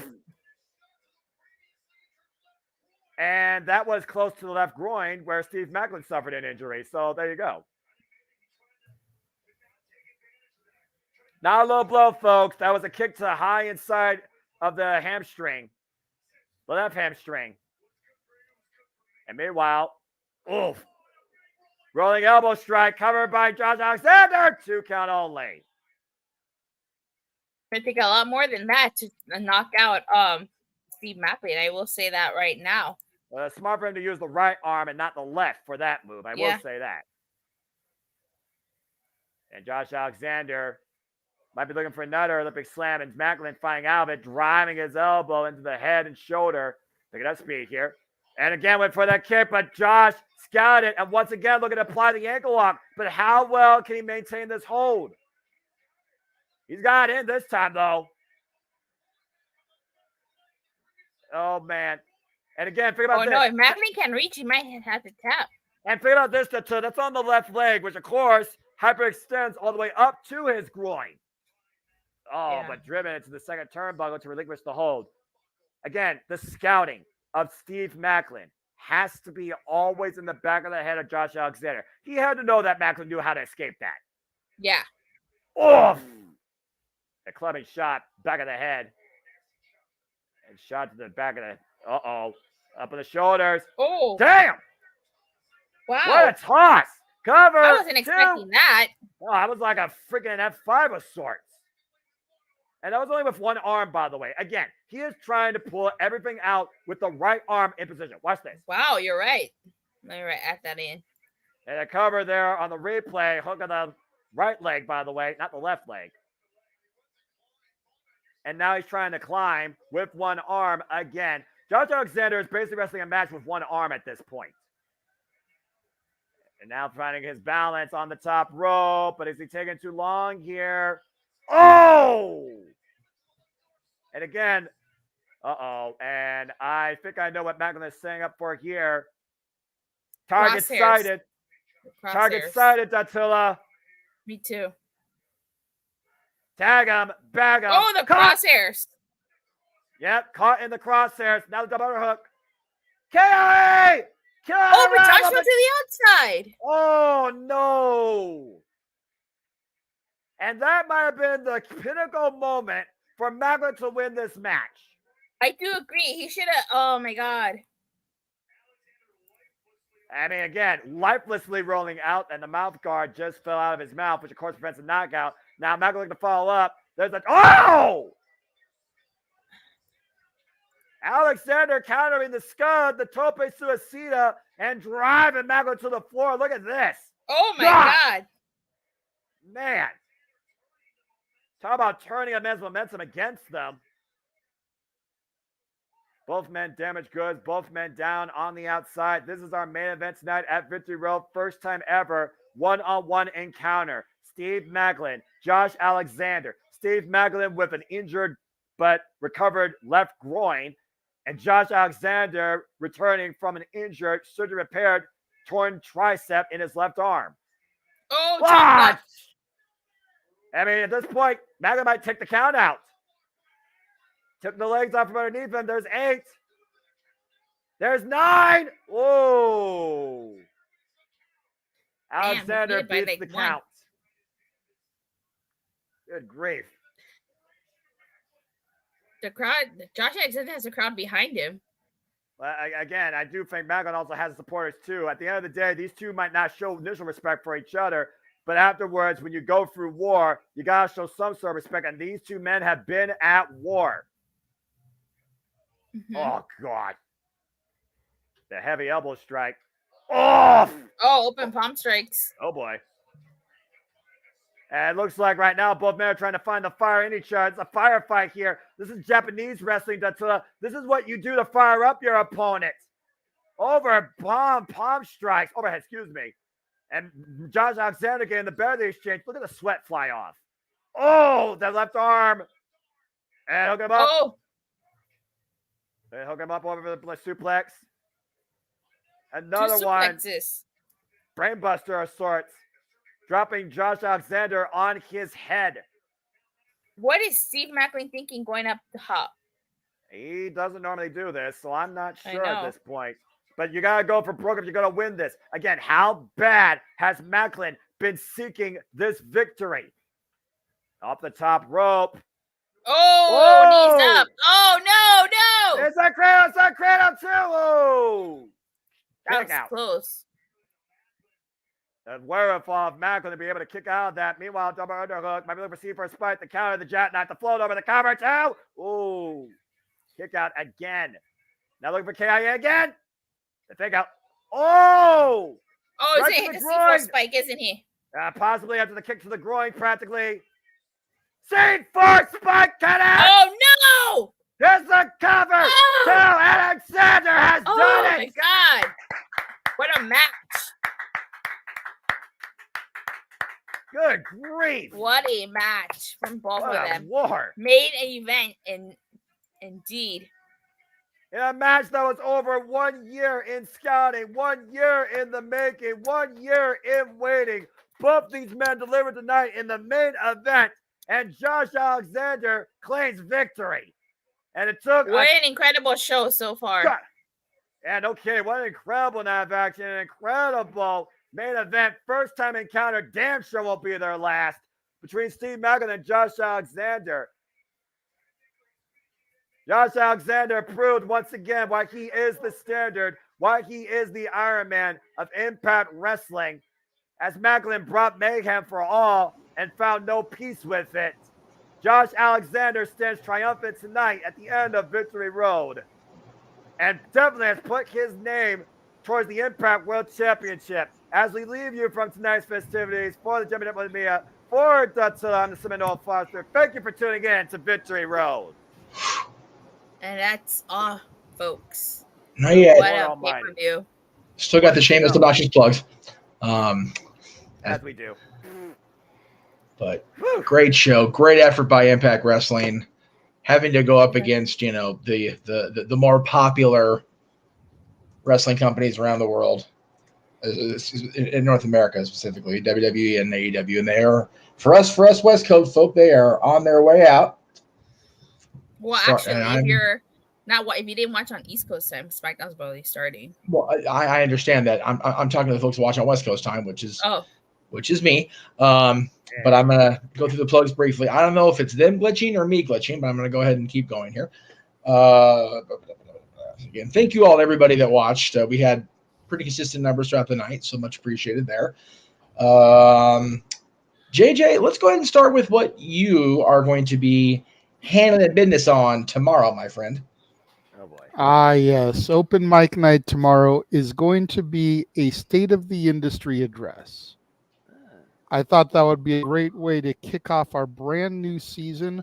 1 year since I took over the reins and kind of molded open mic night into what it's become, the Saturday night shenanigans, if you will. We closed the book on the AE drama last week. So I figured what better way to kick off a new year, a new season, than to take a look at Impact, take a look at AEW, take a look at WWE, discuss what they're doing right, where the companies can improve, and what our overall thoughts are of the companies at this point in time. There you go. And that, go ahead. I'm sorry. No, I said that's cool. That will be our last non-theme open mic night, at least for 1 week's time anyway, because then we get back into the shenanigans of the karaoke's and the game shows. Oh, Woohoo! Yeah, baby. Oh, cool. So Lingo will be next Saturday night, the 16th. Unfortunately, I will not be on hand for at least the start of it. I am trying to book a hotel in Anaheim so I can get off the clock at the mouse and head straight for the room and get on board with this because I do want to be part of this. What's Lingo? If not, yes. What's Lingo? Working on it. I'll get there. And then, of course, Haunted Hangman will be the winner of Lingo. As of right now, it'll be the winner of Lingo versus our top super chat person. We're still trying to figure all that out because the logistics have been crazy of trying to get people actually to stay committed to the appearing. But then November, December, of course, our karaoke nights, much to Noah's chagrin, Disney and Christmas. But without shows like that, Noah, we wouldn't have No, That's What I Call Music. No, That's What I Call Slow Jams. Noah. And now That's What I Call Open Mic Night, coming soon to every online store across Multiverse of Media. So don't be too chagrined, my friend. I love how he pops his head around right? so that you can still see his face. Y'all just freaking. And let me just say, over the last couple of days, I've been going through the WrestleMania karaoke that we did, and I've been snipping the performances for both the commercial for Noah, That's What I Call Music, and the actual CD that'll be made, because we've got a couple people that are legitimately willing to pay money for a CD of those. He's getting the thumbs down. So I've been working on that. I've got, I think, 11 clips. Oh, wow. There you go. What the hell? Not all of them are him actually singing. Some of the clips are clips of him fighting and like jaw dropped when he saw the first super chat come in, because you got to have those type of things for the commercial. Absolutely. Yeah. Absolutely. You know, him ranting and raving, you know, what the fuck? I thought y'all were fucking broke type of things. Spend your money on Christmas presents. Because again, it's got to go in the commercial. It has to. So Jay, I think I determined this is going to be the Slow Jams cover for sure. Of course, right? It has to be, because you got the lowrider. You got the lowrider there, but I think for No, That's What I Call Music, if we don't use the now theming, we got to go with this, right? Oh wow. No. For the Noah, That's What I Call Music, it's the one of him with the sunglasses. Yeah, that's the one. Okay. God. Noah Gives, not a fuck, is the label of this picture in our window. That is Noah, That's What I Call Music. Him there you go. Sunglasses on, ready to just lay down the hot tracks. Yeah, that's right. We need to Photoshop a headset going, yeah.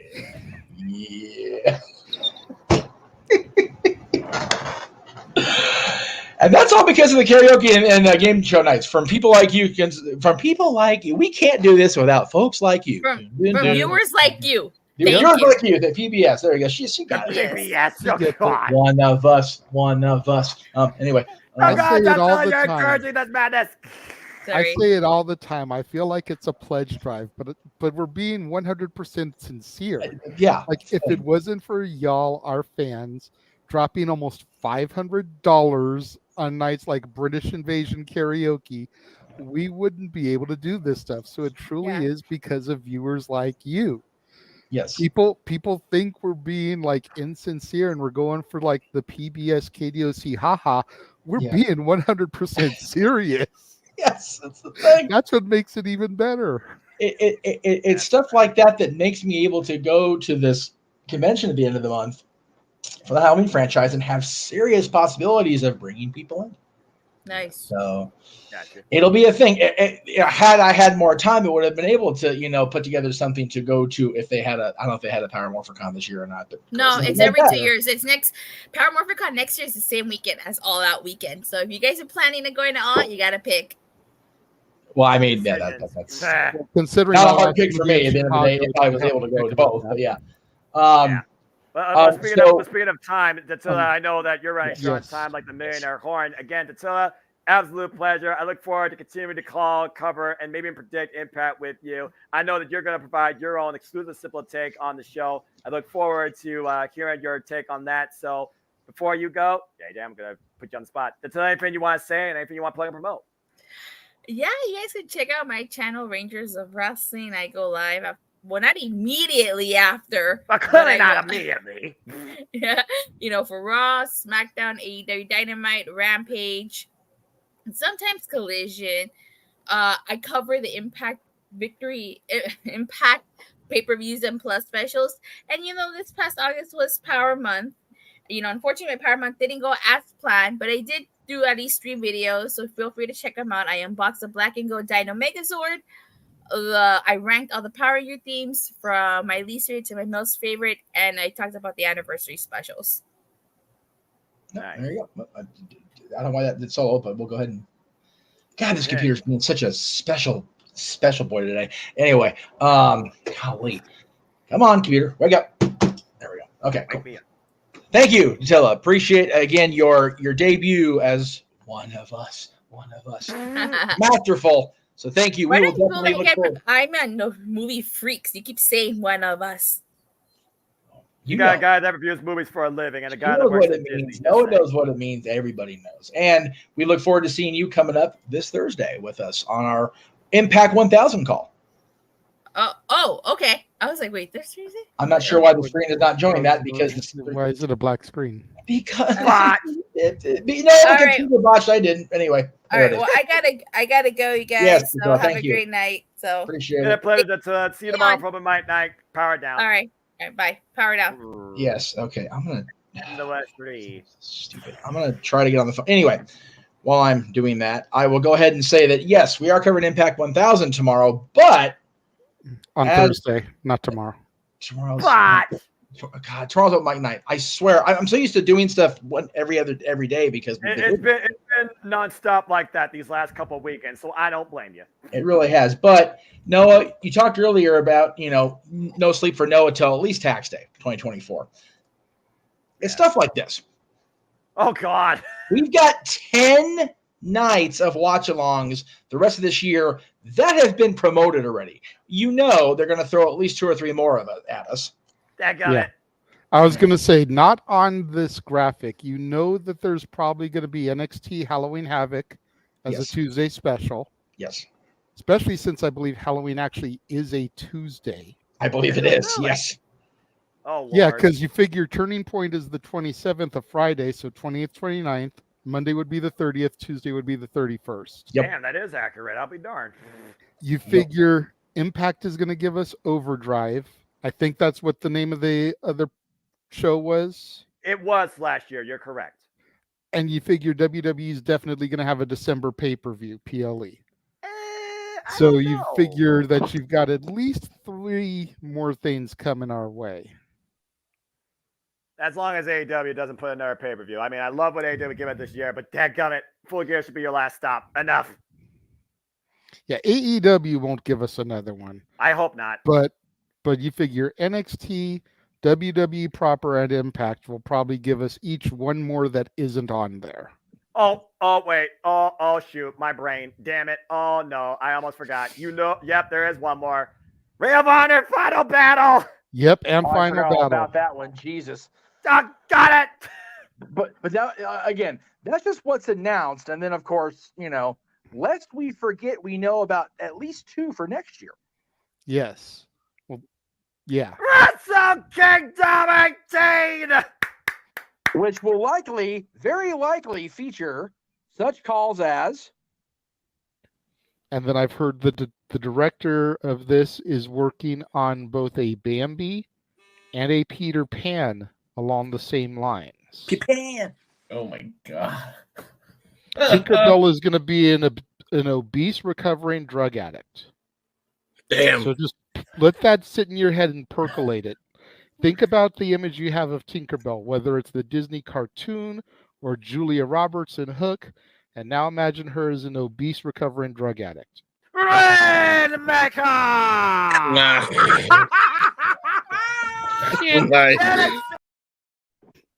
God damn it.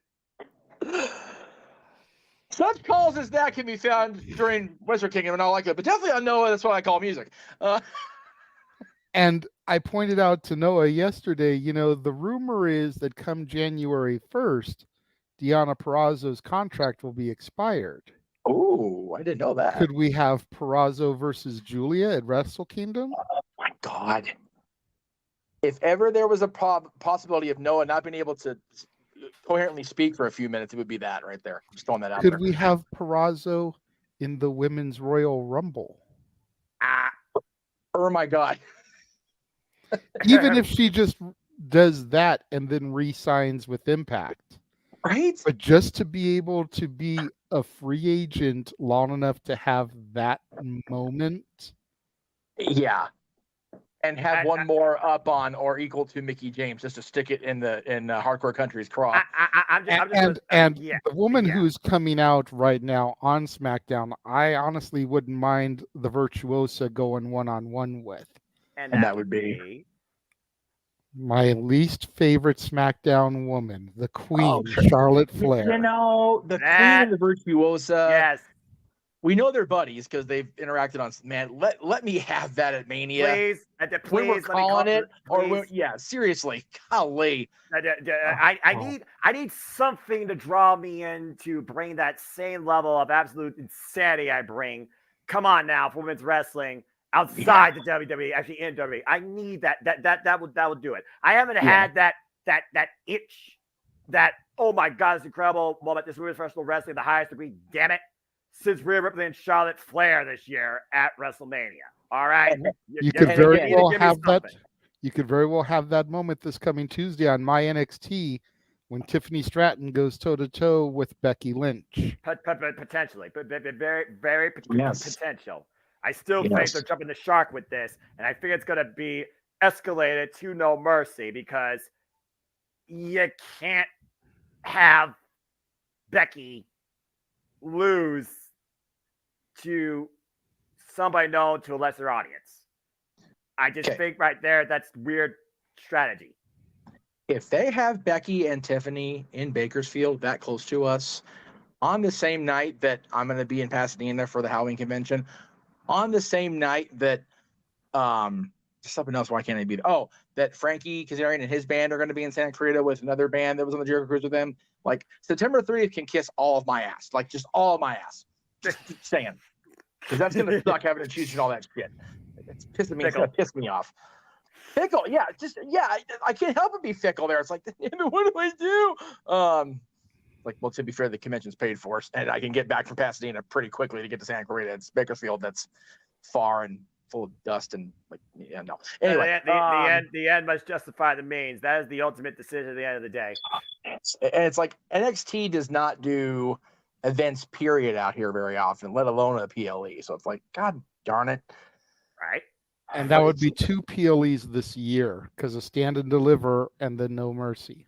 Exactly. Yeah, and again, I only wasn't part of Stand and Deliver because it was all early on a Saturday, and I was, busy meeting Undertaker. I'm surprised there was people there that early on a Saturday, to be fair. NXT, you know what? WWE wrestling, especially NXT, is not a unliked concept here in SoCal. You know, JJB, that's JJ's NXT, and he lives in SoCal. But man, they got quite the turnout there at Name of Arena, Redacted, here in downtown. So you know, it's SoCal. it was cool. SoCal is a indie wrestling hotbed. Yes. Accurate. And NXT is still in a lot of ways an indie promotion. Yes. Yeah, exactly. It may be an indie promotion bankrolled by the biggest wrestling company in fucking history. Yes. Right. But it's still very much still an indie promotion. So that's why it got that kind of response. It did, absolutely. And we will talk about NXT, I'm sure. We'll talk about all of it, but we'll definitely talk about Impact next week. We will be talking about the 5, I feel like, call them the 5 major companies. We'll be talking about NXT and WWE proper, ROH and AEW proper, and then Impact. Right. Yep. So there you go. Only not going to go deep into New Japan because I feel like you're the only person, Noah, on the dais that watches it. Yes, on the So regular, no anyway. one can really wax proxy on that. Ring of Honor is going to be a stretch, but I know enough of the champions because they're featured regularly on AEW television, and I do watch the pay-per-views, whether it's to listen to your caller for production purposes. So yes, there you go. So we'll be talking about all those companies on. Oh, I'm sorry, no, go ahead. No, I was also saying again, also JJ, you and I are going to do a simple take on the last 3 biggest shows we just watched in wrestling. Remember that? Simple. All in, all out, and payback. Yeah, it's 5 going hours to be. later, Simple's like, we're going to start that at noon my time, and we'll be finishing it in time for open mic night. No, we're gonna keep it simple. We're gonna keep it streamlined, unless you get super chat into oblivion. That will be the goal. But if somebody wants to listen to 2 men passionate about wrestling, talk to you more entertaining than a Monday Night Raw with far less advertising, tune in to a simple take super show tomorrow. Did you actually just put out in the ether that they could super chat into oblivion and keep delaying the damn stream and open mic night? God damn it, Noah. Nah. They ain't gonna listen to me. Are you kidding me? Come on now. They ain't gonna listen to me. You say that all the time. That is how the karaoke thing began to spiral. You put it out there. You know what? Fuck it. $100, stand back, music and dancing. Thinking nobody would do it. And what happened? Damn it. This shit right here. Yeah, exactly. This shit right here. And this shit right here. To be fair, that was tax season. I didn't consider that. This is back to school season. Everybody's broke as a joke. That's what you thought earlier in August. Everyone and was buying stuff. We had our biggest turnout, our biggest money-making show yet. So don't go out there. All I'm saying is don't go out there saying that nobody has money and that they're not going to super chat us into oblivion tomorrow, because they're going to do it. We're not seeing it. We're talking wrestling. I think that's also a difference. So we can do you that. You missed out, Marshall. We did British Invasion already. That would have been the opportunity. Stuff. So unless we do another British Invasion, or if we do a movie soundtracks karaoke, there you go. Then that'll be an opportunity for that. But here we go. 2025. It'll be Valentine's Day. It'll be classic rock, and then it'll be the 70s and 80s night. Oh no! Listen to him. He's already booking it for us. Right? Yeah, I know. It's like we've got Valentine's 2024 booked with the game show Clash of the Couples. 2025 can be love songs, baby.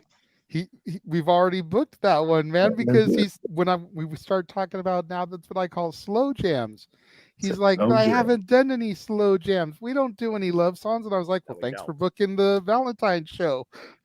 And someone talking about rock and Nickelback, and I'm like, I'll sing Creed at 3 Doors Down before I sing Nickelback. Come on now, Simple Man here, y'all. Yeah. But then now we've got the movie soundtracks one. Noah just keeps booking the shows. We're just gonna keep it going, man. I keep inadvertently causing content to be created. Damn it! You do, because deep down, Noah, deep down, you love it. Just like you love Jeff and Karen Jarrett. Nope.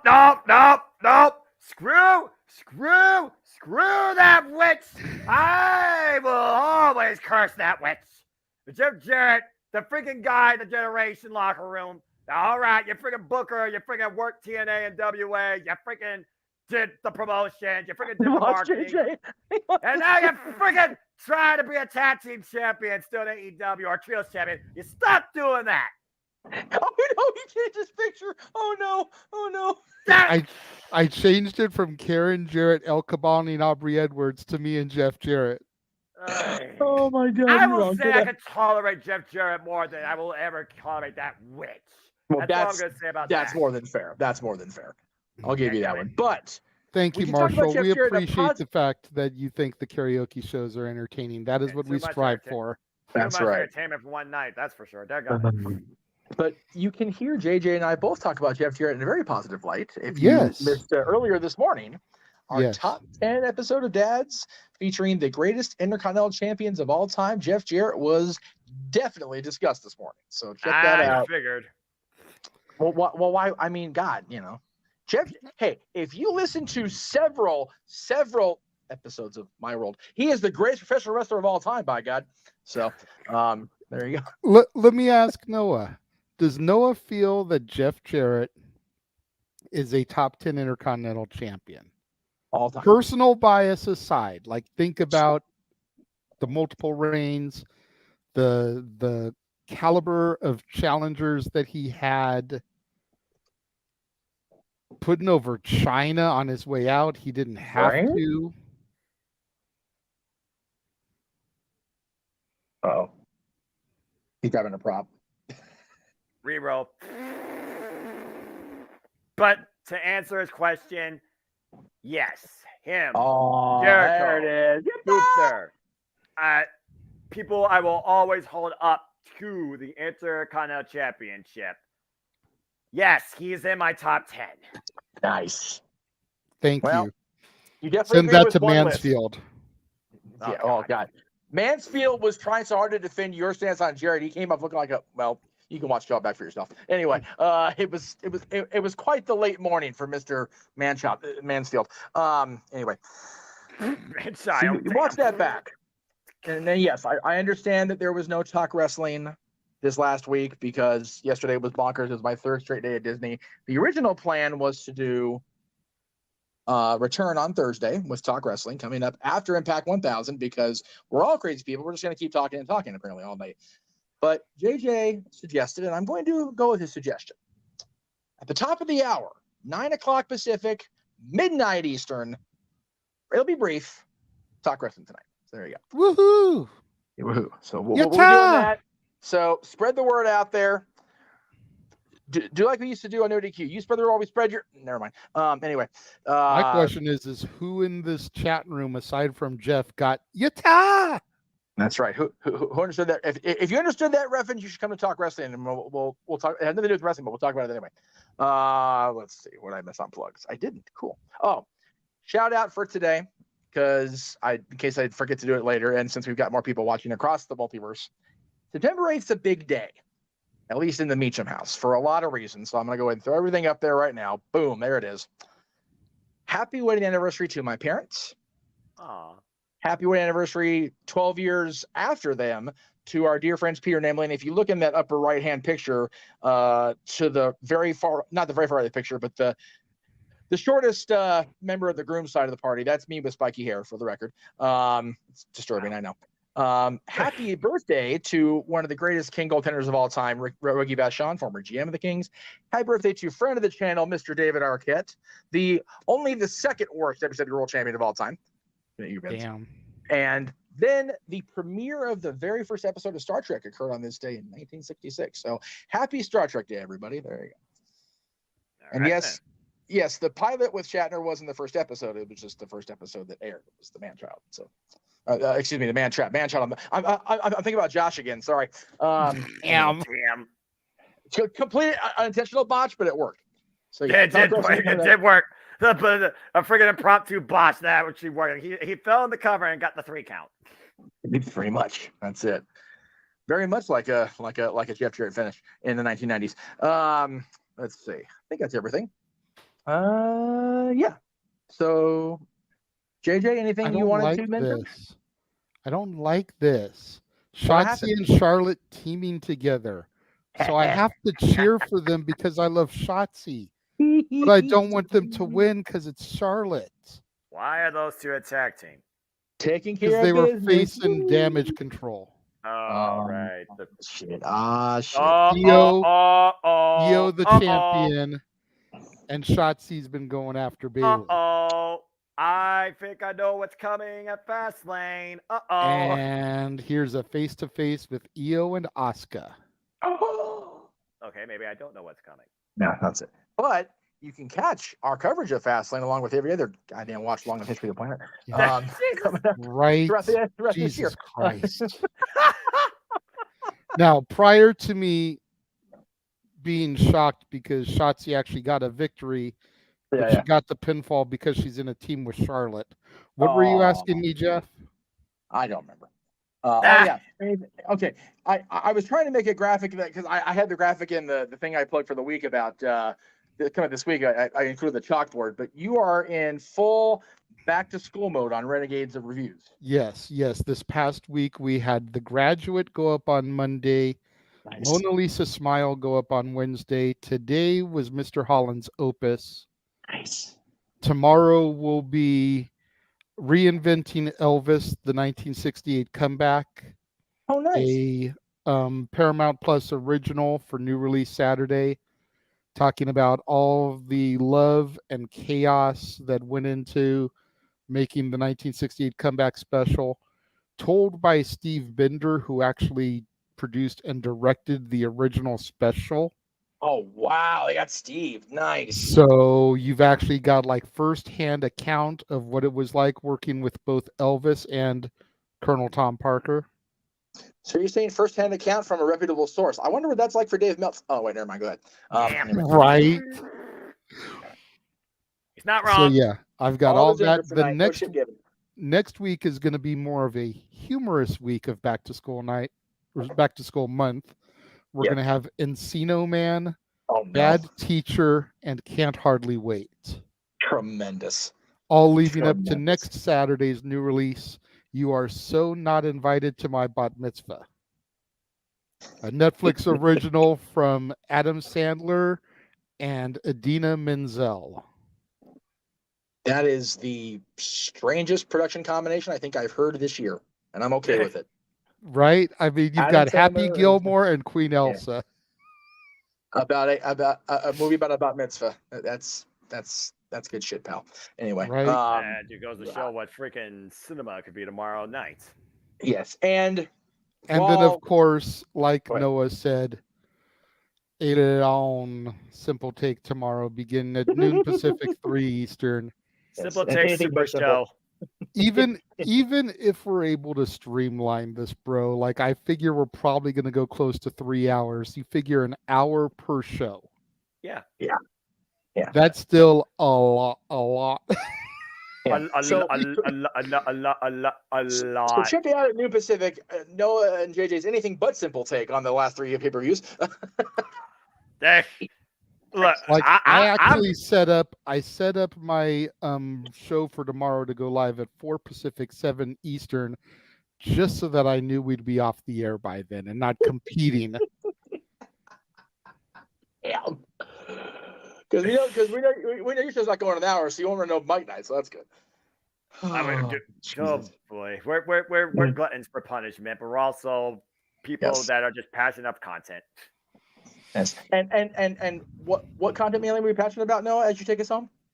Oh, that's a weird question. It's usually the same thing we always talk about, and that, of course, is professional wrestling. Damn it! But I digress. Buy the shirt. I don't trademark myself. Well, no, but JJ is the only one that. That's how he's able to make money off of you, is because you don't trademark your stuff. Yeah. I mean, if you want us to exploit your rotten, we will. We're working your goddamn voice to death, but you know. I'm fine. Even though I watched Rampage and I saw the friggin' bunny get locked up by Brick. Damn it. Yeah, Noah, you're fine now. Just saying. There's always tomorrow for Noah to lose his voice. Oh, dadgummit. And get embarrassed doing karaoke.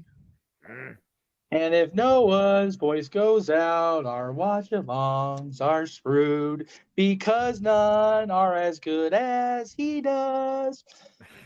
Yay! Anyway, if you know, you know. If you don't, you didn't watch last year's special. God damn it, watch our shit. Anyway, you know it. Right. Noah, I believe when he asked you to do your professional wrestling thing, he was trying to get you to take us out of here with your traditional spiel. Oh, I thought he just wanted to hear me do the Mr. Crocker thing with the professional wrestling. But yeah, I'll do that now because I'm ready to close the book on this saga's Victory Road comes to a close, and now we pave the way to Bound for Glory and so much more in between with Impact 1000 looming. That being said, tremendous show again. Once again, Figure Impact Wrestling, Figure JMN Multiverse of Media. JJ, see you tomorrow for our Simple Take Super Show. And people, if you don't know, then come and learn and know. And if you want to know more about me, know this. For I am but a simple man and a lifelong fan of professional wrestling. Damn it.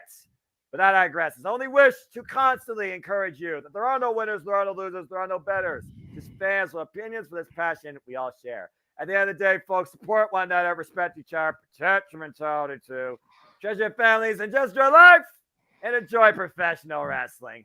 It's as simple as that. It really is, folks. It is as simple as that if you just let it be. And with that, for the simple man with spectacular voice, Noah Foster, for our debuting color commentator extraordinaire, Tatilla, for the Renegade himself, the Renegade of Wrestling tonight, JJ Williams, I am the man with the name of the marquee, the West Coast Professor. Can't do the RVD thumb because I'm not on camera, but you know I'm doing it anyway. Jeff, there you go, JJ. Motherfucking Meacham. This has been our coverage of Victory Road, and we will see you guys next time. Have a good